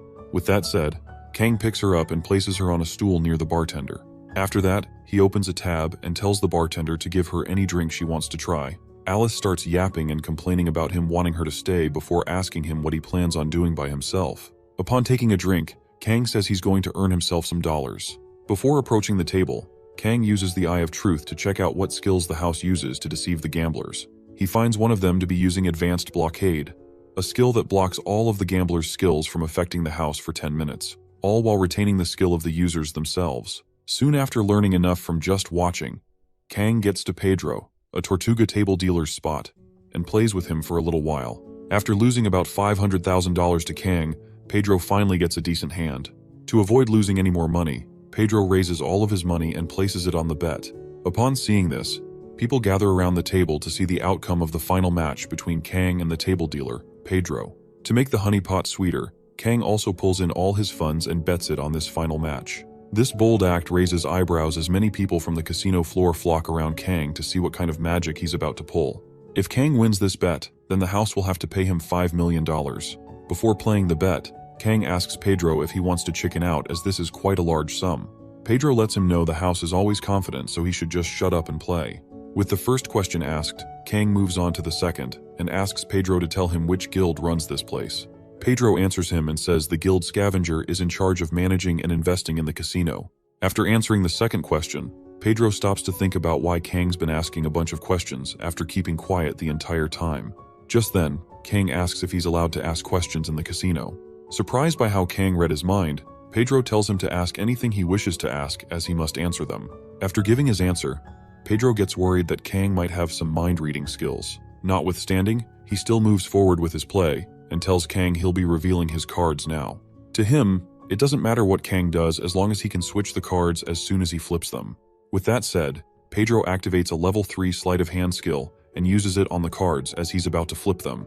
When he finally flips the cards, Pedro's shocked to see it's still a jack mixed pair. What the freak happened? Pedro wonders. As it turns out, Kang activated Anubis's judgment on the fool's ass right before he flipped up the cards to stop him from using his skill's full potential. Bro just keeps the fool Pedro wondering how in hell he lost the bet. At that point, nothing made any sense to him at all. Meanwhile, Kang reveals his hand and Pedro soon figures he's having a king mixed pair. This means Kang won the game narrowly and Pedro just lost $5 million. Before asking for his money, Kang dedicates the win to his mind-reading feature and realizes just how useful it is. Eventually, he reaches for all the chips so he can cash them in by the receptionist. Before getting a chance though, a group of men rush to the table and demand he stop whatever he's doing. When they get there, one of the bouncers tells Kang that he's going to have to come with them to the back rooms. Kang asks if that's how they treat their guests, and another replies, saying they don't consider someone who tries to make off with this much of their money a guest. Kang smirks and asks them if that's so. Just then, the loser orders his men to take Kang to the room. Before they could carry that out, Kang beats the shit out of the biggest bouncer there and tells the redhead about something he heard on his way into the casino. If he remembers correctly, whoever gets cheated in that casino is an idiot. With that said, the chaos ensues, and Kang finds himself dodging bullets, hauling expensive stuff at the guards coming at him, and using Do-Yeon's brute strength ability to smash some of the pesky guards into the floor, with several other players flocking around him and cheering him on. While the show goes on, Alice is seen taking her time to enjoy her drink, ignoring whatever the fuck's going on behind her. After taking a sip from her first drink, she asks the bartender to tell her its name. The bartender says the drink is called Kiss of Fire, and explains that it's a cocktail that expresses the passion between two new lovers. At that point, Kang was already burning guards and everything in the casino. Even at that, Alice just stares at her drink with boredom written on her face to continue drinking. After getting their arses beaten for a while, the redhead asks one of his underlings to tell him when the guild executives would show up. The underling tells him they're still at least 30 minutes out, but then the redhead suspects something fishy going on. Although there are no rules at the casino, nobody goes on a rampage like this all on their own. Before he knows it, that same underling shows up with new information on Kang. When the redhead checks it out and sees Kang's true identity as the most recent S-ranker in Korea, he knows he's fucked up. The redhead thinks about the odds of an S-ranker visiting his casino out of the blue and tries to count how many S-rankers are currently in the US. Eventually, he realizes that if Kang meant to destroy that place, then the casino would easily cease to exist. To avoid that, the redhead orders every guard fighting Kang at that moment to stop whatever it is they're doing and let him handle things. Once the fighting stops, he removes his coat and goes on his knees to apologize on behalf of the casino for mistaking his identity and acting stupid earlier. Moving on, he begs Kang for his forgiveness, but then Kang frowns and asks the redhead why he's suddenly apologizing. Perhaps they saw his rank and realized they'd messed with the person, eh? The redhead stutters while searching for a response, but Kang shuts him up and asks him if the casino hasn't always been a place where those who get screwed over are the idiots. Before the redhead could even say anything, Kang demands he be paid the money he won fairly plus compensation for the emotional distress he's experienced from being attacked by his men. After doing the man, Kang surmounts everything to be about $10 million.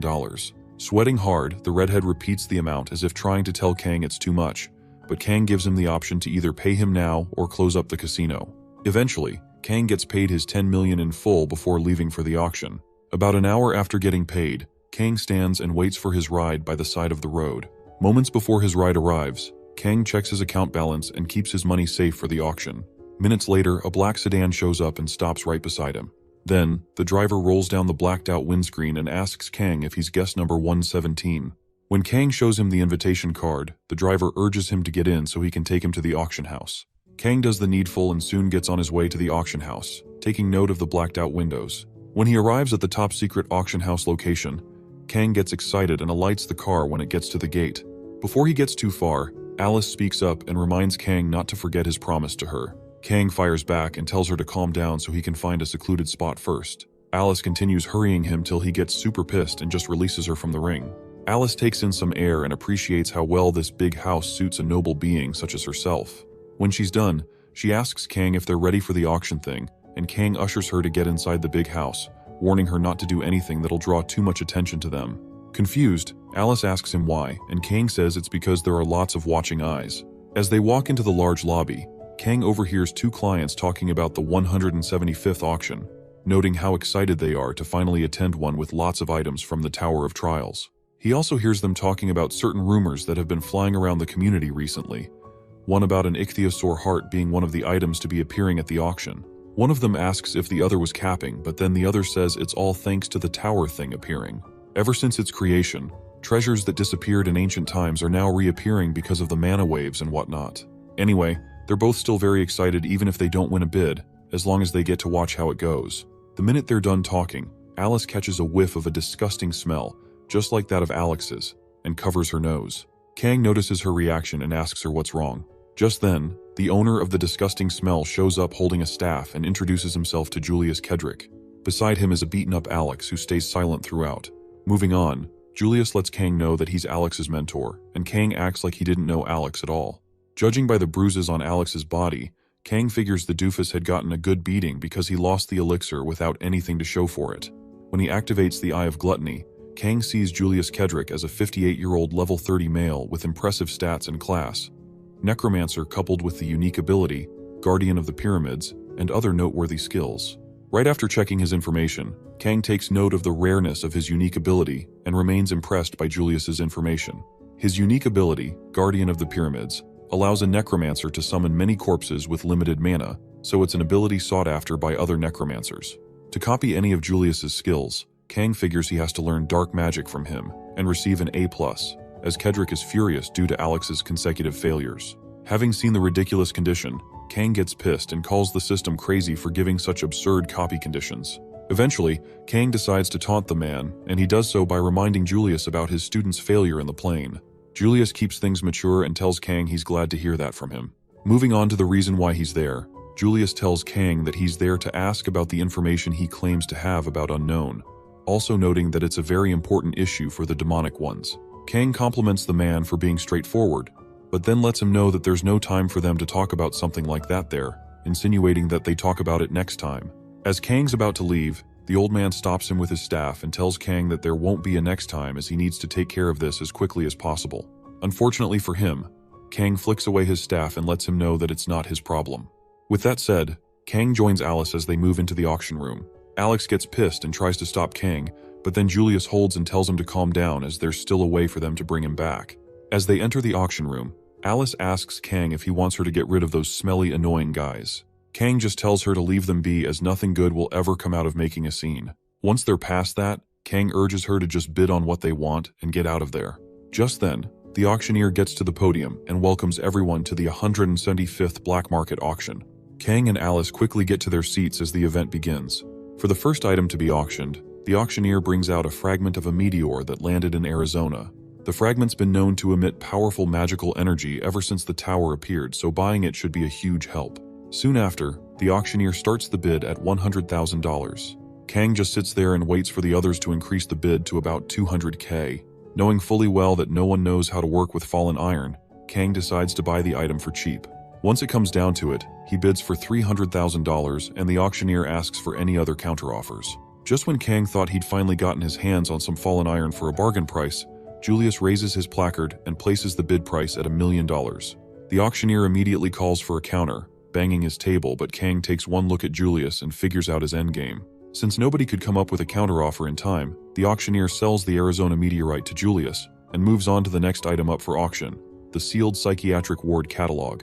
For the next one, he starts the bidding at $100,000 as well.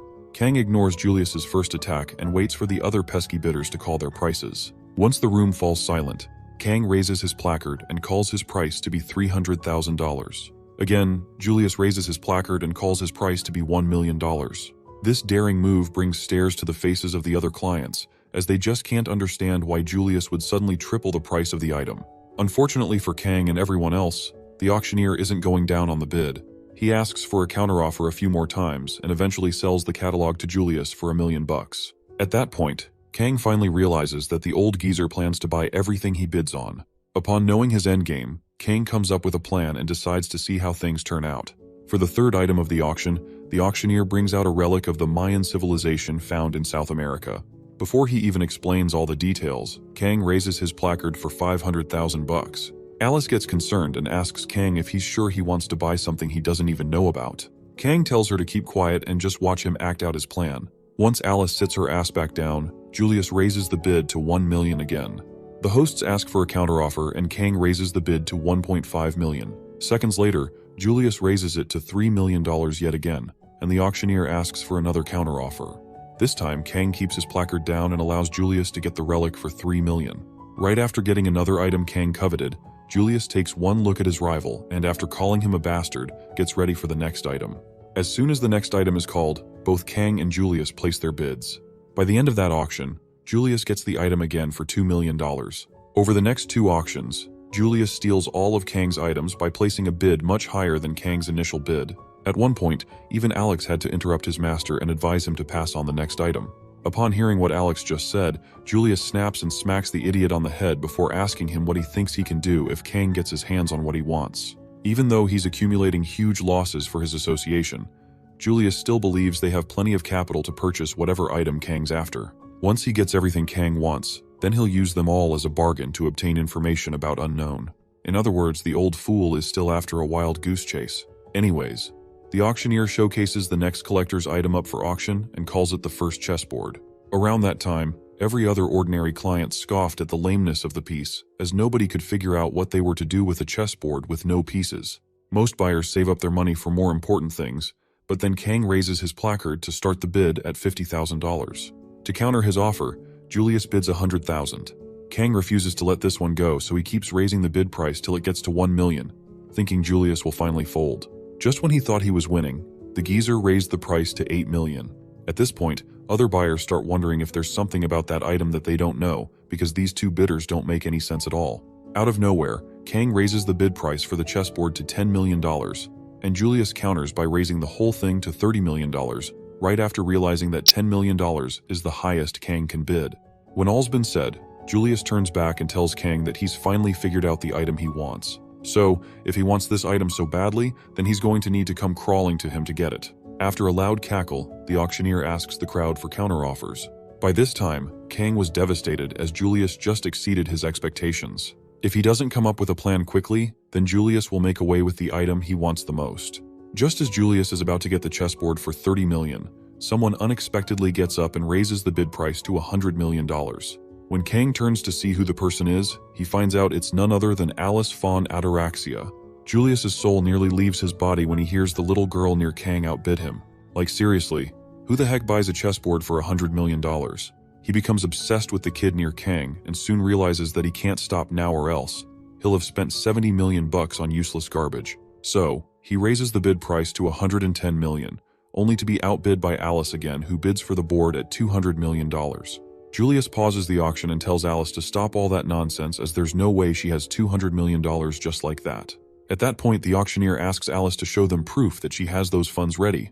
Annoyed by the disrespect, Alice opens up a portal to her vault in the tower and reveals all the shiny treasures and items she has in her collection. One of the auction's curators checks out just one headpiece from Alice's vault and estimates the value to be worth around $500 million.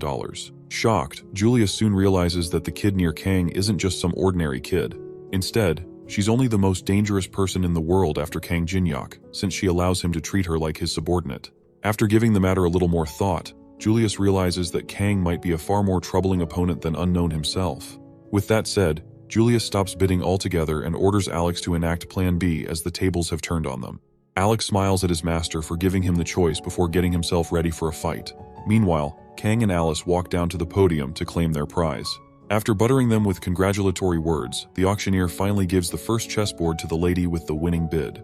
As Alice ushers the auctioneer to give Kang the prize, Kang thanks her for the help and asks to ensure she didn't use too much money. Alice tells him she's been looking for a way to clear her full vault so she doesn't mind. More importantly, Alice says she'd rather die than let those bastards look down on her partner. The duo get a moment, and Kang smiles at the first nice thing she's ever said to him. Just then, a part of the theater goes kaboom, and the entire room is sent into pandemonium. With the building roof caving in, all the buyers in the theater start rushing towards the exit to save themselves, creating a stampede. Before any one of them could make it to the exit though, Alex catches up to them and slits the throat of a few of them so he can make them into his precious sacrifices. To do this, he activates Magical Furnace and tortures a few people in the head, making them feel bloated and crazy.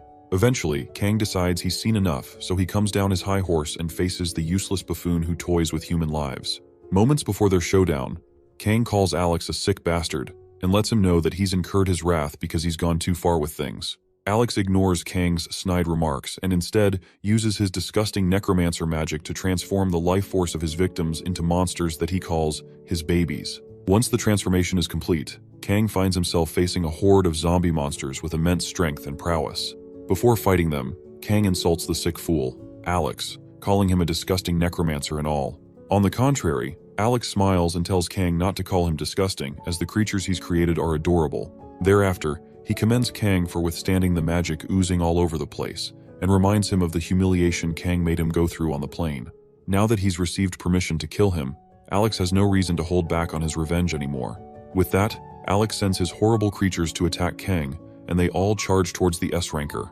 Kang responds accordingly and destroys as many creatures as he can when he can. After round 1, Alex compliments Kang for being very agile and asks after Alice, the rich little brat. Kang lies and tells Alex that Alice bolted out of there since she doesn't like gross things, but in reality, Kang couldn't maintain her corporeal form because of the magical furnace, so he had to send her back to the ring while he sustained damage from the furnace. With more monsters coming at him, Kang figures out how disadvantageous the situation is for him the longer it drags out. For now, he needs to finish things as fast as possible, and to do this, Kang activates the Grave of Swords, leaps high into the air, and finishes off every single monster attacking him. After watching Kang exterminate his monsters, Alex yaps around for a bit before utilizing every material he has in the room. Simply put, he gets a bang for his buck as he empowers himself and his monsters, or babies, with energy from the ancient treasures and materials previously used for the auction. Upon seeing what Alex just did, Kang realizes that the doofus intends to continue sucking out the life force of the people so he can keep this up and make him run out of mana. The standard fighting style of necromancers, as Alex calls it. Following the realization, Kang continues evading every monster attack until he figures out a good plan to take them all down. As the fight continues, Kang calls Alex a fool for revealing his trump card way too easily. Now that he knows the secret behind his technique, Kang threatens to torch all the monsters before he can revive them again. Seconds later, he activates daylight and flashes the bright light at the monsters and their master. Alex scoffs and tells Kang that he already knew that he'd use that skill since he's already watched the tournament video and figured out all of Kang's moves. Before the light from the skill consolidates, Alex orders all his monsters to attack Kang and kill him. Seconds later, Alex notices something wrong with his monsters and realizes that they aren't moving. He gets confused for a second and waits for the light from the skill to get dim.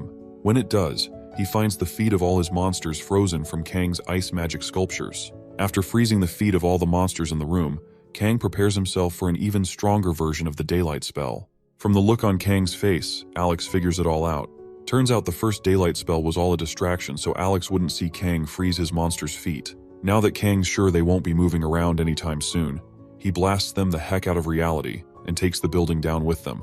After that large-scale attack, Alex gets back on his feet and tries to figure out how powerful Kang is. Once he's done questioning his reality, Alex searches around and sees a red smear on the ground where his babies previously stood. Just then, Kang shows up behind him and says hi.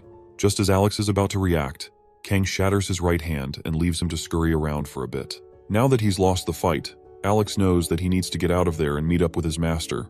Unfortunately for him, before he gets too far, Kang throws his dagger at his behind and sinks it into Alex's lungs. Alex takes the hit and falls straight to the ground while Kang smirks at a good weapon throw. With his enemy down on the floor, Kang inches closer and asks him if he's seriously trying to run away after all the shit he's caused so far. Before he receives any answer from the idiot, Kang recovers his dagger and explains to Alex just how he's going to die.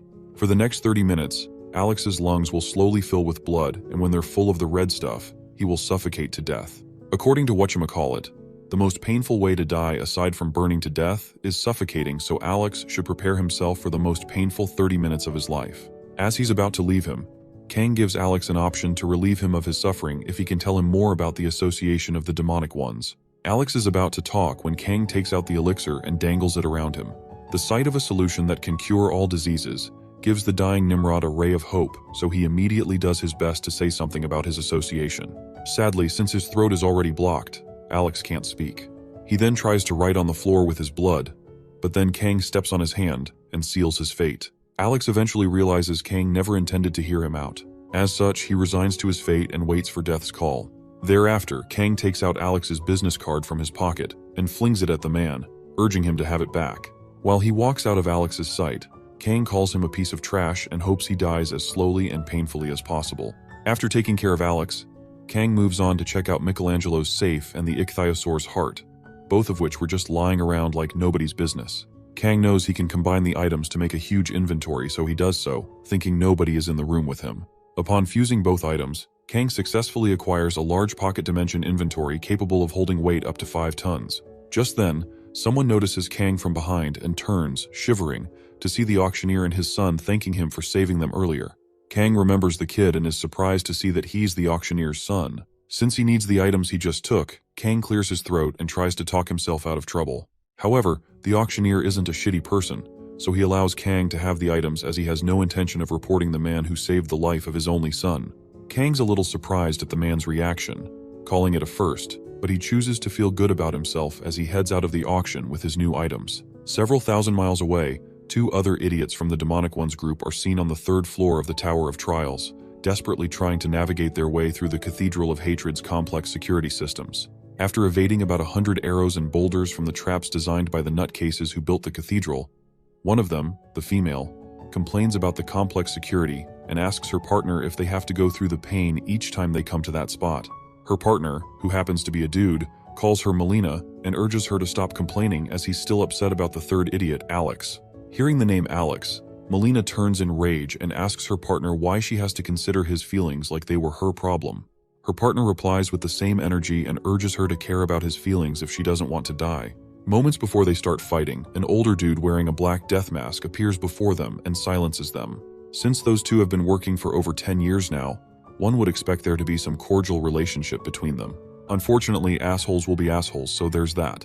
After asking them a few more questions about why they're always fighting, the Black Death Man tells them the reason why they're there. As it turns out, their new POI, Kang Jinhyuk, has been a pain in their butts for a while now, and they want him eliminated. Melina starts by telling their master that he must have played the game before for him to be this good. Even at that, she bets he's no different from the other normal players scattered around. The man tells her not to relent as they suspect Kang might have reached a higher floor than they ever have. Melina scoffs and says there's no way Kang has gone higher than the 20th floor, so she doubts that. Besides, why would he care enough to play the Tower of Trials when it was still a game? As the other guy interrupts her, he states that the only reason why they even chose to play and study such a dying game was to avoid Interpol's surveillance. Melina agrees with Dude 4 Eyes and says there's no special reason someone might have even touched the game, so no matter how bored or depressed a person can be, playing a sadistic game is never an option, as only a perverted psycho would have kept playing the Tower of Trials without a good reason. After hearing both their inputs on the matter, the Black Death Man starts thinking about why these two aren't taking this threat seriously. Eventually, he realizes that only people who are the real deal can recognize each other. Notwithstanding, they shouldn't underestimate Kang Jinhyuk and eliminate him as quickly as possible. With that said, the Black Death Man tells the other two while disappearing to follow Julius Kedrick and make sure things don't go off course. Melina gets up and while leaving, assures him not to worry too much as things are going to be fine. The following day, Manhwa and Taemin are seen doing some normal training in the indoor gym of their apartment building. This time, Manhwa's the one doing the attacking while Taemin defends with some pads.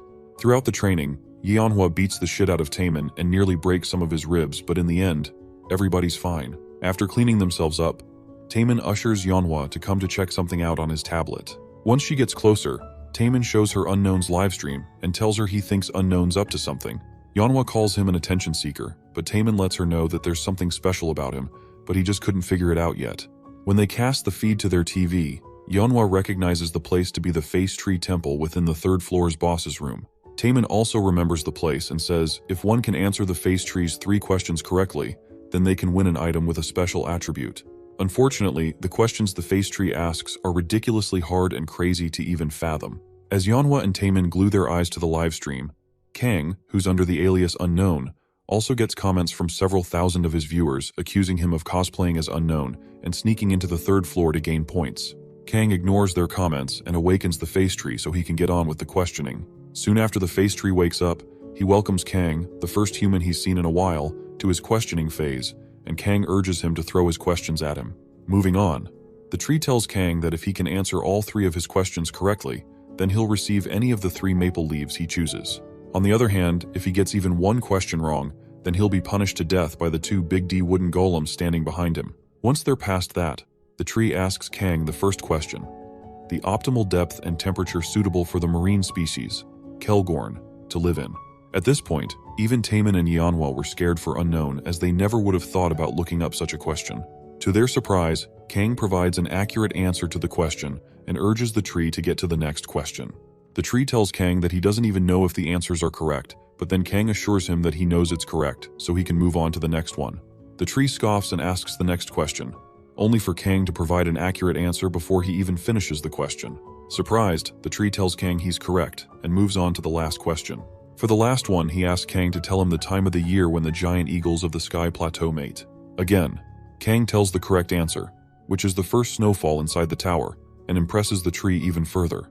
Being the first human to ever answer all of the face tree's questions correctly, the tree chuckles and commends Kang for his extensive knowledge. In response, Kang also lightens the mood by throwing in a few compliments about the tower and whatnot. After that, the comments come in and Kang gets overwhelmed by the shocks and exclamations in most of them. Eventually, the time came for Kang to get his reward, so the tree asked him to choose one out of the 3 colored maple leaves: green, red, or yellow. For some context, red leaves have the fire attribute, yellow leaves strengthen the defense, and green leaves increase speed.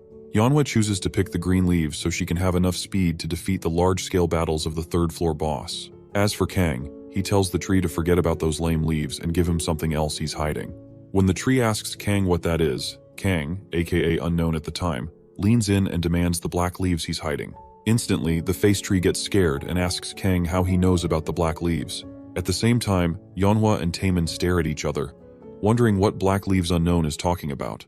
Eventually, the face tree begs Kang to choose other colors, and even offers to throw in some extra if he can be considerate. At that point, Kang starts taunting him and calling him a creature of false honor who's going back on his promise. Soon, he tells the face tree to stop rambling and hand over the black leaves he asked for, or he'll report him to the overseer for besmirching the honor of the tree spirits. By then, the face tree gives up and releases the reward to Kang. The very next minute, Kang receives over 1,000 black leaves and checks out their details. Currently, they're useful for inflicting the decay effect on weapons and armor to transform the enemy's stamina as damage and whatnot. Now that he's acquired the last piece of the puzzle, Kang takes care of the remaining tree monsters before he gets going. In the meantime, 2 random guards, protecting a certain portal on the third floor outskirts alongside a few others, are seen talking to each other to alleviate the boredom they're facing. One of the guards asks the other if he's heard of Unknown's triumphant entry into the third floor boss room on his own. Surprised, the other guard makes his comments and listens to the first one talk about sitting things out till he's done so they can get back home. Soon after, the listener asks the first guy why they're guarding this spot in the first place, as he doesn't think anybody would be crazy enough to come there. By then, the first one stops him from whining and tells him to just continue guarding the place, as he believes that there's a good reason why they're there in the first place. To seek validation for his words, the first guard turns to the others to ask for their opinions, only to see that they're all alone in the room. Confused, the man asks the other guard if he knows where everyone went, not noticing the purple mist forming under their feet. When they let their guards down, the purple mist transforms into magical ropes that trap both guards and absorb their life force. Soon the culprit, who turns out to be Julius Kedrick, reveals himself and hurries his men to absorb and save the guards' life forces so they can gather enough power to fight whatever's coming. Once they're done, Julius ushers his men to get through the portal so they can catch up to their target. At the same time, Kang, who's still disguised as Unknown, finishes taking care of the wooden golems from the face tree and moves on to his next task. While he's at it, comments start pouring in from thousands of his viewers, with most of them admiring his fighting spirit and some just shitting on his skills and trolling as usual. Once he's had it with the snide comments, Kang finally speaks up and lets his viewers know that he doesn't care whether they have faith in him. Instead, he wishes they'd just stop yammering on so he can focus. This shocks a lot of the viewers, as they never thought a streamer would even dare talk to his viewers like that. When Kang gets more questions to name who he's talking to, he turns to the camera and lets them know that he's talking to them. Furthermore, he tells them to keep watching if they want to watch and leave if they don't want to watch. This sassy reaction from Kang gets a lot of mixed feelings from his followers, as they'd expect streamers like Kang to suck up to his viewers so his views and likes can go up. Now that they realize he doesn't give a shit about what they think, a lot of them kind of like him better. In the end, most of his viewers stay behind to watch what becomes of Kang's sassy personality.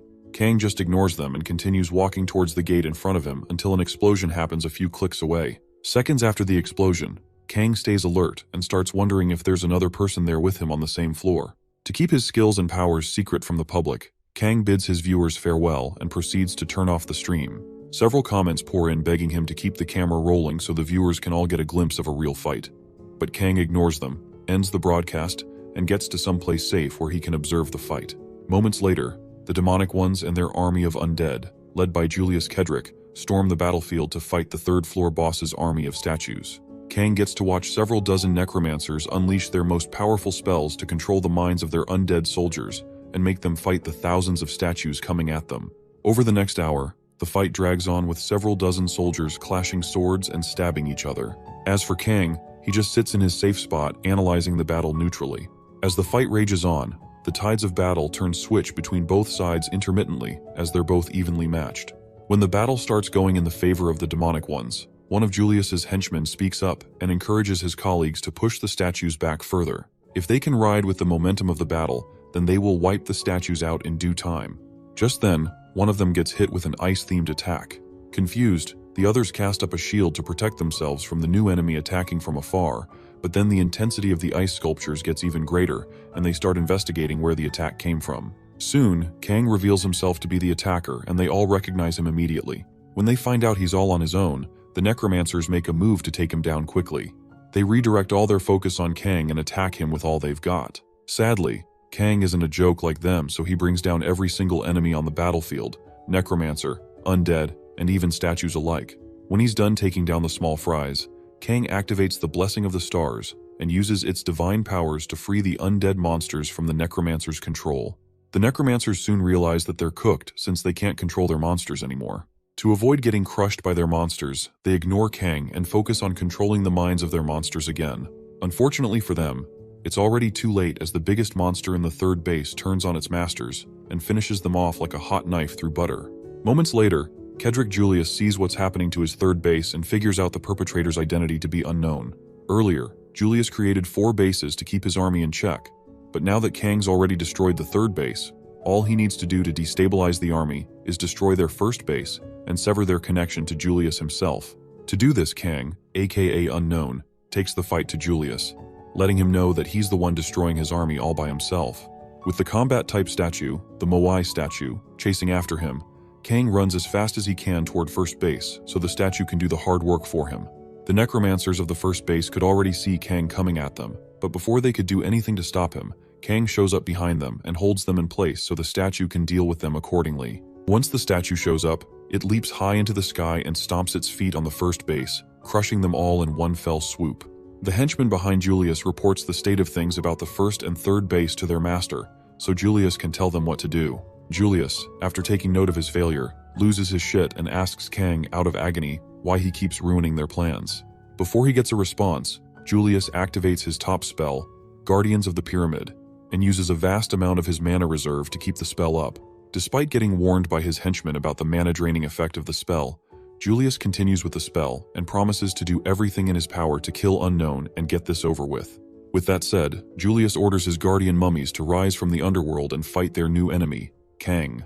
After summoning his guardians, the henchman beside him asks his master out of concern if he's feeling okay. Julius tells him he thinks he overdid things a little bit as he's lost all feeling in his limbs. Moving on, he tells the dumbass henchman to come closer, and the guy does so. Once he's close enough, Julius touches him and starts absorbing the poor guy's life force till there's nothing left of the guy at all. As the guy tries to get out of Julius's grasp, Julius just urges him to stay still so his suffering can end quickly. Having seen what Julius, a so-called master, absorbs the life force of his ally, Kang realizes that Julius is way worse than a piece of shit. Right after replenishing himself with his henchman's mana, Julius gets back on his feet, apologizes for keeping Kang waiting, and tells him to prepare for round 2. Soon, Julius displays the strength of his steel mummies to intimidate Kang. Following their horrifying shrieks, Julius cackles and asks Kang to tell him what he thinks of his powerful army. With no answer, Julius tells Kang that his mummy soldiers can control their strong as steel bandages freely without any hassle, and currently, they're the strongest undead armed with not only solid defense, but also an incredible offense as well. If he didn't meet Kang then, Julius planned on using them on the third-floor boss. Now he's perfectly okay using up his trump card just to kill Unknown. After his yap session, Julius cackles in madness and hopes Kang dies. With that said, round 2 begins with Melina and her partner spectating the fight. Turns out they've been there from the very beginning and thought the masked guy was a little bolder than they had imagined, seeing as Julius has never been this stressed in a fight before. Anyways, Four Eyes starts his one-sided analysis of the whole fight, praising Kang for taking down the bases earlier before calling him stupid for not ditching the battlefield afterward. According to Four Eyes, Kang miscalculated Julius's strength after seeing the frail skeletons and death knights and thought this was a fight he could win. If anything, Four Eyes thinks Julius's unique ability is a lot trickier than what Kang is seeing. As such, Four Eyes insinuates that they have no reason to get involved in the fight and help Julius since the outcome of the match is pretty obvious. Melina gets irritated by her partner's cocky behavior, but soon ignores him when something else catches her attention. Turns out Kang is already exceeding both their expectations, seeing as he leaps into the air and prepares himself for a large-scale attack. Seconds before carrying out his operation, Kang recalls a moment in his past from back when the Tower of Trials was still a game. On that fateful day, Kang met a master of the sword arts and became his apprentice for a little while. One time, the master praises Kang's dagger, but then lets him know that he puts too much energy into his swings, and this makes his power dispersed. To show him the right way, the master picks up a rope and tells apprentice Kang that true masters of the sword can produce twice the amount of power with the same energy Kang infuses into his dagger. While demonstrating the technique, the master tells Kang to ensure his attacks are gentle at their core, but snap out powerfully at the right moment. After the demonstration, the master advises Kang to try applying the technique to his soul-chasing sword. Since he's in a scenario similar to the one back then, Kang revives a part of the soul-chasing sword dance skill and uses the same rope technique on his dagger to finish Julius's guardian mummies. With every slice, Kang's understanding of the skill increases rapidly, and in time, Kang, aka Unknown, creates a magical whirlwind so strong that it pulls in everything around it, including Julius himself. After pulling in enough specimens into his whirlwind, Kang activates the soul-chasing annihilation skill and destroys every living thing within a 1-kilometer radius. To avoid getting vaporized, Julius quickly activates the double shield and protects himself with every last bit of mana he has left. While receiving damage, Julius wonders how someone like Unknown became so powerful when it's been just less than a year since the game has become a reality. Unfortunately for him, it's already too late to be seeking answers now as his defense fails him shortly, and he's sent plummeting down on all fours. Once the attack is over and Julius is out of mana, he's seen shivering and crawling like a pathetic old dog, trying to escape as he's just realized that he's entered a losing battle. Before giving up on himself, Julius screams at the top of his voice and orders his people around to stop Unknown and protect him. Sadly, before anybody could move a muscle, Unknown appears behind Julius's ass, resisting all his Diddy instinct, and talks down on him for acting like his disciple Alex, who was a coward right before he died. Moving on, Unknown says people like Julius start all cocky, but then soon start trying to run away once they notice they're in a losing fight. Before finishing Julius off, Unknown asks to know if Alex learned this cowardly tactic from him. Upon hearing this, a trembling Julius pieces 2 and 2 together before finally figuring out the truth. Unknown is, and always has been, Kang Jinhyuk. By this time, Kang doesn't even try to hide that truth from Julius, since he knows those are Julius's last moments alive. As he prepares his sizzling fire spell to bathe the old man, Kang, or Unknown, tells Julius to say hi to Alex for him when he gets to hell. When all's been said and done, Kang bathes Julius in fire and watches his soul burn out of his crumbly, pathetic body. Shortly after destroying Julius, the other necromancers lose total control of the monsters they had summoned earlier. As the pesky fools watch their monsters turn on them, most of them wonder what has become of their master, Kedrick Julius. Little did they know that bro was already sizzling hot and ready to join his dudes in hell. Too bad for them as they soon get crushed and turned into red paste by their monsters. A few moments later, Kang, or Unknown, leaves the battlefield and continues his journey to the final boss's room. On his way there, he complains about the pain he feels in his joints after trying to pull the annihilation technique at that level. To keep himself and his mana in check for the next battle, Kang purchases 4 mid-grade mana supplements and uses them all to replenish his MP. While he's at it, Kang reminds himself to tough the next few fights out so it'll all be worth it in the end. Before he gets far, Kang finds a shield lying on the ground and recalls how he used to play with shields a lot back in the day. As he moves forward, he picks up the shield, feeling nostalgic, and arms himself with it.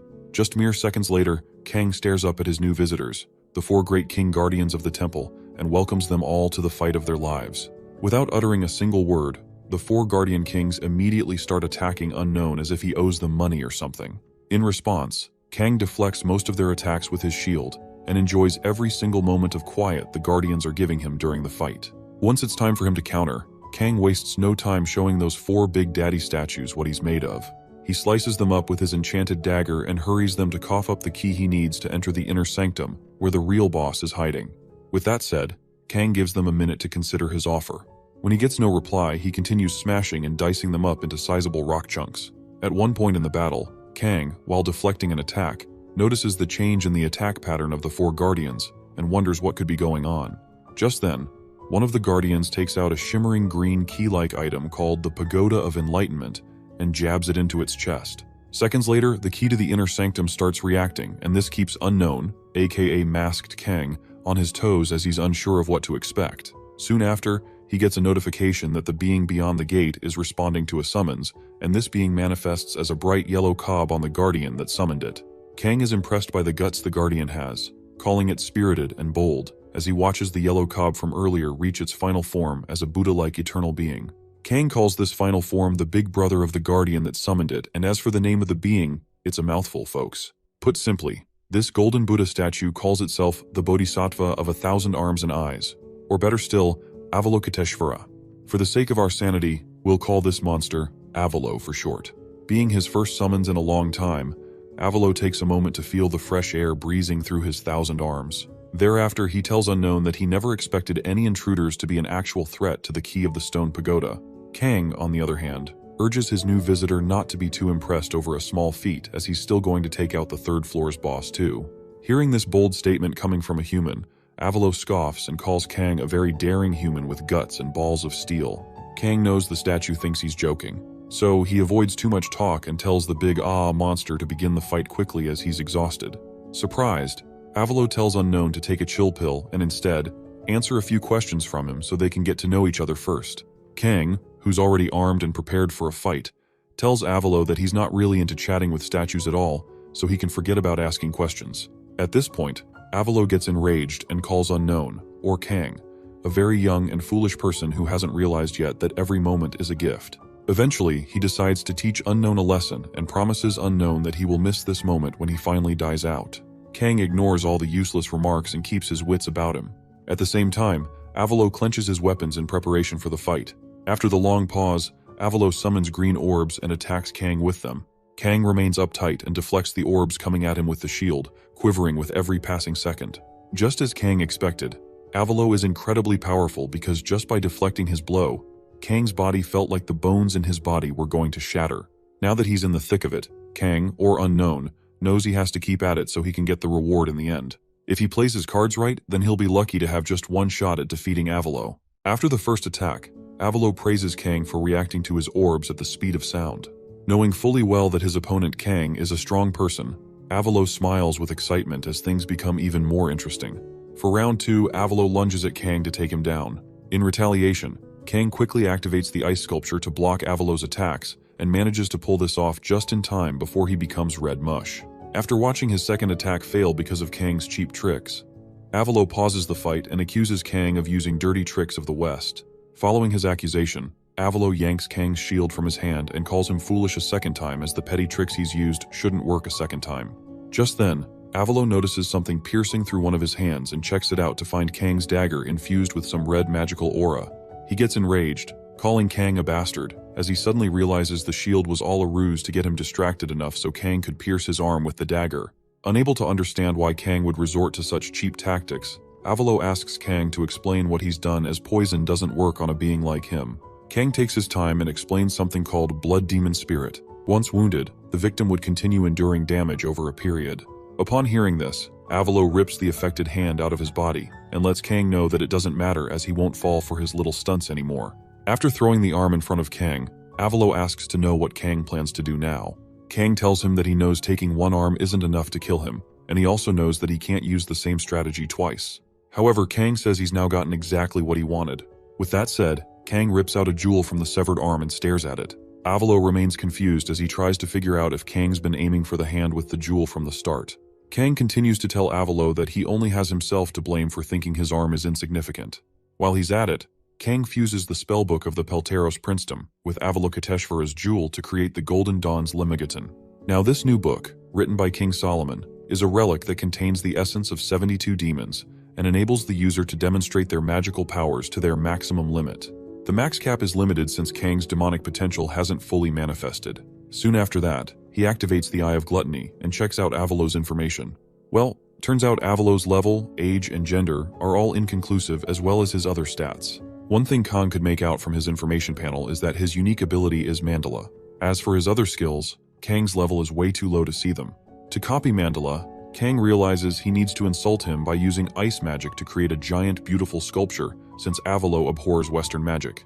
To properly meet those conditions, however, the system informs Kang that he needs to wear proper attire and dance to suitable music. After seeing the second condition, Kang does a double take on the conditions and discovers he read them right the first time. At that point, Kang realizes that the system is just getting crazier by the minute. Since he needs this power urgently, Kang opts into the needful. Avalo looks at the dude, confused, and asks him to explain what he thinks he's doing all of a sudden. Kang tells him he can't give up now as this is the only place below the 25th floor where he can get Mandala. Avalo ends up getting even more confused as he challenges the bastard and demands he explain what he's playing at. Kang brings the gramophone from earlier and puts on a wig before pleading with Avalo not to ask him any questions, mostly because he hates what he's about to do.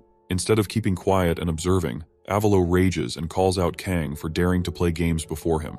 Before letting Kang finish his dance ritual, Avalo activates his unique ability, Mandala, arms most of his hands with various weapons, and promises to give Kang a taste of pain equal to 1,000,000 life cycles.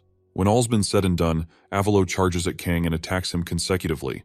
To protect himself from Avalo's attacks, Kang activates and erects a glacial sculpture that effectively blocks most of Avalo's attacks. Amidst the fight, Kang tells Avalo a thing or two about his more powerful version of ice sculpture and asks if he finds it impressive or not. Avalo gets even more disrespected as he increases the tempo of his attacks just to get to Kang. In the meantime, Melina and her partner Four Eyes are seen nearby spectating Kang's second fight with Avalo. So far, they can't believe the lengths Kang went through to brawl things out with Avalokiteshvara. Putting on music and using very impressive ice magic against such a powerful creature makes no sense to the average mind. On top of that, the random wig?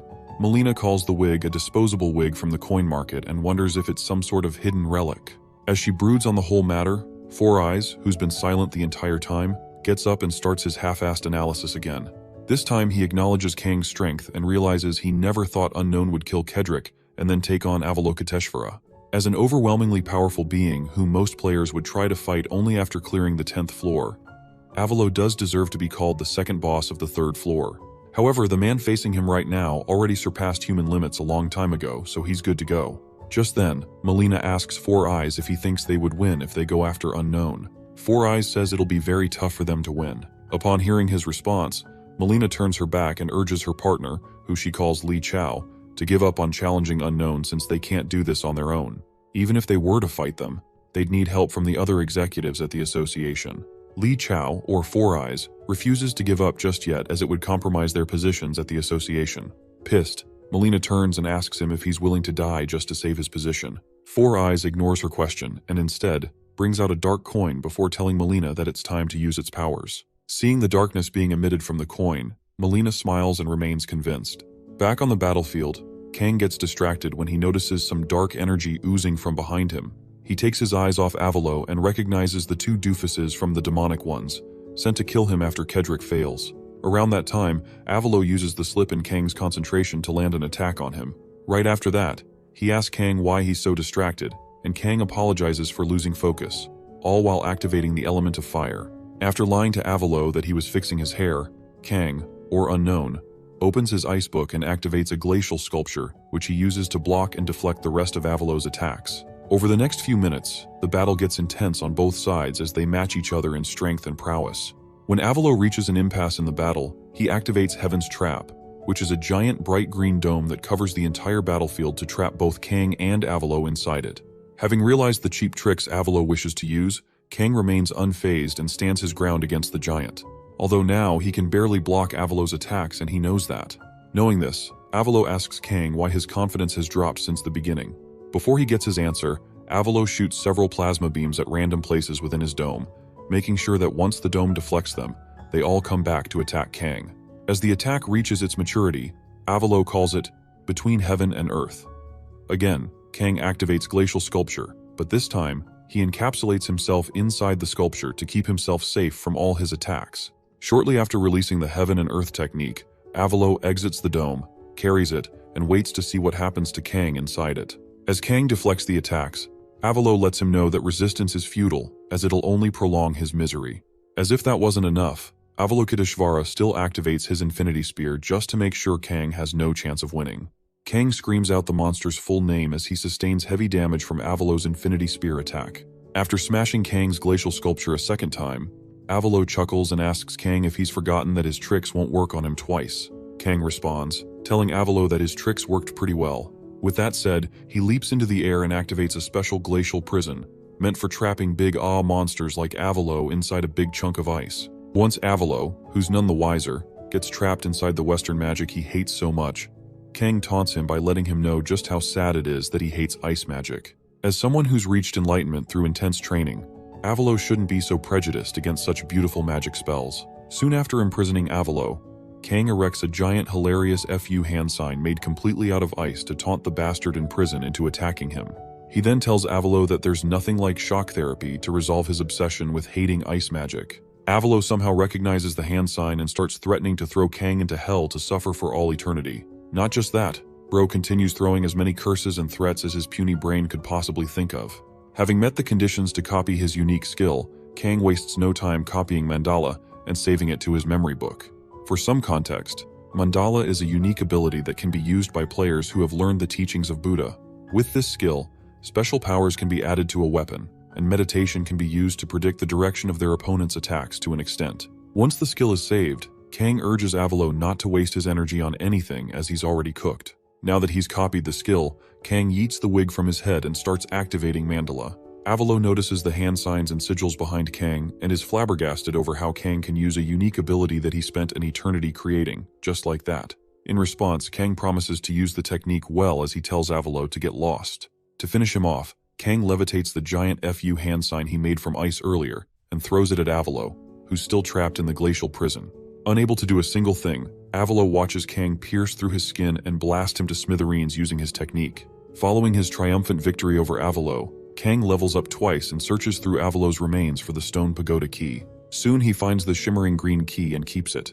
For context, the key is an item that can be used to summon the boss of the current stage, regardless of the player's progress. Unfortunately, it can only be used on the 3rd floor. Shortly after finding the key, Kang, still in his mask, complains about how hard it was for him to take down Avalokiteshvara even before the game became reality. As he walks away from the battlefield, victorious, Kang figures he's overexerted himself during his battles with Kedrick and Avalokiteshvara, so for now, he needs a good meal and some rest. Before getting to that, he checks his stats and invests all his available stat points into his magic, so he does so right away and increases his magic stats from 71 to 77. At that moment, Kang remembers one annoying little thing he still has to take care of before he gets his rest. Before fixing himself a meal, he gets right to it. For some time now, the environment of the Tower of Trials has been quite different from that of the real world. At night, the temperature drops so rapidly that monsters become much stronger and more violent in their attacks. Due to this weird phenomenon, most players yeet themselves out of the tower right before it gets dark. The ones that don't make it out stop hunting and find a place to stay the night. Kang is one of the latter as he couldn't make it out in time. To avoid starving to death, he sets up a large campfire and cooks himself a big dinner from the giant shrimps he caught a few moments back. Once his food is done, Kang takes one of the fattest and most juicy shrimp rumps he could find in the pot and digs in.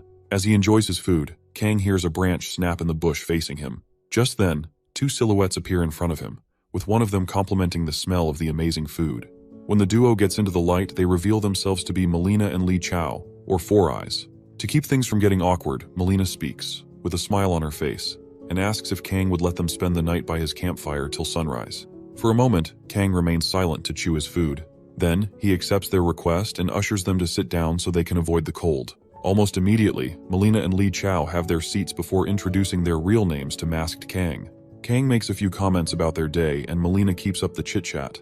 Moving on, masked Kang offers to share some of his delicious food with them, but Li Chao refuses to collect anything from him, stating that they can't accept anything from a stranger who wears a mask. Understandably, Kang asks if the mask is bothering them, and Li Chao says it's normal for it to bother them. Besides, his wearing a mask must mean he's trying to hide something. Kang gives Four Eyes' last sentence a thought before finally asking if they'll like him to take it off. When they say yes, Kang proposes they all play a little game first. The duo asks him what kind of games he'd like to play, and Kang they should take turns asking and answering questions. If the duo answers all of Kang's questions, then he will take his mask off right away. Li Chao, who thinks Kang has no way of telling if they're telling the truth, decides to go through with the game since they have nothing to lose. He then nods to Melina, signaling her to get ready for whatever questions Kang might have for them. Once all three are in for the game, Melina pulls out the coin oozing dark magic earlier, and does a coin flip to decide who goes first. Melina chooses head for her side and Kang chooses tails. After doing the coin toss, Melina's side wins so they get to go first. Kang already knows she infused a little magic inside the coin to win, but he forgoes that and lets them play the game. As it turns out, that coin, also called the Coin of Caligula, can be activated by pouring magic into it for 5 minutes after determining the subject. Once that's done, the caster can briefly use mind control on the subject. For the first question, Melina asks him to tell them if he's there with anybody else, and Kang tells her he came alone. Now for his first question, Kang asks them to tell him why they were just watching him battle back when they happened to be going after the boss. Melina lied, telling him that they were being careful and watching for the right time to enter the temple since it was a pretty tumultuous place to be in. Coming over to Melina's second question, Melina asks Kang to tell them why he's ascending the Tower of Trials. Is it for money, fame, or is there some sick, twisted reason for him doing so? Kang answers their question by asking if they're in a position to give him what he wants. Melina chuckles, assuring him that they'll try their best, as long as they're on the same page. With that said, Kang moves on to ask the third question. If they can answer it, then he'll remove his mask as promised. Tired of all that chit-chat, Melina hurries him to ask the last question. For the last one, Kang asks the idiotic duo to tell him if the Association of the Demonic Ones truly thinks both of them can take him on alone. At this point, Melina smirks and tells her partner she knows Kang already figured them out from the beginning. Moving on, she also lets Kang know that they've seen what he did to Avalokiteshvara and are still amazed by how he was able to do it alone. Despite that, they are sure he's overexerted himself and is severely weakened, making him an easy target for them. For the next few seconds, Melina yaps on about how easy it'll be to defeat Kang using just the Coin of Caligula.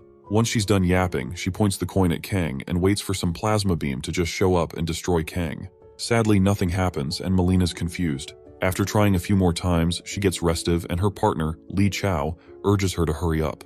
At one point, Melina asks if the coin is broken, but Kang answers and tells her, while holding a bowl of giant shrimp and some other food items, that the Coin of Caligula is just fine, but then he's only prevented her from infusing magic into it. Melina and Li Chao stare at masked Kang, confused, not knowing that the 3-question game they played with Kang earlier already helped him activate Anubis's judgment, which reduced their stats by 50% and locked their unique abilities and skills for a minute. Having realized that they've been made, Li Chao barks at his partner and hurries her to switch to Plan B and use her skill. Sadly, Melina couldn't even use her skills at all. As he watches both of them struggle to understand what the hell is going on, Kang places the bowl of food on a flat rocky surface and tells them that they're a hot mess. Just then, he gets a notification informing him that the spirits of the shrine are pleased with his offering. Soon, masked Kang is given the option to select the target that will execute Anubis's judgment. He pauses for a while before choosing the totem, Great General of the World, and its other side, Great General of the Underworld, to carry out the judgment for him. When it's all revealed, Melina gets scared to her knees as she's never seen or heard of anything like this before. While both guardians loom over Kang's enemies, Li Chao figures it all out. Turns out the food he put in a bowl earlier was used as a sacrifice to the shrine just to wake the totems up. Right after doing the needful, Kang relaxes his body and warns both Li Chao and Melina not to move since they won't be able to escape anyway. Just then, the Underworld General activates his skill, Access Denied, and surrounds the enemy with a ring of talismans. Li Chao ignores Kang's warning and leaps out of the entrapment to kill Kang, hoping those things will disappear. Before he even gets to move a muscle, the General of the World activates Exemplary Punishment and squashes Li Chao as punishment for moving.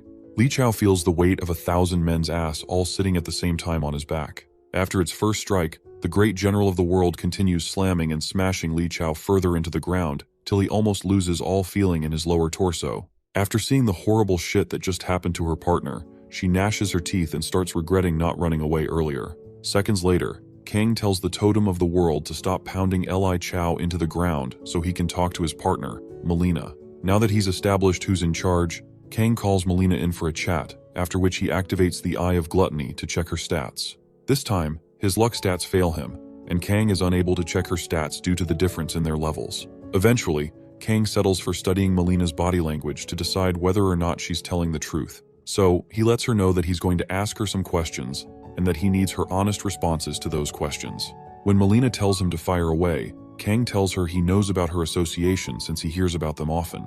However, he still doesn't understand their motives. If nobody reaches the tower top, all of humanity will perish, including them. So why would they interfere with other players attempting to ascend the tower? Melina's just about to answer the question when a very weak Li Chao screams out from where he is to stop her from telling Kang anything. With only about half his body left, Li Chao tells Melina to shut her mouth as she can't tell him their true motives. As the doofus continues screaming at his partner, Kang allows the totem of the world to squash whatever's left of him to death. Melina screams in horror as she watches her partner get turned into a puddle of red liquid. After finishing Li Chao off, Kang praises him for remaining loyal to the end, but then turns to Melina and warns her that there's a time and place for that. Once he's got her attention, Kang lets her know that he's made it a habit of his to kill anyone who tries to kill him. However, if she has any information that can prove useful to him, then he will let her go. Melina turns with her eyes wide open and asks him again to make sure he isn't lying. Kang, while dangling his dagger in front of her, assures her that he's a lover of some inside information, as it's extremely valuable to him and can be important if used right. At this point, Melina's heart thumps in fear of death. Since she isn't ready for that fate yet, she starts spilling the milk. For starters, she tells him she doesn't know the real name of the person who ordered them to kill him. However, they refer to him as Lancelot, aka Black Death Mask Dude. Aside from him, there are about 11 more executives she knows nothing about, as she's nothing but a mere assassin.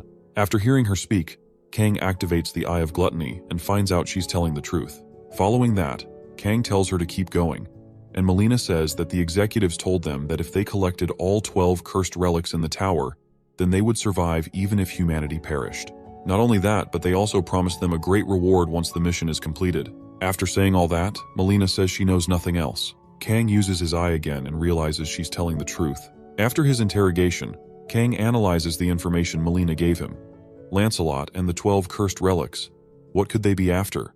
Just then, it all makes sense to Kang as he finally figures out their endgame. Turns out these 12 useless assholes leading the association are trying to summon a demon king. Why would they need one though? And also, what do they mean by surviving even after humanity has perished? As more unanswerable questions pop up in Kang's mind, he stops thinking and decides to figure out their answers later. As for Melina, he thanked her for sharing the information as it helped him. Melina then asks if she can go, and Kang says no. This response sends chills down her spine and she starts yapping. When he gets tired, Kang gets up and tells her not to worry, as he isn't going to kill her. Before he lets her go, however, he needs to seal their contract first. Melina gets confused and asks Kang to elaborate. Just then, Kang activates the brand of obedience and tells Melina that the contract states that she has to listen to him from now on, without question. Melina gets scared about his condition, but then she gives things a little thought and decides that this is 100 times much better than dying like a fish, as long as she can continue living. With that said, Melina gets branded by Kang and listens to her flesh sizzle from the heat. After branding her, Kang posts a notice on his channel, informing his viewers that he won't be streaming the third floor boss raid. Instead, he'll just upload an edited video later for those who want to watch. Soon after, the comments pour in, with most of them calling him lame for being so bossy. Kang ignores them and makes a few comments before commencing phase 2 of his third floor boss raid. When he gets to the temple, Kang takes out the stone pagoda key and inserts it into an invisible keyhole. Soon the key reacts and opens a large gate to summon the master of the third floor. After a few more dramatic scenes, the master of the third floor and his battalion of over 100,000 statue soldiers answer Kang's summons.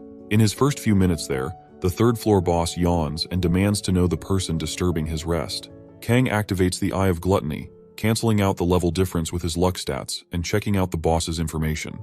From the information given, the boss's name is Muhan, with an age and gender unknown.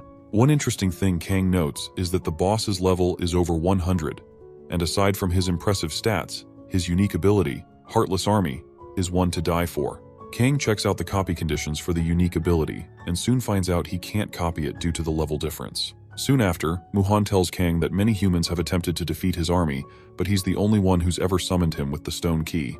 Moving on, Muhan asks Kang for the army he plans to use to confront his 100,000 statues. Moments later, Kang summons the first chessboard and slams it on the ground to activate it. Once fully maximized, Kang summons 2,851 magical chess pieces. Having seen what Kang can do with his cute little pawns, knights, bishops, and rooks, Muhan praises his idea for being a novel one, as those pieces can pass off as a good army. However, he asks Kang what he plans on doing with those tiny little things, and Kang lets him know that he's not done yet. Before long, Kang takes out the same number of enlargement pills from his inventory and uses them all on the chess pieces. This, in turn, transforms each chess piece into fully functional soldiers and warriors to be used in actual battle. Muhan, while sipping his tea, admits that Kang is special and different from the other humans who have come there so far. Once all his chess pieces have been enlarged, Kang gets his legion of 2,851 enlarged chess pieces. Outside the tower, 3 of Kang's servants, Min Jongwoo, Lee Yuri, and even Park Hana, are seen carving some black material into chess pieces. Judging by the condition of their bodies, they've been at it for a long time. At one point, Min gets tired and asks his partner, Yuri, how many more they have to make as his joints are killing him. Yuri, who's also tired, tells the old man that she'd like to know that too, because just telling them to continue making the pieces infinitely makes no sense at all. As the duo whines, Hana tells them to stop and just continue making the pieces like their master ordered. Following that, she activates magic infusion and fills the pieces with magic before reminding the other two that Kang said to make a minimum of 2,000. Should they decide to quit and get on Kang's bad side, then they might as well kiss their lives goodbye. After all, things are not so bad for them since they get to keep living as long as they stay on Kang Jinhyuk's good side. As for Kang, or Unknown, he taunts Muhan by calling him a pretentious loser who's full of shit, right before rejecting his acknowledgement. Enraged by his statement, Muhan asks Kang to repeat what he just said, and Kang lets him know that he's just full of shit, thinking he's one big deal after beating a few weaklings. That's probably the reason why he's still stuck as the boss of the 3rd floor, since he doesn't have the skills to go any higher. So, the boss monsters of the tower are also gatekeepers of their floors, and are given abilities to push their influence over the floor they guard. Just like the other players, boss monsters can also expand their influence by ascending the tower if they're powerful enough. Upon hearing Kang's lazy attempt to rile him up, Muhan laughs, calling Kang cheeky, and asking if he thinks he's not moved to the 4th floor simply because he lacks power. When Kang says he's stuck on the 3rd floor, Muhan tells him he's seen through his plan to rile him up, so it's not going to work, as he can say whatever he wants. On the other hand, he promises to show Kang that he can't defeat the difference between military strength and superior tactics. After all that yapping, Muhan calls his 1st battalion of 1,000 soldiers forward and commands them to advance toward the enemy. Kang sees the army count to be 1,000 and figures Muhan must want to test how well he'll respond to his attacks. To show Muhan what he's made of, Kang activates the ability of the first chessboard and increases the attack and defense stats of all the chess pieces by 30%. Once that's done, Kang commands his pawns on each end to advance 3 spaces forward. As for the rest of the pieces in row 1, he tells them to prepare their defense and the pawns activate steel endurance. With his formation now set, Kang tells his soldiers to keep it up as Muhan's 1,000 soldiers charge at them. Seconds later, the soldiers clash and chaos ensues as Muhan's soldiers desperately try to push Kang's pawns back. Kang tells his soldiers to hold out until the end. Once Muhan's battalion is fully deep in their trap, Kang tells his rooks to fire their arrows at the enemy, and they all activate arrow barrage right before firing every arrow they've got at the enemy. Following the arrow attacks, Kang makes his bishops activate flame strikes, which they use to burn up all the soldiers in the 1,000-man-strong battalion. After the first wave, Muhan is impressed at Kang for taking out his 1st battalion at record speed. Just then, he calls battalions 2 and 3 forward and commands them all to advance toward Kang and his pesky soldiers. Almost immediately, his 2nd and 3rd battalions charge toward Kang's army. Before they get to him, however, Kang orders about 100 of his knights to take a detour through the side and activate the wedge formation. Once the formation is activated, Kang and the rest of his army get their damage upon impact stats increased by 200%. With that, Kang leads the formation and charges toward the approaching enemy, intending to break through their ranks all in one go. When they finally clash with the opposing side, Kang and his knights smash a few of Muhan's soldiers to pieces. By this time, Muhan starts understanding how skilled Kang is at commanding his forces. Not only does he switch seamlessly between offense and defense, but he also times his commands perfectly. What Muhan just couldn't understand was why Kang would leave a tempting gap in the middle of his formation, like a poison apple dangling before him. To be sure of his suspicions, Muhan activates weakness detection to figure out Kang's weaknesses. From the results, he realizes that if the crown is destroyed, then all chess pieces will cease to move. However, only the king or queen can wear the crown, and also, if the piece not wearing the crown engages in battle, then their stats will increase by 100%. Muhan realizes that if he can destroy the crown, then he can take Kang down. Just then, he spots something beyond the gap and suddenly realizes why Kang left it open all along. As it turns out, Kang made Alice the vampire wear the crown as his queen and placed her beyond the gap, leaving her exposed to dare Muhan to try and attack her. Muhan happily takes his chances and commands his scouts to go forward. Kang notices the scouts advancing towards Alice and figures there are about 3,000 soldiers, including the ones a few meters away. Despite that, Kang already anticipated that move from Muhan, so he chooses to ignore them and advance towards the enemy's weakened defenses. For now, he knows that Muhan intentionally created a trap by making an opening in his main army to draw him in so that he can attack the crown at the same time. With that said, Kang lets his base soldiers take care of the foot soldiers coming at them. To do this, the bishop lights the soldiers ablaze and gets on with handling the giants. As for the giants, they make sure to give Kang's foot army a tough time as the battle ensues for several minutes. In the meantime, Alice just stands there with the crown on her head, enjoying the chaos as Muhan's scouts surround her. Knowing fully well that victory is within his grasp, Muhan smiles and tells Kang that it's already over as his men have surrounded Alice. Thinking he's already won, Muhan gloats and tries to make Kang feel better for making it that far. Kang, however, says he already knows about the trap, so he shouldn't feel too full of himself. Confused, Muhan wonders why Kang would willingly get into his trap. With victory within his grasp, the fool underestimates Alice and moves on to attack her nonetheless since Kang's already in his trap. Following that, he summons the giant statues of Uchusma and David to take care of Kang, while he sits comfortably and watches the whole thing play out. Just then, both statues, David and Uchusma, complain about the weakling they see in front of them, Kang, without having an idea what he's capable of. Muhan, however, stares at the young human, confused as he wonders how Kang can smile in such a situation he's in. You see, moments before Kang got deep into Muhan's territory, he had a conversation with Alice, who was worried sick about Kang as she knows Muhan isn't the protector of the third floor for no reason. Kang got in her feelings and teased her about Muhan being stronger than her. This, of course, gets Alice pissed off, so she corrects him never to compare her, a noblewoman, to a knucklehead ever again. Before leaving her, Kang asks to make sure she could handle Muhan's scouts. When she assures him that she can handle them, Kang heads out. Now that she's surrounded, Alice keeps her calm and lets the doofuses get close enough. Once they do, she activates over 1,000 blood spears and unleashes them all on the pests, while cursing at them. The effect of her skill causes severe damage to most of Muhan's army. To finish them off, she activates Blood Explosion and blasts them all to smithereens. With those pests out of the way, Alice returns and takes another breath of fresh air. After seeing the scrawny little girl take out all his scouts, Muhan freaks out and asks Kang how a little kid has that kind of power. Just then, Kang tells him his biggest mistake was underestimating his queen and letting him get this close to his base. Soon after, he activates Blood Demon Spirit and fuses it with one of the black leaves he got from the face tree earlier to create an item he can use to take Muhan's army down. Also, the item, which is imbued with a skill called Mental Breakdown, continuously applies decay damage so the targets can't discern between allies and enemies. With this, Kang hurts the spinning pointy thingy towards Muhan's remaining army and hurls it at them. Once it bursts out, Muhan's army gets infected by the decay virus and starts attacking each other.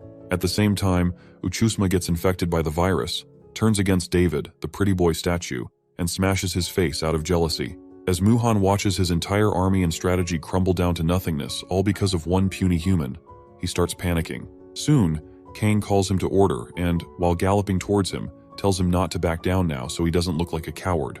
Moments later, he activates Glacial Sculpture and blocks the path behind Uchusma. Following that, Kang arms himself with an ice weapon and tells Muhan not to try escaping. Scared for his life, Muhan screams out to his remaining men and orders them to stop Kang. Uchusma manages to get there in time and he extends a blow to take Kang out. Before he lands it, Kang leaps into the air, allowing Uchusma to kill his men and activates Mandala mid-air. Upon gearing up, Kang taunts Muhan for always dumping his responsibilities on his subordinates and promises to teach him a lesson he'll never forget. With that said, Kang fuses Glacial Sculpture and Mandala together to create a Glacial Mandala arrow, which he aims and shoots at both Uchusma and Muhan. Uchusma tries his very best to take both arrow attacks, but only one gets to him. With no cards left to play, Muhan accepts his fate and gets hit by the Mandala arrow. His screams could be heard from the explosion, which roars into the sky. Once the screaming stops, Kang gets notified that the third-floor boss, Muhan, has fallen. At the same time, Alice sees the bright yellow mandala light and smiles at her partner for a job well done. With the third floor's boss defeated, the fourth floor is opened and the timer is reset. Around that time, the other players were notified that the third floor boss had been destroyed. This news brings smiles to the faces of every guild player and master in the whole of Korea, as this means that they all get to keep staying relevant. As for Kang, he stays neutral and refuses to let this W get into his head.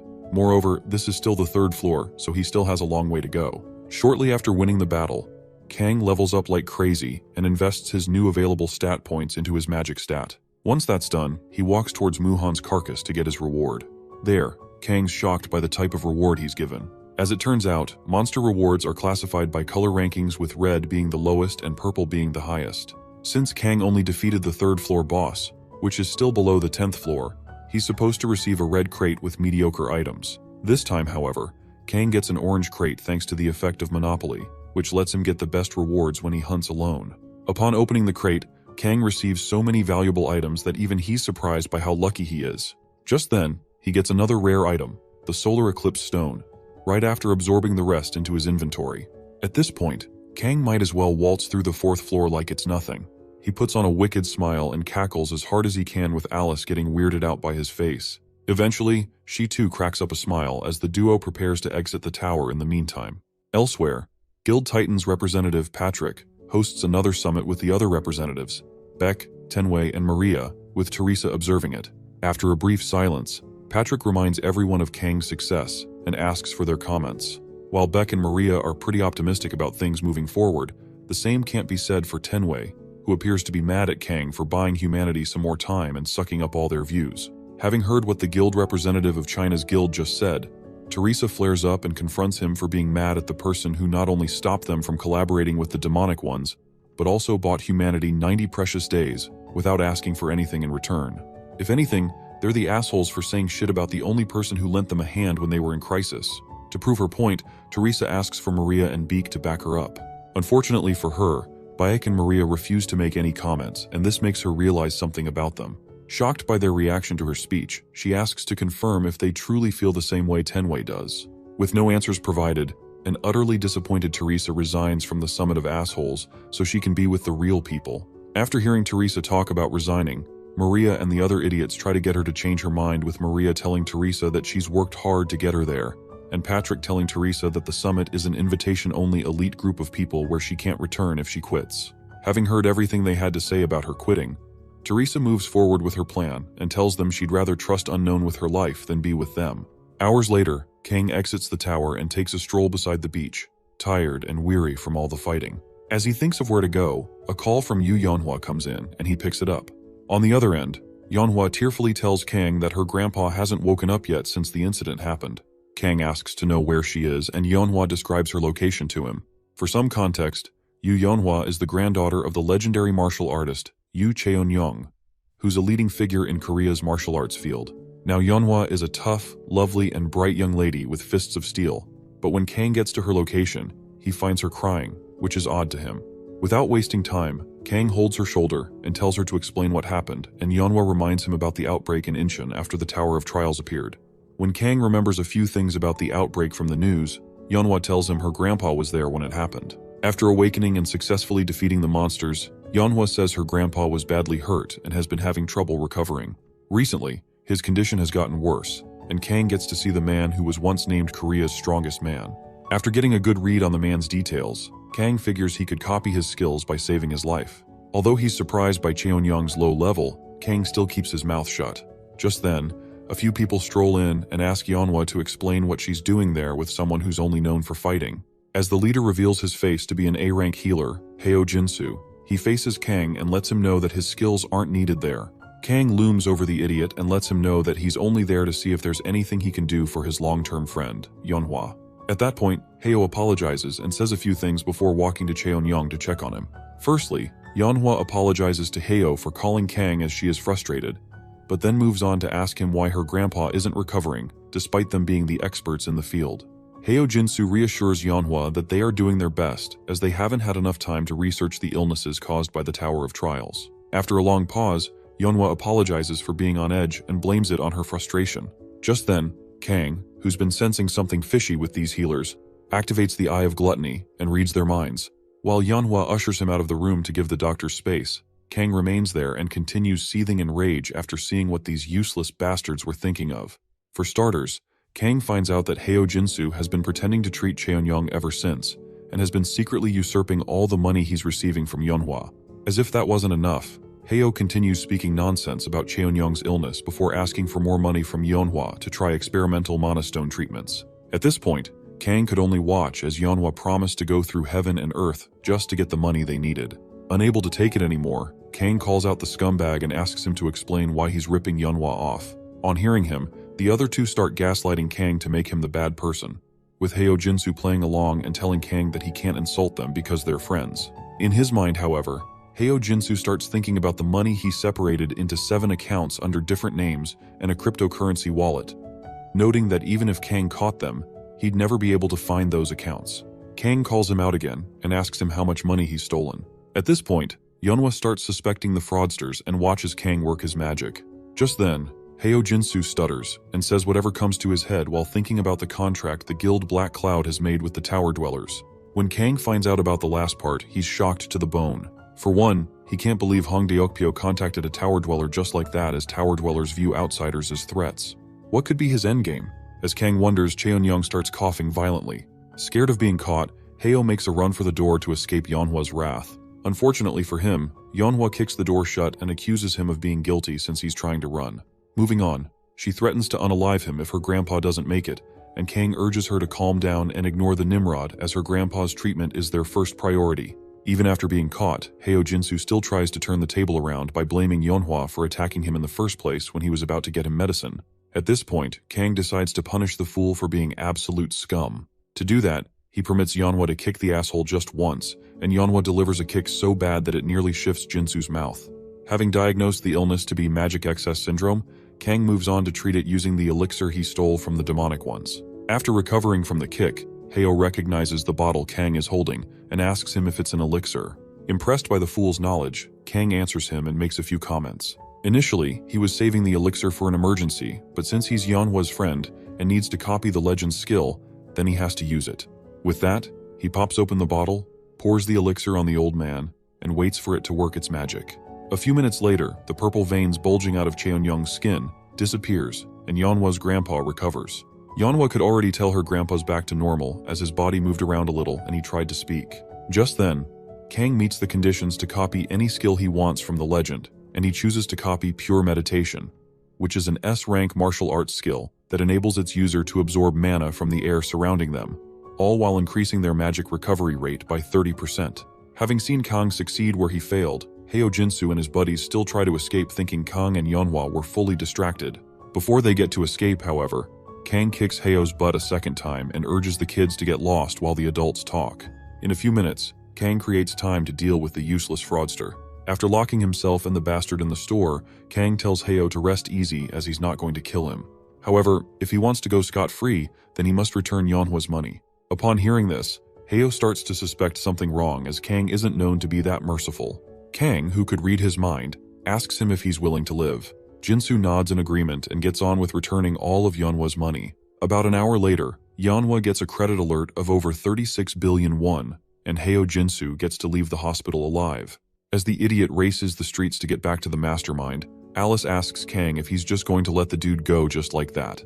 Knowing Kang, he says no, and then instructs Alice to follow the Nimrod to see who he runs off to. By then, Alice figures out Kang's plan and asks him why he let him go on purpose. Kang tells her that if they try to wring out information from the dude, they won't get much, so it's much better to follow the guy to his base. With that said, Alice gets excited and flies off Kang's back to pursue her target. As he watches her go, Kang smirks as he wonders why Alice is so excited. Eventually, he returns to Mr. Cheon-young and asks Yeonhwa to excuse him so he can check the progress of the elixir. Once Yeonhwa is gone, Kang tells the old man to stop pretending to be asleep as there's nobody in the room with them. At that point, Cheon-young wakes up fully and asks Kang how he found out he's pretending, despite having controlled his breathing initially. After hearing the legend apologize for trying to trick him, Kang butters the man up with sweet words and makes him laugh at how accurate he is in saying exactly what he's thinking. Upon seeing the old man put up a good laugh, Kang moves on to talk about his granddaughter and the length she went to just to get him to treat him. After helping the man understand that he's Yeonhwa's good friend, Kang gets more serious and tells Cheon-young that he has a question to ask him. When Cheon-young tells him to fire away, Kang asks the geezer to tell him exactly what happened on the day of the outbreak. Cheon-young, while touching the scar on his chest, tells his story. As it turns out, he was on his way to a conference when the portal opened.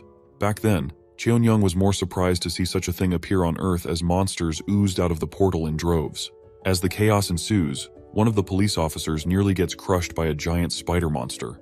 Fortunately for him, Cheon-young came through and saved him by kicking the monster away from him. Shortly after saving the police officer, Yeonhwa's grandpa urges the officer to get everyone out of there so he can stop the creatures. Just then, Cheon-young hears the voice of a human complimenting him for being a gifted person. Soon after, the man reveals his face to Cheon-young and asks for a fight.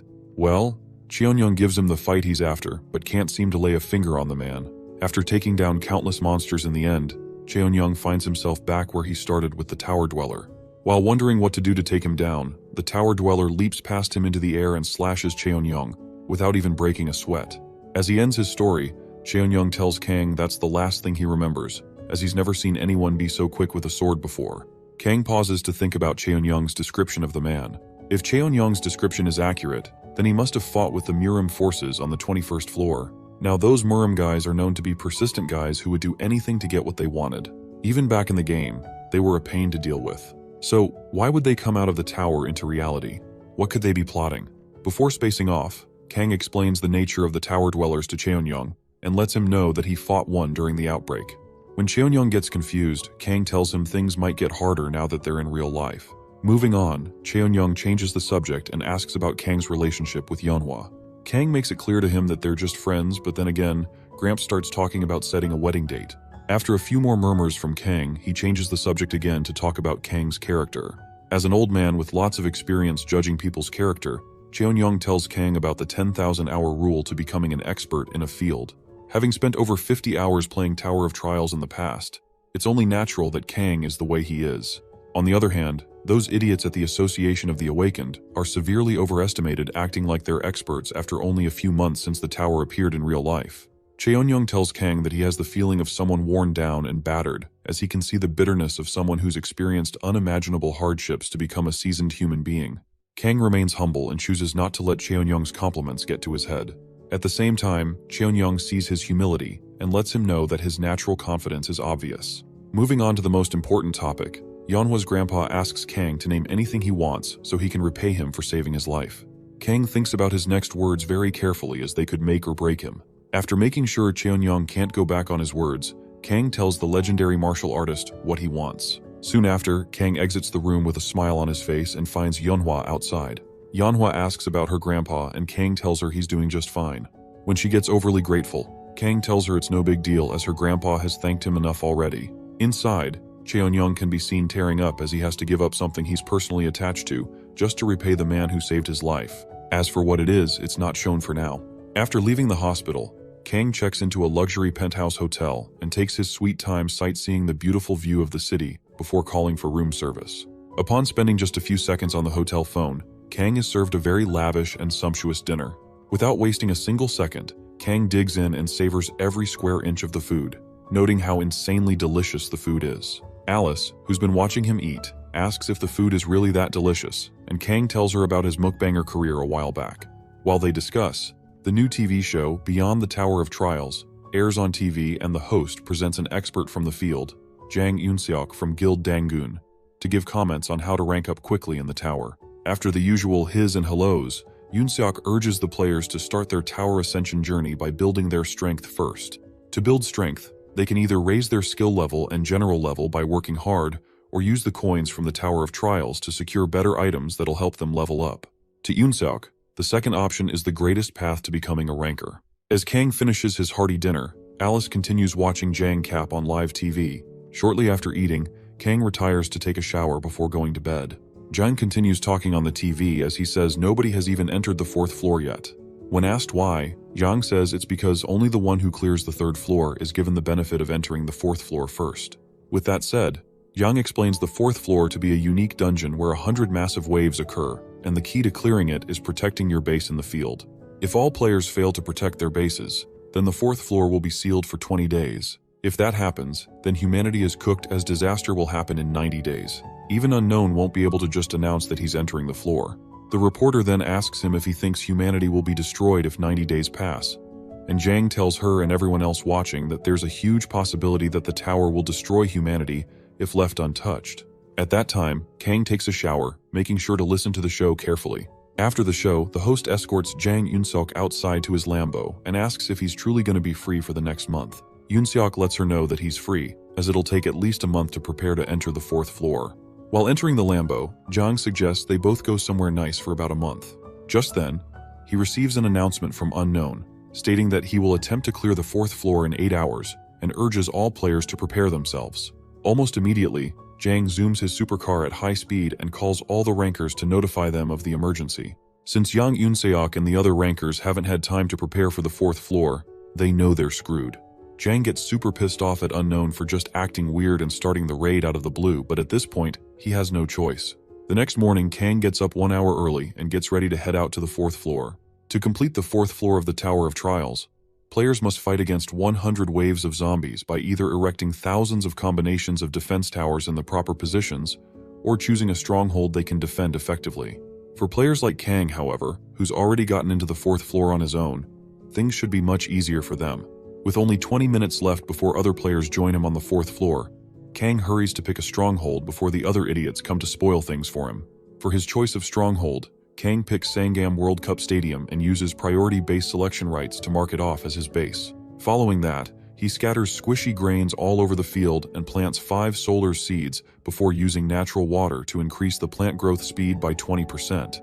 Once he's done preparing, Kang gets back outside to the 4th floor's starting line and finds players from most of the famous guilds all present to attempt the 4th floor. While observing the players, Kang hears his name from the crowd, so he looks down to see Lee Taemin and Yeonhwa, his 2 best buddies, waving at him.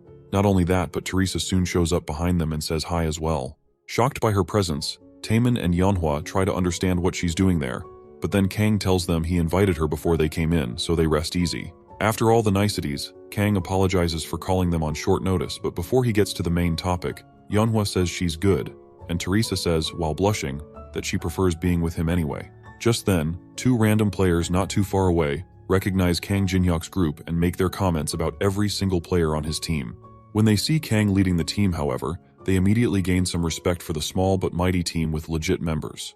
Around that time, Kang asks his peeps if they all came prepared, and although they did, Yeonhwa and Taemin still complain about how small their team is compared to the enemy's size. Kang chuckles and lets them know that he's intentionally picked the stadium as their base, just to make things more challenging. When they hear this, Yeonhwa and Taemin immediately get depressed, as they don't understand why Kang would choose a base that needs about 100 people or so to defend. More so, they aren't in a game anymore, as this is real life and they die for real if they die in the tower. Kang ignores their complaints and continues smiling at his genius. Eventually, he urges them to stop their whining and lets them know that the stadium is the best place for drive hunting. Once all the chaos stops, Teresa tells Kang that they need a minimum of 5 people to defend a base. Since they are only 4, she wants to know how Kang plans to make up for the deficit. Hearing this, Kang tells her not to worry, as the 5th person will be there with them soon. A few seconds later, the 5th person, Cheon Yu-seong, appears in front of them all and threatens to kill Kang as he prepares himself for a fight. Earlier that day, while Cheon was busy training non-stop, he received a message from Kang telling him to come to the 4th floor starting point within an hour. At that time, Cheon didn't want to obey Kang and give him the liberty of thinking he owned him. However, Kang pulls him further into his trap by promising to fight him without using his left arm or right leg. Knowing fully well that Kang was provoking him, Cheon refuses to fall for the temptation and plays into his hands. Sadly, Kang's handicaps get even more tempting, till he makes him snap by asking if he's scared. Pissed off by his challenge, Cheon got his ass right to the 4th floor armed and ready to take him down.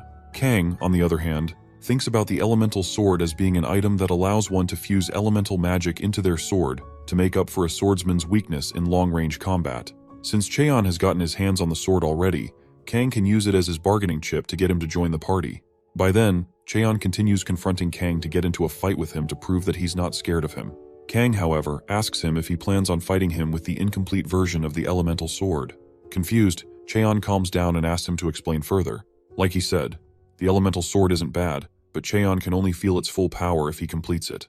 Luckily for him, the item he needs to complete the elemental sword, the fire element, just happens to be included in the 4th floor's random box. Cheon tells him to come off his high horse as the random box is nothing but a random box. There's no way of knowing what will come out of it. At that point, Kang promises to give Cheon a round with his completed sword if he can help them with base defense. Cheon gives Kang's offer a second thought and finally sheaths his sword to accept the offer. Once Cheon agrees to join their party, Kang meets the minimum number of people for base defense and forms a 5-person party. With that, Teresa asks Kang if he thinks it's okay to have someone like Cheon on their team, as he could easily stab them in the back. Kang assures her, saying that Cheon isn't a betrayer till he gets what he wants. Though he may not look like it, the doofus has an innocent side to him. After hiring the last person on the team, Manhwa rummages through her backpack and fishes out something her grandpa left for Kang. Upon acquiring the twin dragon's sword, Kang smiles at how beautiful and impressive they look in person, especially now that they've been infused with magic. After giving Kang the twin swords, Manhwa asks him to explain how he got her grandpa to give the items he cherishes so much to him. Kang lies and tells Manhwa that Cheonyoung probably liked him on a personal level. As he opens the wrapping cloth to see the weapon, Kang sees the sticker titled Dowry written on it, and chuckles at the jokes. When all is set, all 4 of Kang's teammates stare at the giant base again, and ask to confirm if Kang wants them to protect this giant stadium. Kang tells them he has a plan so they don't have to worry. Just then, another person recognizes Kang as the owner of the stadium base and calls his attention to it. Kang, on the other hand, takes note of the seal on the guy's sword and recognizes it instantly. As for the hobo-looking player, he presents himself, as if getting ready for a challenge.